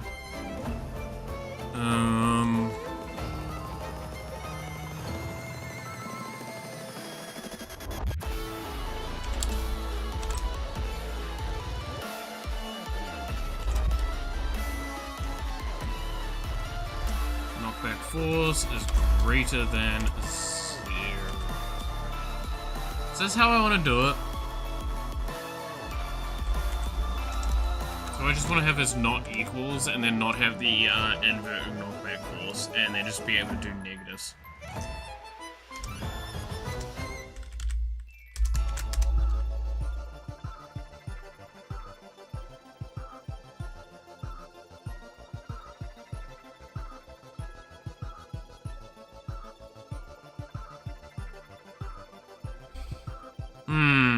It's actually a really difficult one because like we've got a lot of different code being done now for how characters move around, and I kind of want to apply knockback to a little bit of that. So I don't know if I can actually work on knockback. I mean, I'm probably not going to be able to test it anyway, so I've just got like pre-done stuff here, I guess. There's not an urgent thing.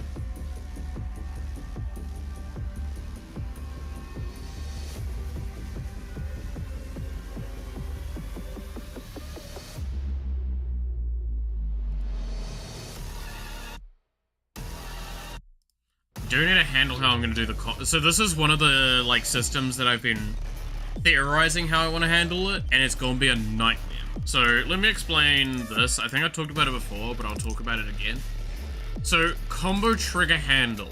So what this is going to be doing is this is basically going to let's pull up paint because it'll be easy to deal with. There is a few abilities in the game. We've shown this before. For example, Demon's Blood. Demon's Blood is probably the best example for this. Oops.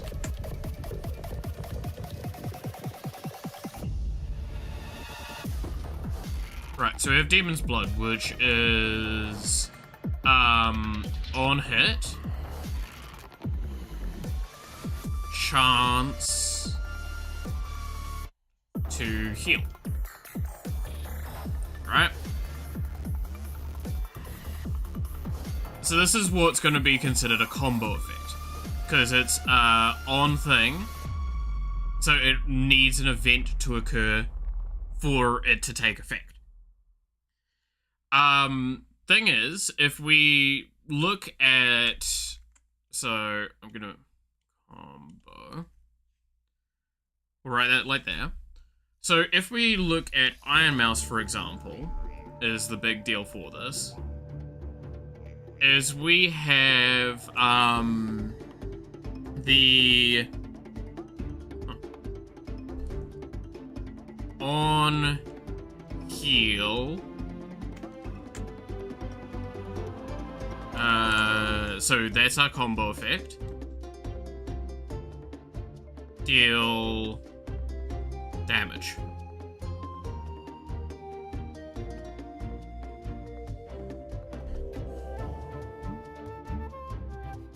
Now, because this is a passive, I'm a little less worried about this. Does not stop the fact that there is a chance for these to loop really easily. Because it will heal will trigger this, this will deal damage, triggering this potentially. Now this is probably the best example of one that I will let this be fine for. But we'll use it as an example point. The idea with the combo trigger handler is it will basically go, okay, say Demon Blood triggers first. So we get a trigger of this. It will then create a handler triggering all next, like the next chain of events that occur based on, so it will trigger this event, and then it will trigger any events that are relevant to that one. So it will search for any on-heal effects. It will recognize there is an on-heal effect here, and it will trigger that, chaining through those. However, then, when this deals the on-hit effect, this will then chain back here, but it will see Demon's Blood has already triggered in that chain of events that are occurring, and it will stop there, forcefully disallowing constant chain effects. Right? So it's a way of like preventing potential infinite cycles that like just nuke the game.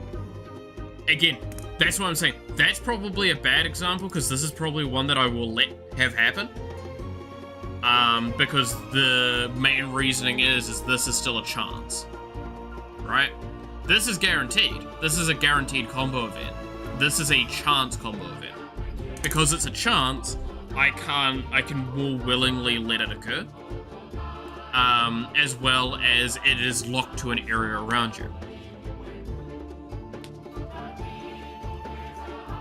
Now, I want to stress, the thing that needs to be acknowledged is that the rationale behind this, like, lockout combo handler is to ensure, 1, infinite duplication, and 2, lag. Those are the 2 things I'm trying to prevent. Is infinite duplication that causes a cycle that will never stop. Catch you later, devil. Have a good one. But it's infinite cycles that would just loop infinitely and just fuck the game up, which leads on to that point of lag, right? Because, again, welcome to where a lot of game design balance things actually come into thing. It's not that we want to not let the player have fun, it's that we sit there and acknowledge, hey, this is just broken. This will actually just tank your game and make it unplayable. So do not think sometimes that we're doing it because, haha, we want to ruin your fun. Trust us. Sometimes we actually wish we could make it work, but it just can't.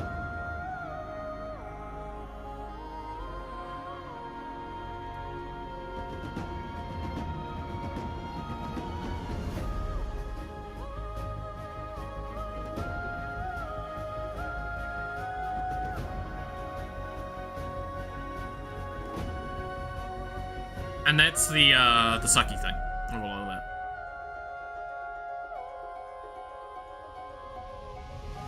So yeah, I'm trying to think of if we've got any in the game currently that would be a better example of this.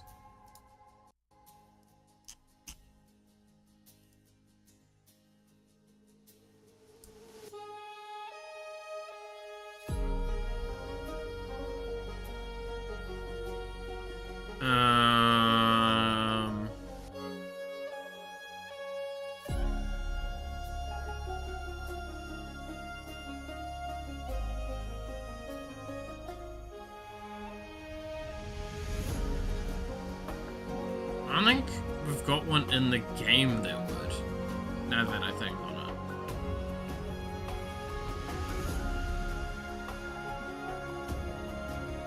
Ironically enough, yeah, it's Iron Mouse is probably the most likely to cause an infinite, I think. Oh, Cinder. Cinder's a great example of it, as much as people might be immediately against me saying anything on Cinder. Cinder is a good example of what I'm talking about. Cinder has a weapon, or has a passive, or is it her ability? She has a part of her kit that deals damage in an AoE, and it's like maybe having a preventative measure there so it can't trigger itself. I kind of like that it can trigger itself, because again, it's a very low chance, so it makes it a cool, interesting chain event, but hey. Also, hey Yinya, how's it going? Played a Commander today and won the second game in a funny way. Nice, that's always the best way. I mean, I played Commander last night, with the people I live with, the landlords, and I will openly admit I got tilted into scooping, and because of that I probably lost the game. Like, it was my game to win, and I just got tilted, so I scooped. And yeah, no, I was just not in. I had a bad day yesterday, and I was like, look, if this is gonna be how this is going, I'm just gonna leave. Because I've had such a shit day, I will potentially break something.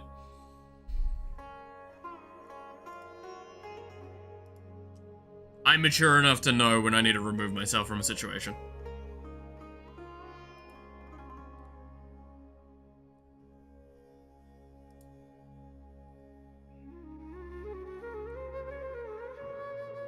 Summon tokens, and to the players who... The two players who are fed up,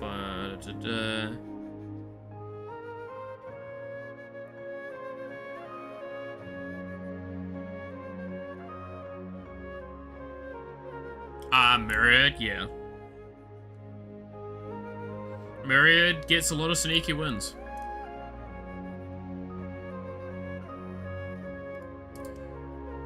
Sure, I have other characters that create weird infinite cycles. I'm trying to remember.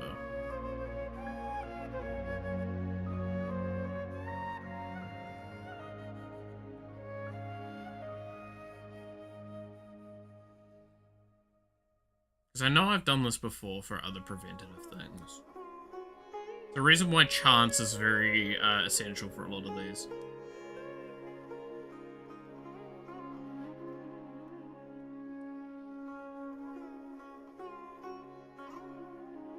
But yeah, I know... Yeah. Blue Flame on Cinder is specifically the one that might need to have a soft chain lockout.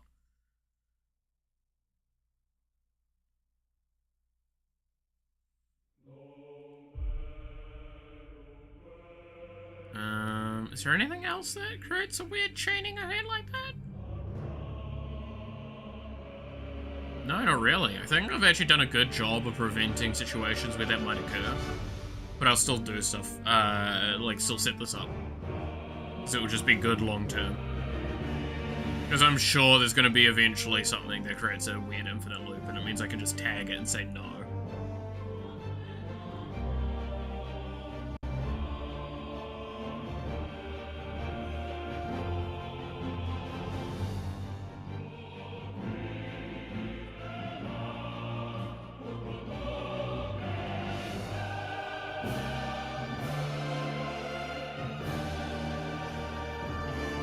Did you see the Ancient Copper? Yeah, no, I did see the, that one. We've got one here as well.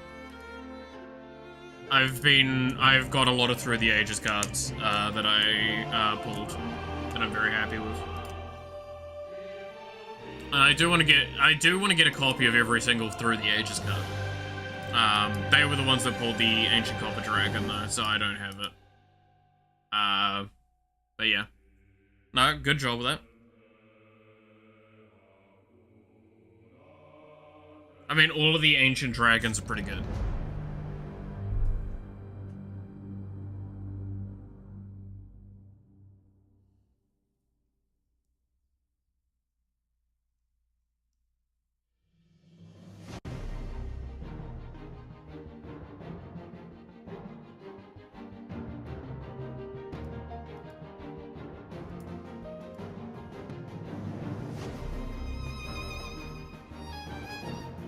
Got an insta-kill effect? There's a couple. I mean, it's probably Summon Odin, right? Summon Primal Odin. Second stage of Saga, this creature gains. When this creature deals damage to a player, that player loses the game.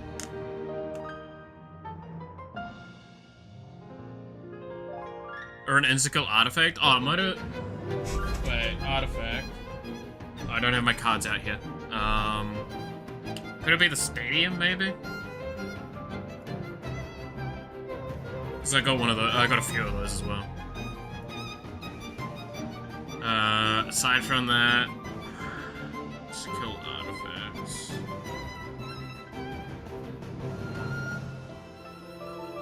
The stadium's the only artifact I can think of. Top of my head.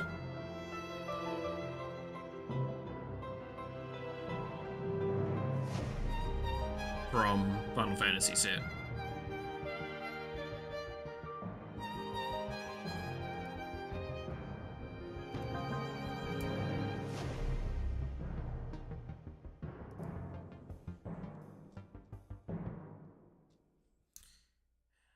Yeah, that's the stadium. It's the Through the Ages stadium.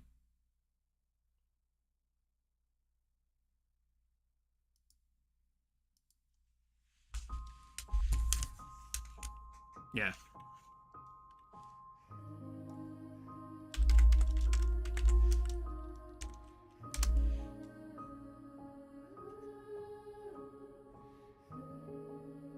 Is it Strixhaven Stadium or something like that?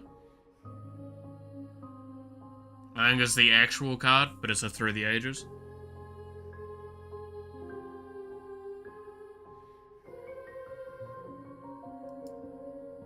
Once this fucking loads.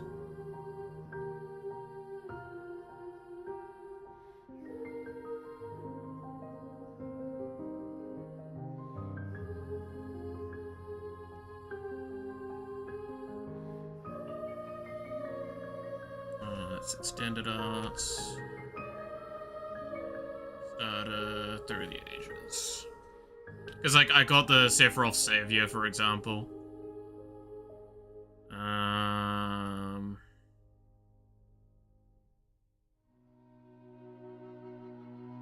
I also got Kefka's Castle. And Dark Ritual. I got a lot of things.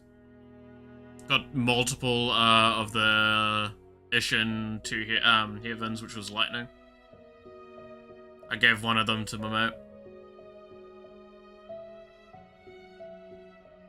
Oh, I forgot there's a Muldrotha in that. Yeah, I do need to get him. Got Brainstorm. I got a few of these that I'm skipping over. I got multiple of A Promise Fulfilled, dear god. Yeah, Strixhaven Stadium, this one.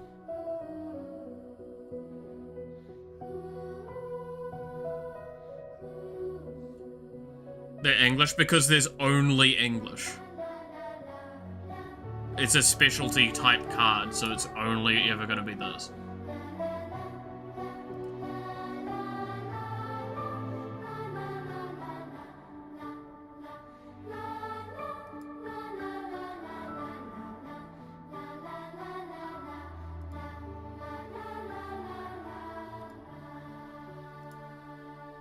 It's not the first time they've done that. It's the same with how there's Japanese showcase cards in certain ones as well, like with Foundations. So you'll get a Japanese card all of a sudden in any of your collector packs. I think you can also get them in some of the normal ones, but the point is stands. Like get an English pack, still get Japanese cards. That's how it is. Thanks for all that Doctor Who deck, yeah. I can say that. I mean, it's any white deck. Play it. Have fun. Oh, you swing with multiple dudes? Cool. Have fun. Especially with Myriad. And because it's not color locked, it can go into any deck. Like, any token deck, anything that makes wide boards, the Ishin one would probably be very good, especially if you're playing with, oh, what's the term again? Mobilize, I think is the name of the effect.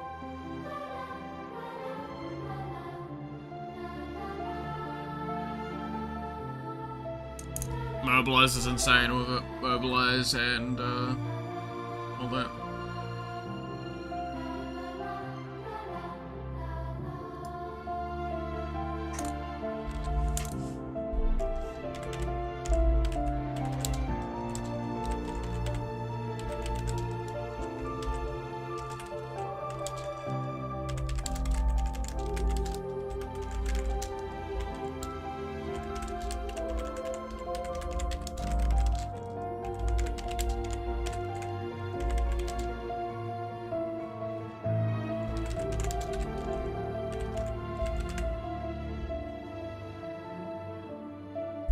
Music sounds like Christmas music. It is literally just random Hoyo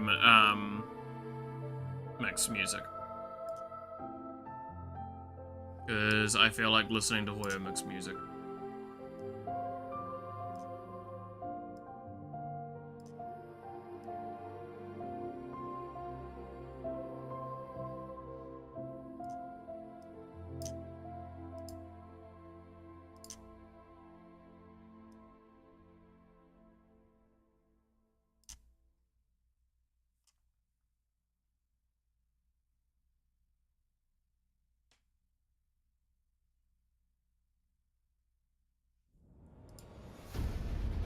Why does France have a law that enforces everyone to work one day without pay during a holiday? That's interesting. What?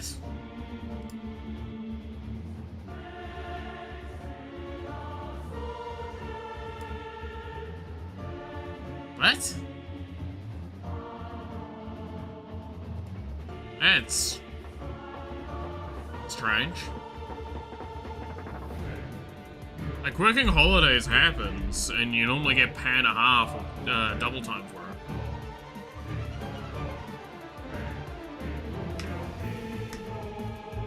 But a holiday where you don't get paid at all? That's weird. Is that actually real?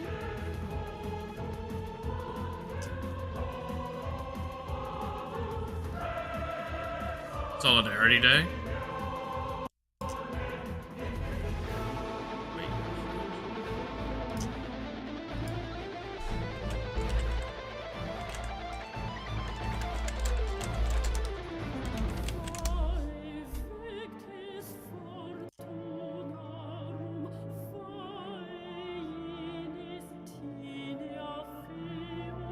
That's not the day I'm looking for.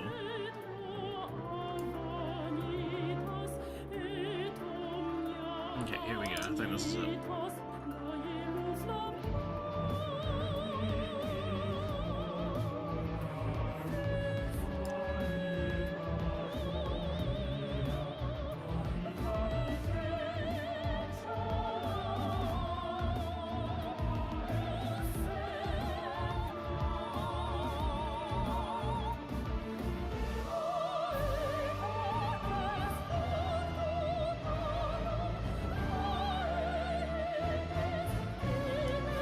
What the fuck?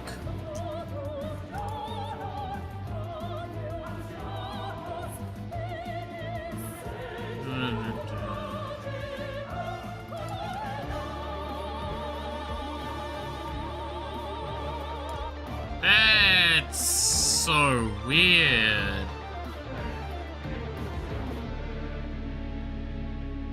It's unpaid for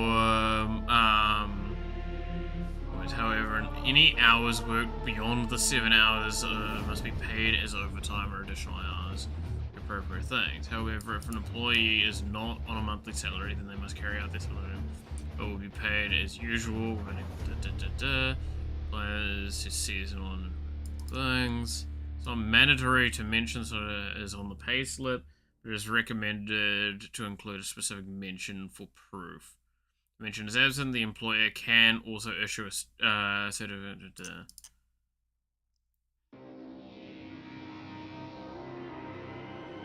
That's fucking disgusting.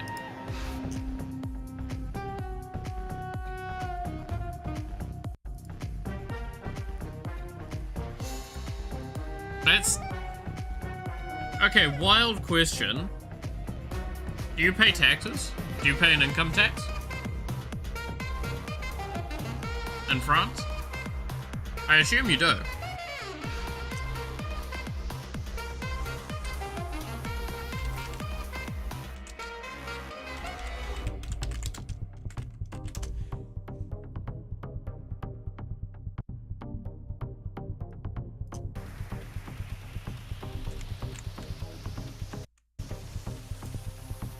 Yeah.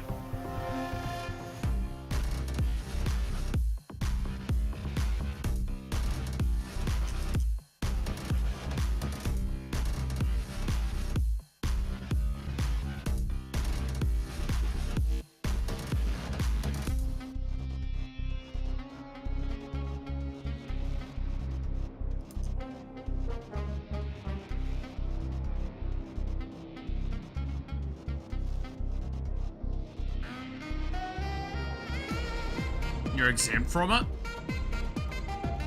Okay, that's wild that you can be exempt from income tax.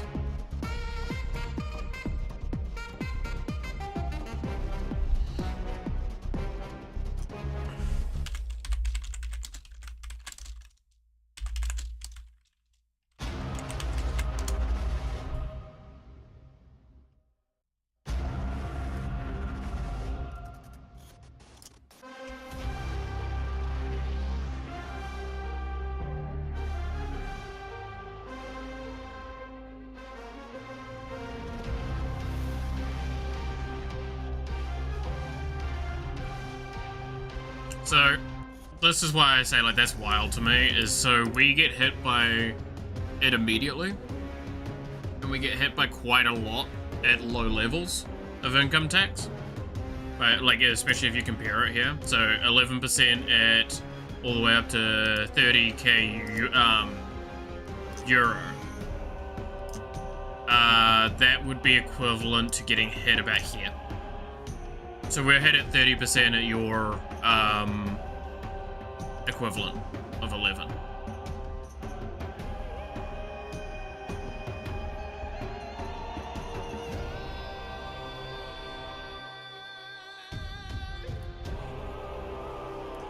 Yeah, no, like we're way higher tax than you. I guess that's part of the argument. So I don't want to raise the taxes more than they already have, because admittedly 45% income tax on any bracket is rough as fuck. I say that's literally like we start at fucking 40. To give an idea, this is about medium income here. As in, specifically this middle range here. This is about middle income. So we get 30% on our middle income. I assume it's valid to assume that, like, this is probably your middle income, so you also get 30% at that point? Yeah. Oh, I'm turning this music up. Suffer.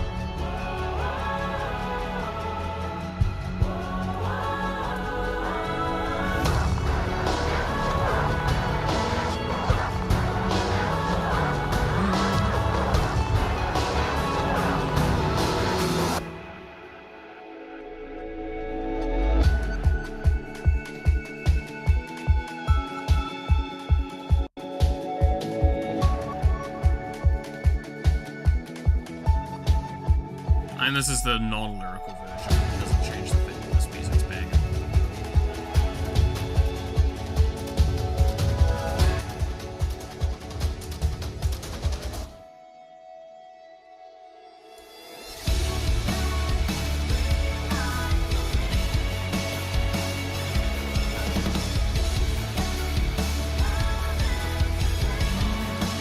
But yes, that's wild. You have way lower average expectation of tax.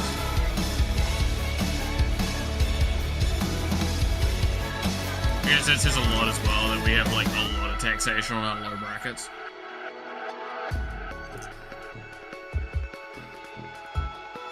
Looks like, yeah, again, you've got, from what I can see here, 4 brackets.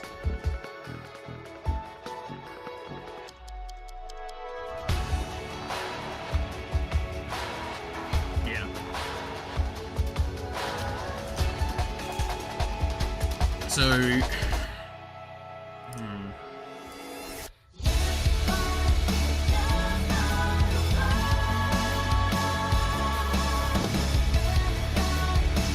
Also, there's really weird breakpoints.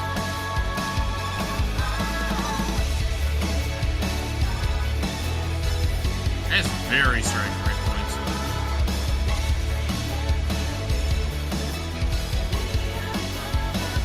$3.15? Where's that the breakpoint? I guess it's all heavily averaged out, right? Simple pull.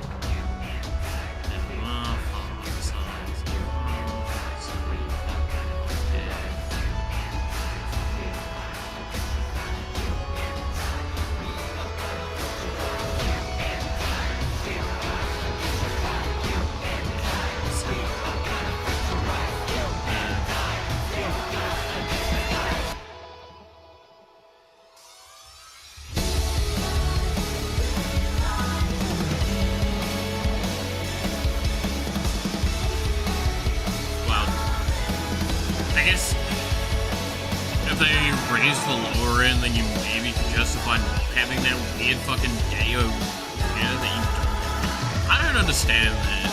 That's also me, like, again, there's a cultural difference, there's a political thing there. I don't know. That's just weird to me.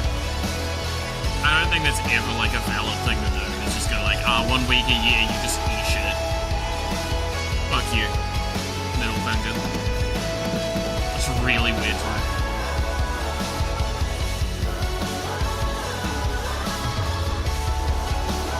The fact that it's been around for, what was it, 20 years is what I was reading there? Was it 20 years or 10 years? I remember it being a 4 at the end. It was like 2004 or 2014 when it was introduced.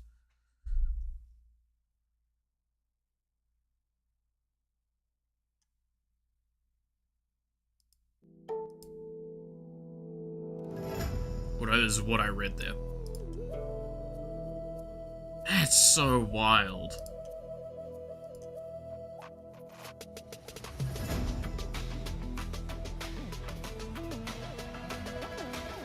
That's so wild, man.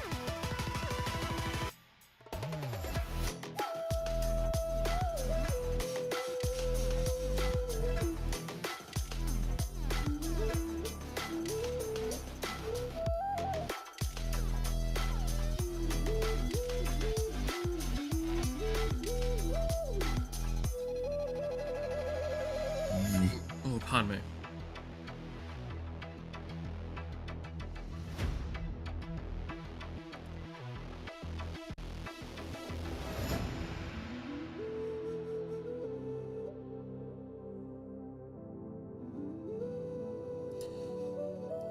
I should probably also have, while I think about it.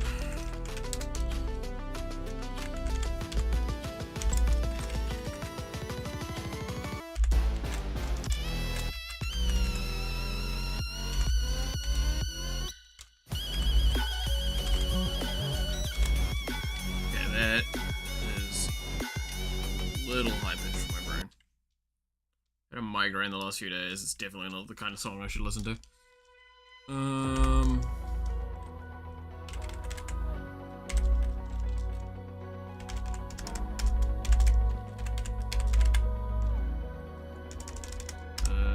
Base, crit, bonus, crit, chance, Sometimes it's cloudy. equal to 0, That's the journey means. crit, damage, It's blurry, but we still must pursue the dream. bonus, Travel through the heights and shallows. Put on sturdy shells to the top rails. I hear it's about not your last trail. Love is shining bright in the deep night. Stand up to play many times and know it's alright. The stars will finally damage. do not fear.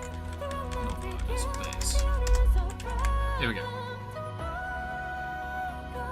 Gentle and good night.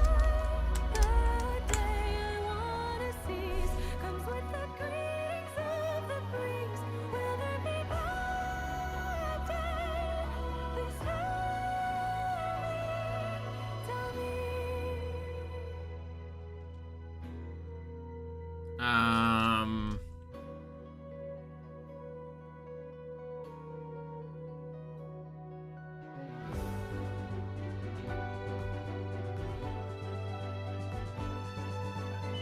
How do I want to handle this? How would I handle the crit in this case? Travel through infinite dusks known. Because I need to prepare for all the case scenarios somewhat. So the 3 case scenario for how crits can occur is per instance. Like, so it can be per instance, per trigger, and per attack. Those were the 3 types of crit occurrences. So to explain that better, per time it hits a target, per time it would try and catch the triggers, it would do a calculation of damage, and then per time the weapon triggers. So, best example is when the weapon swings is when the weapon triggers. So it would be when that weapon is created and deals its damage, like when the weapon is created, the crit is set. When we go to the next one per instance, it would be per time a target is damaged, it would check whether or not that instance would crit. And then there's per like tick of damage, every frame it would change the crit. So I'm probably going to need to do things a little widely. I'm probably going to have to do different crit handlers. Because I'll need to have one that I can basically slot in with this.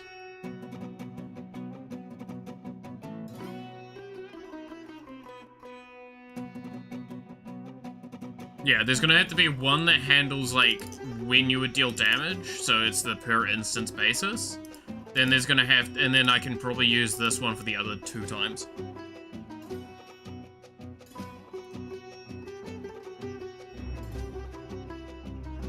So I can have this as a return value. So, var, crit, damage.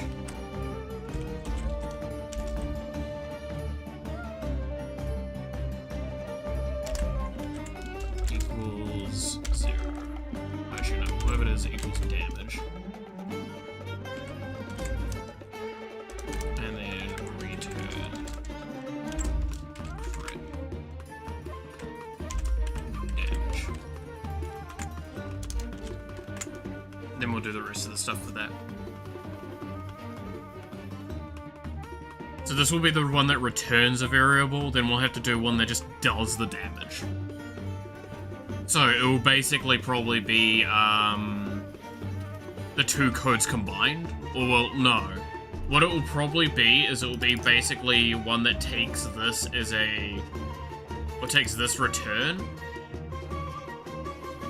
That's gonna be weird. Because I need to calculate it at time of thing. So maybe I just make another one of these and then just make a variable inside of it to handle this. Do a do I do a recalculation each time? I have to, yeah. I know a clean way that I'm happy with it. I'm gonna have to play around with that idea.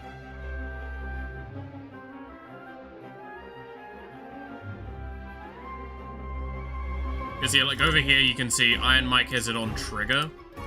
Because you get the damage getting passed through as the correct damage handle.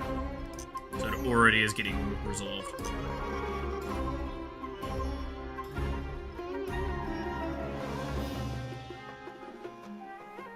The crit chance getting passed through. And crit damage modifier. I guess that's a good point. I probably don't need to pass through this much crit chance stuff, because I'll be passing through the crit chance full stop. So instead, it'd be that. Base crit chance, bonus crit damage.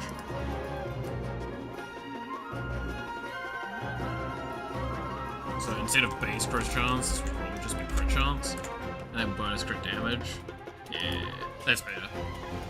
Because I'll pass through the crit chance on the instance.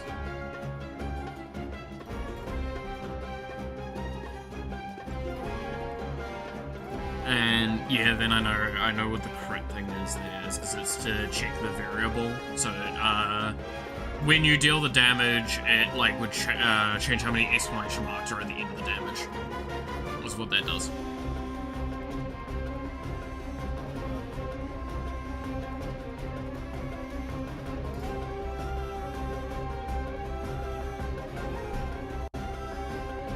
Pretty sure this was a very basic function as well. For the most part. Yeah. Crit damage handler is, yeah, it's literally just this. Which I don't think this changes.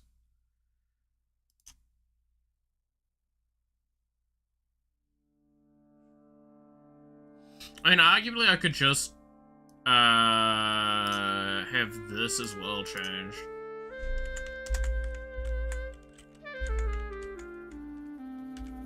So it would be oh,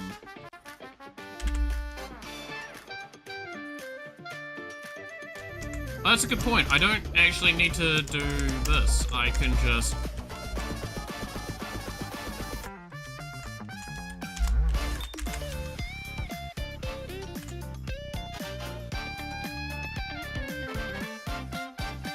it would be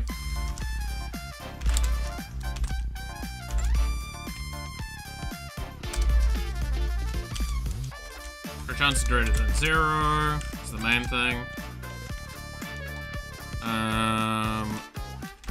For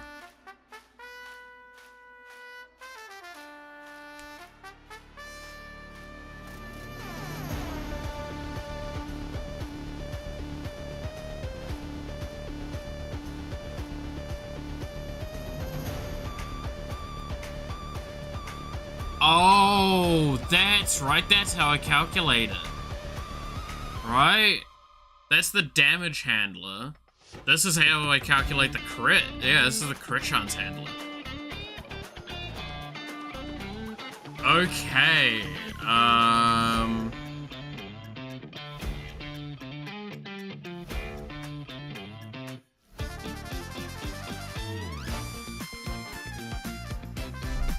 okay, this makes this a lot more malleable, I think, actually. Yeah, this probably is better. I forgot that's how I did it.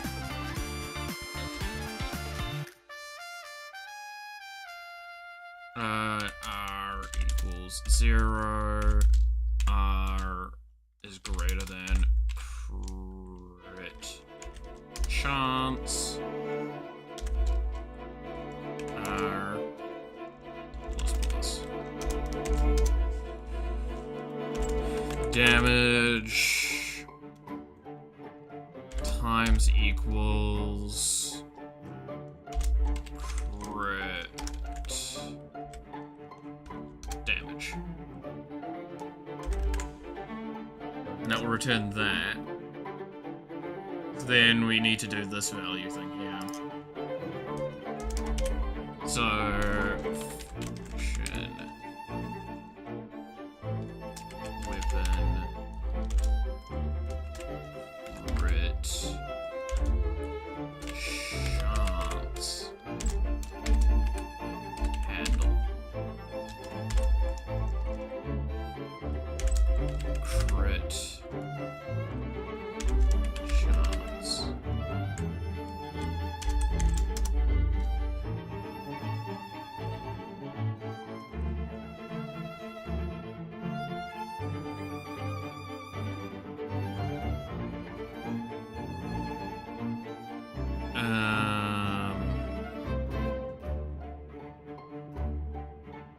So I do need a var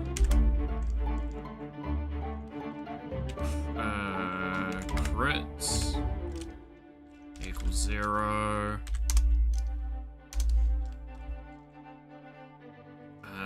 Var crit rolls equals 4. Oops, I don't need that in brackets.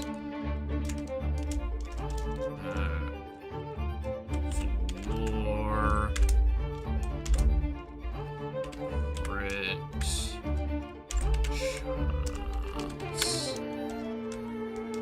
plus 1.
I don't have the get chance function yet.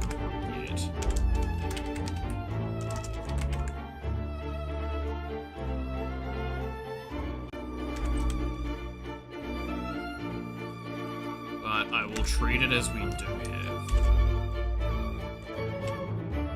Crit chance times 100.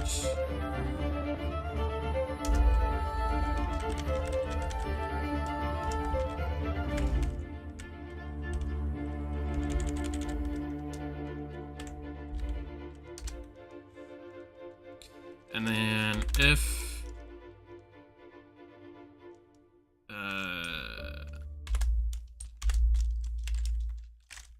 crit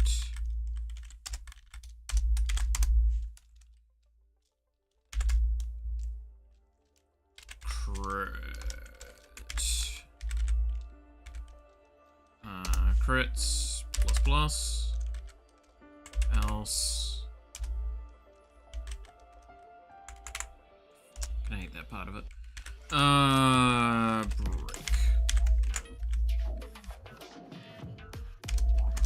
Break. Return crits.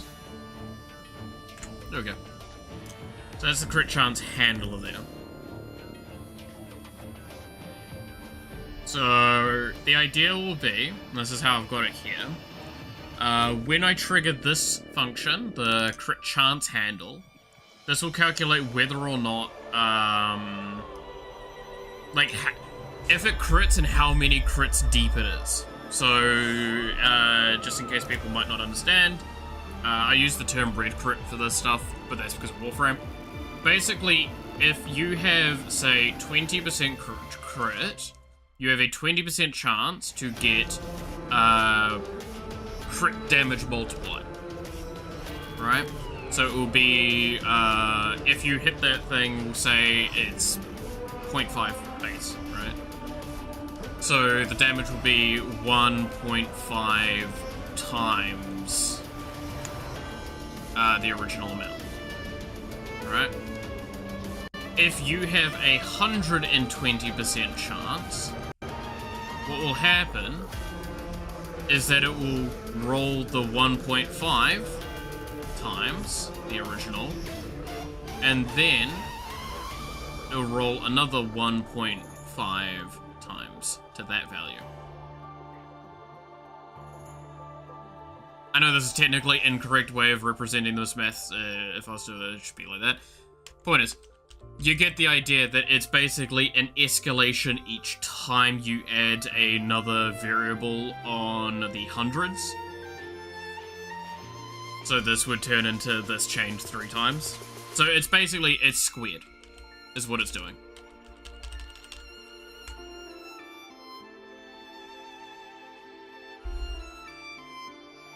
In a sense. Well, yeah. It is.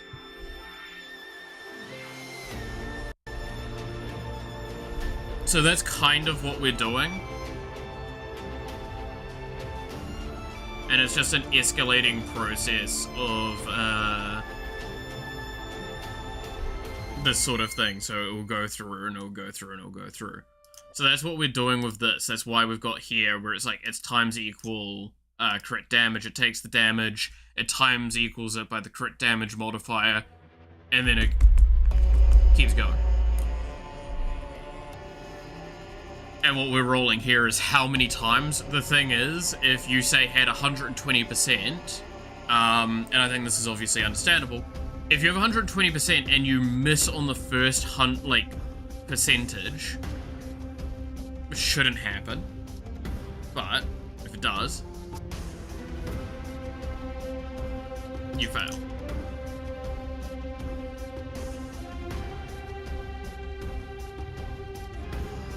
There's some other stuff I need to do it though. Get this right.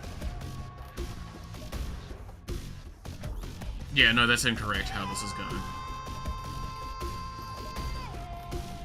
Because then it guarantees at the moment it hits over 100%. Yeah, okay, that's my mistake. I just understood the thing for this.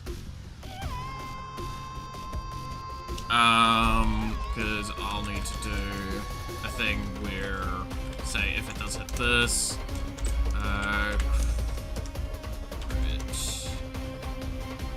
Chance.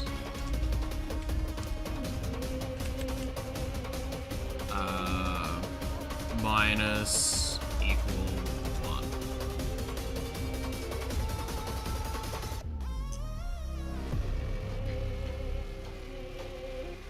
Alright.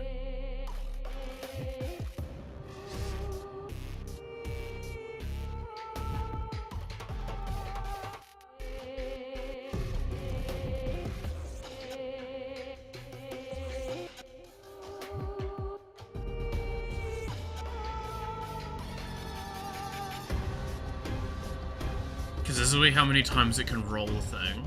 So this will go to 0 if it's 20%. Keep in mind it will be, technically it's 0.2. That's why we're timesing by 100 here.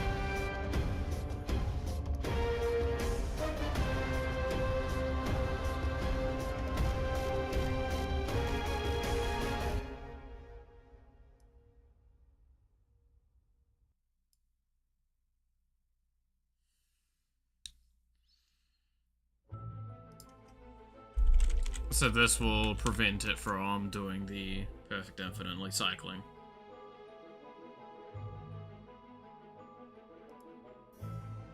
Yeah, that'll be correct.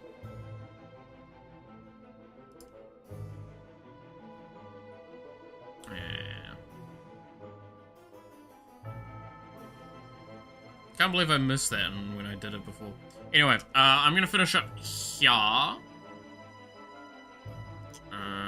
Cause we are on beyond the time I normally would set, and I have a lot of things I need to get done today.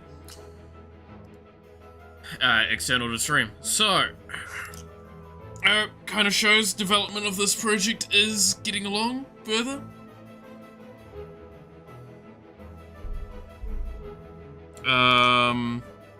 It is slow and arduous though, because I don't spend as much time on this as I should sometimes. I want to spend more time on it. I am trying to spend more time on it. I probably will be spending more time on it in the upcoming days, but like, this month is going to be a big month for its progress. This stuff is so core and foundational, I can't really progress substantially without a lot of this out of the way. Which is why there's been so much of a delay of like anything notable being done. And I kind of want to do more artwork as well for upcoming, because I have like a UI redesign that I kind of want to do and a bunch of other little things like that. So I apologize that it's just going to keep being a really long time till we see something. I will make it up. I genuinely, I've got ideas for what I need to do. So, with that all being the case though, thank you so much for watching. I hope you enjoyed. You're awesome, stay awesome, and I hope to see you again next time. Until then, bye-bye.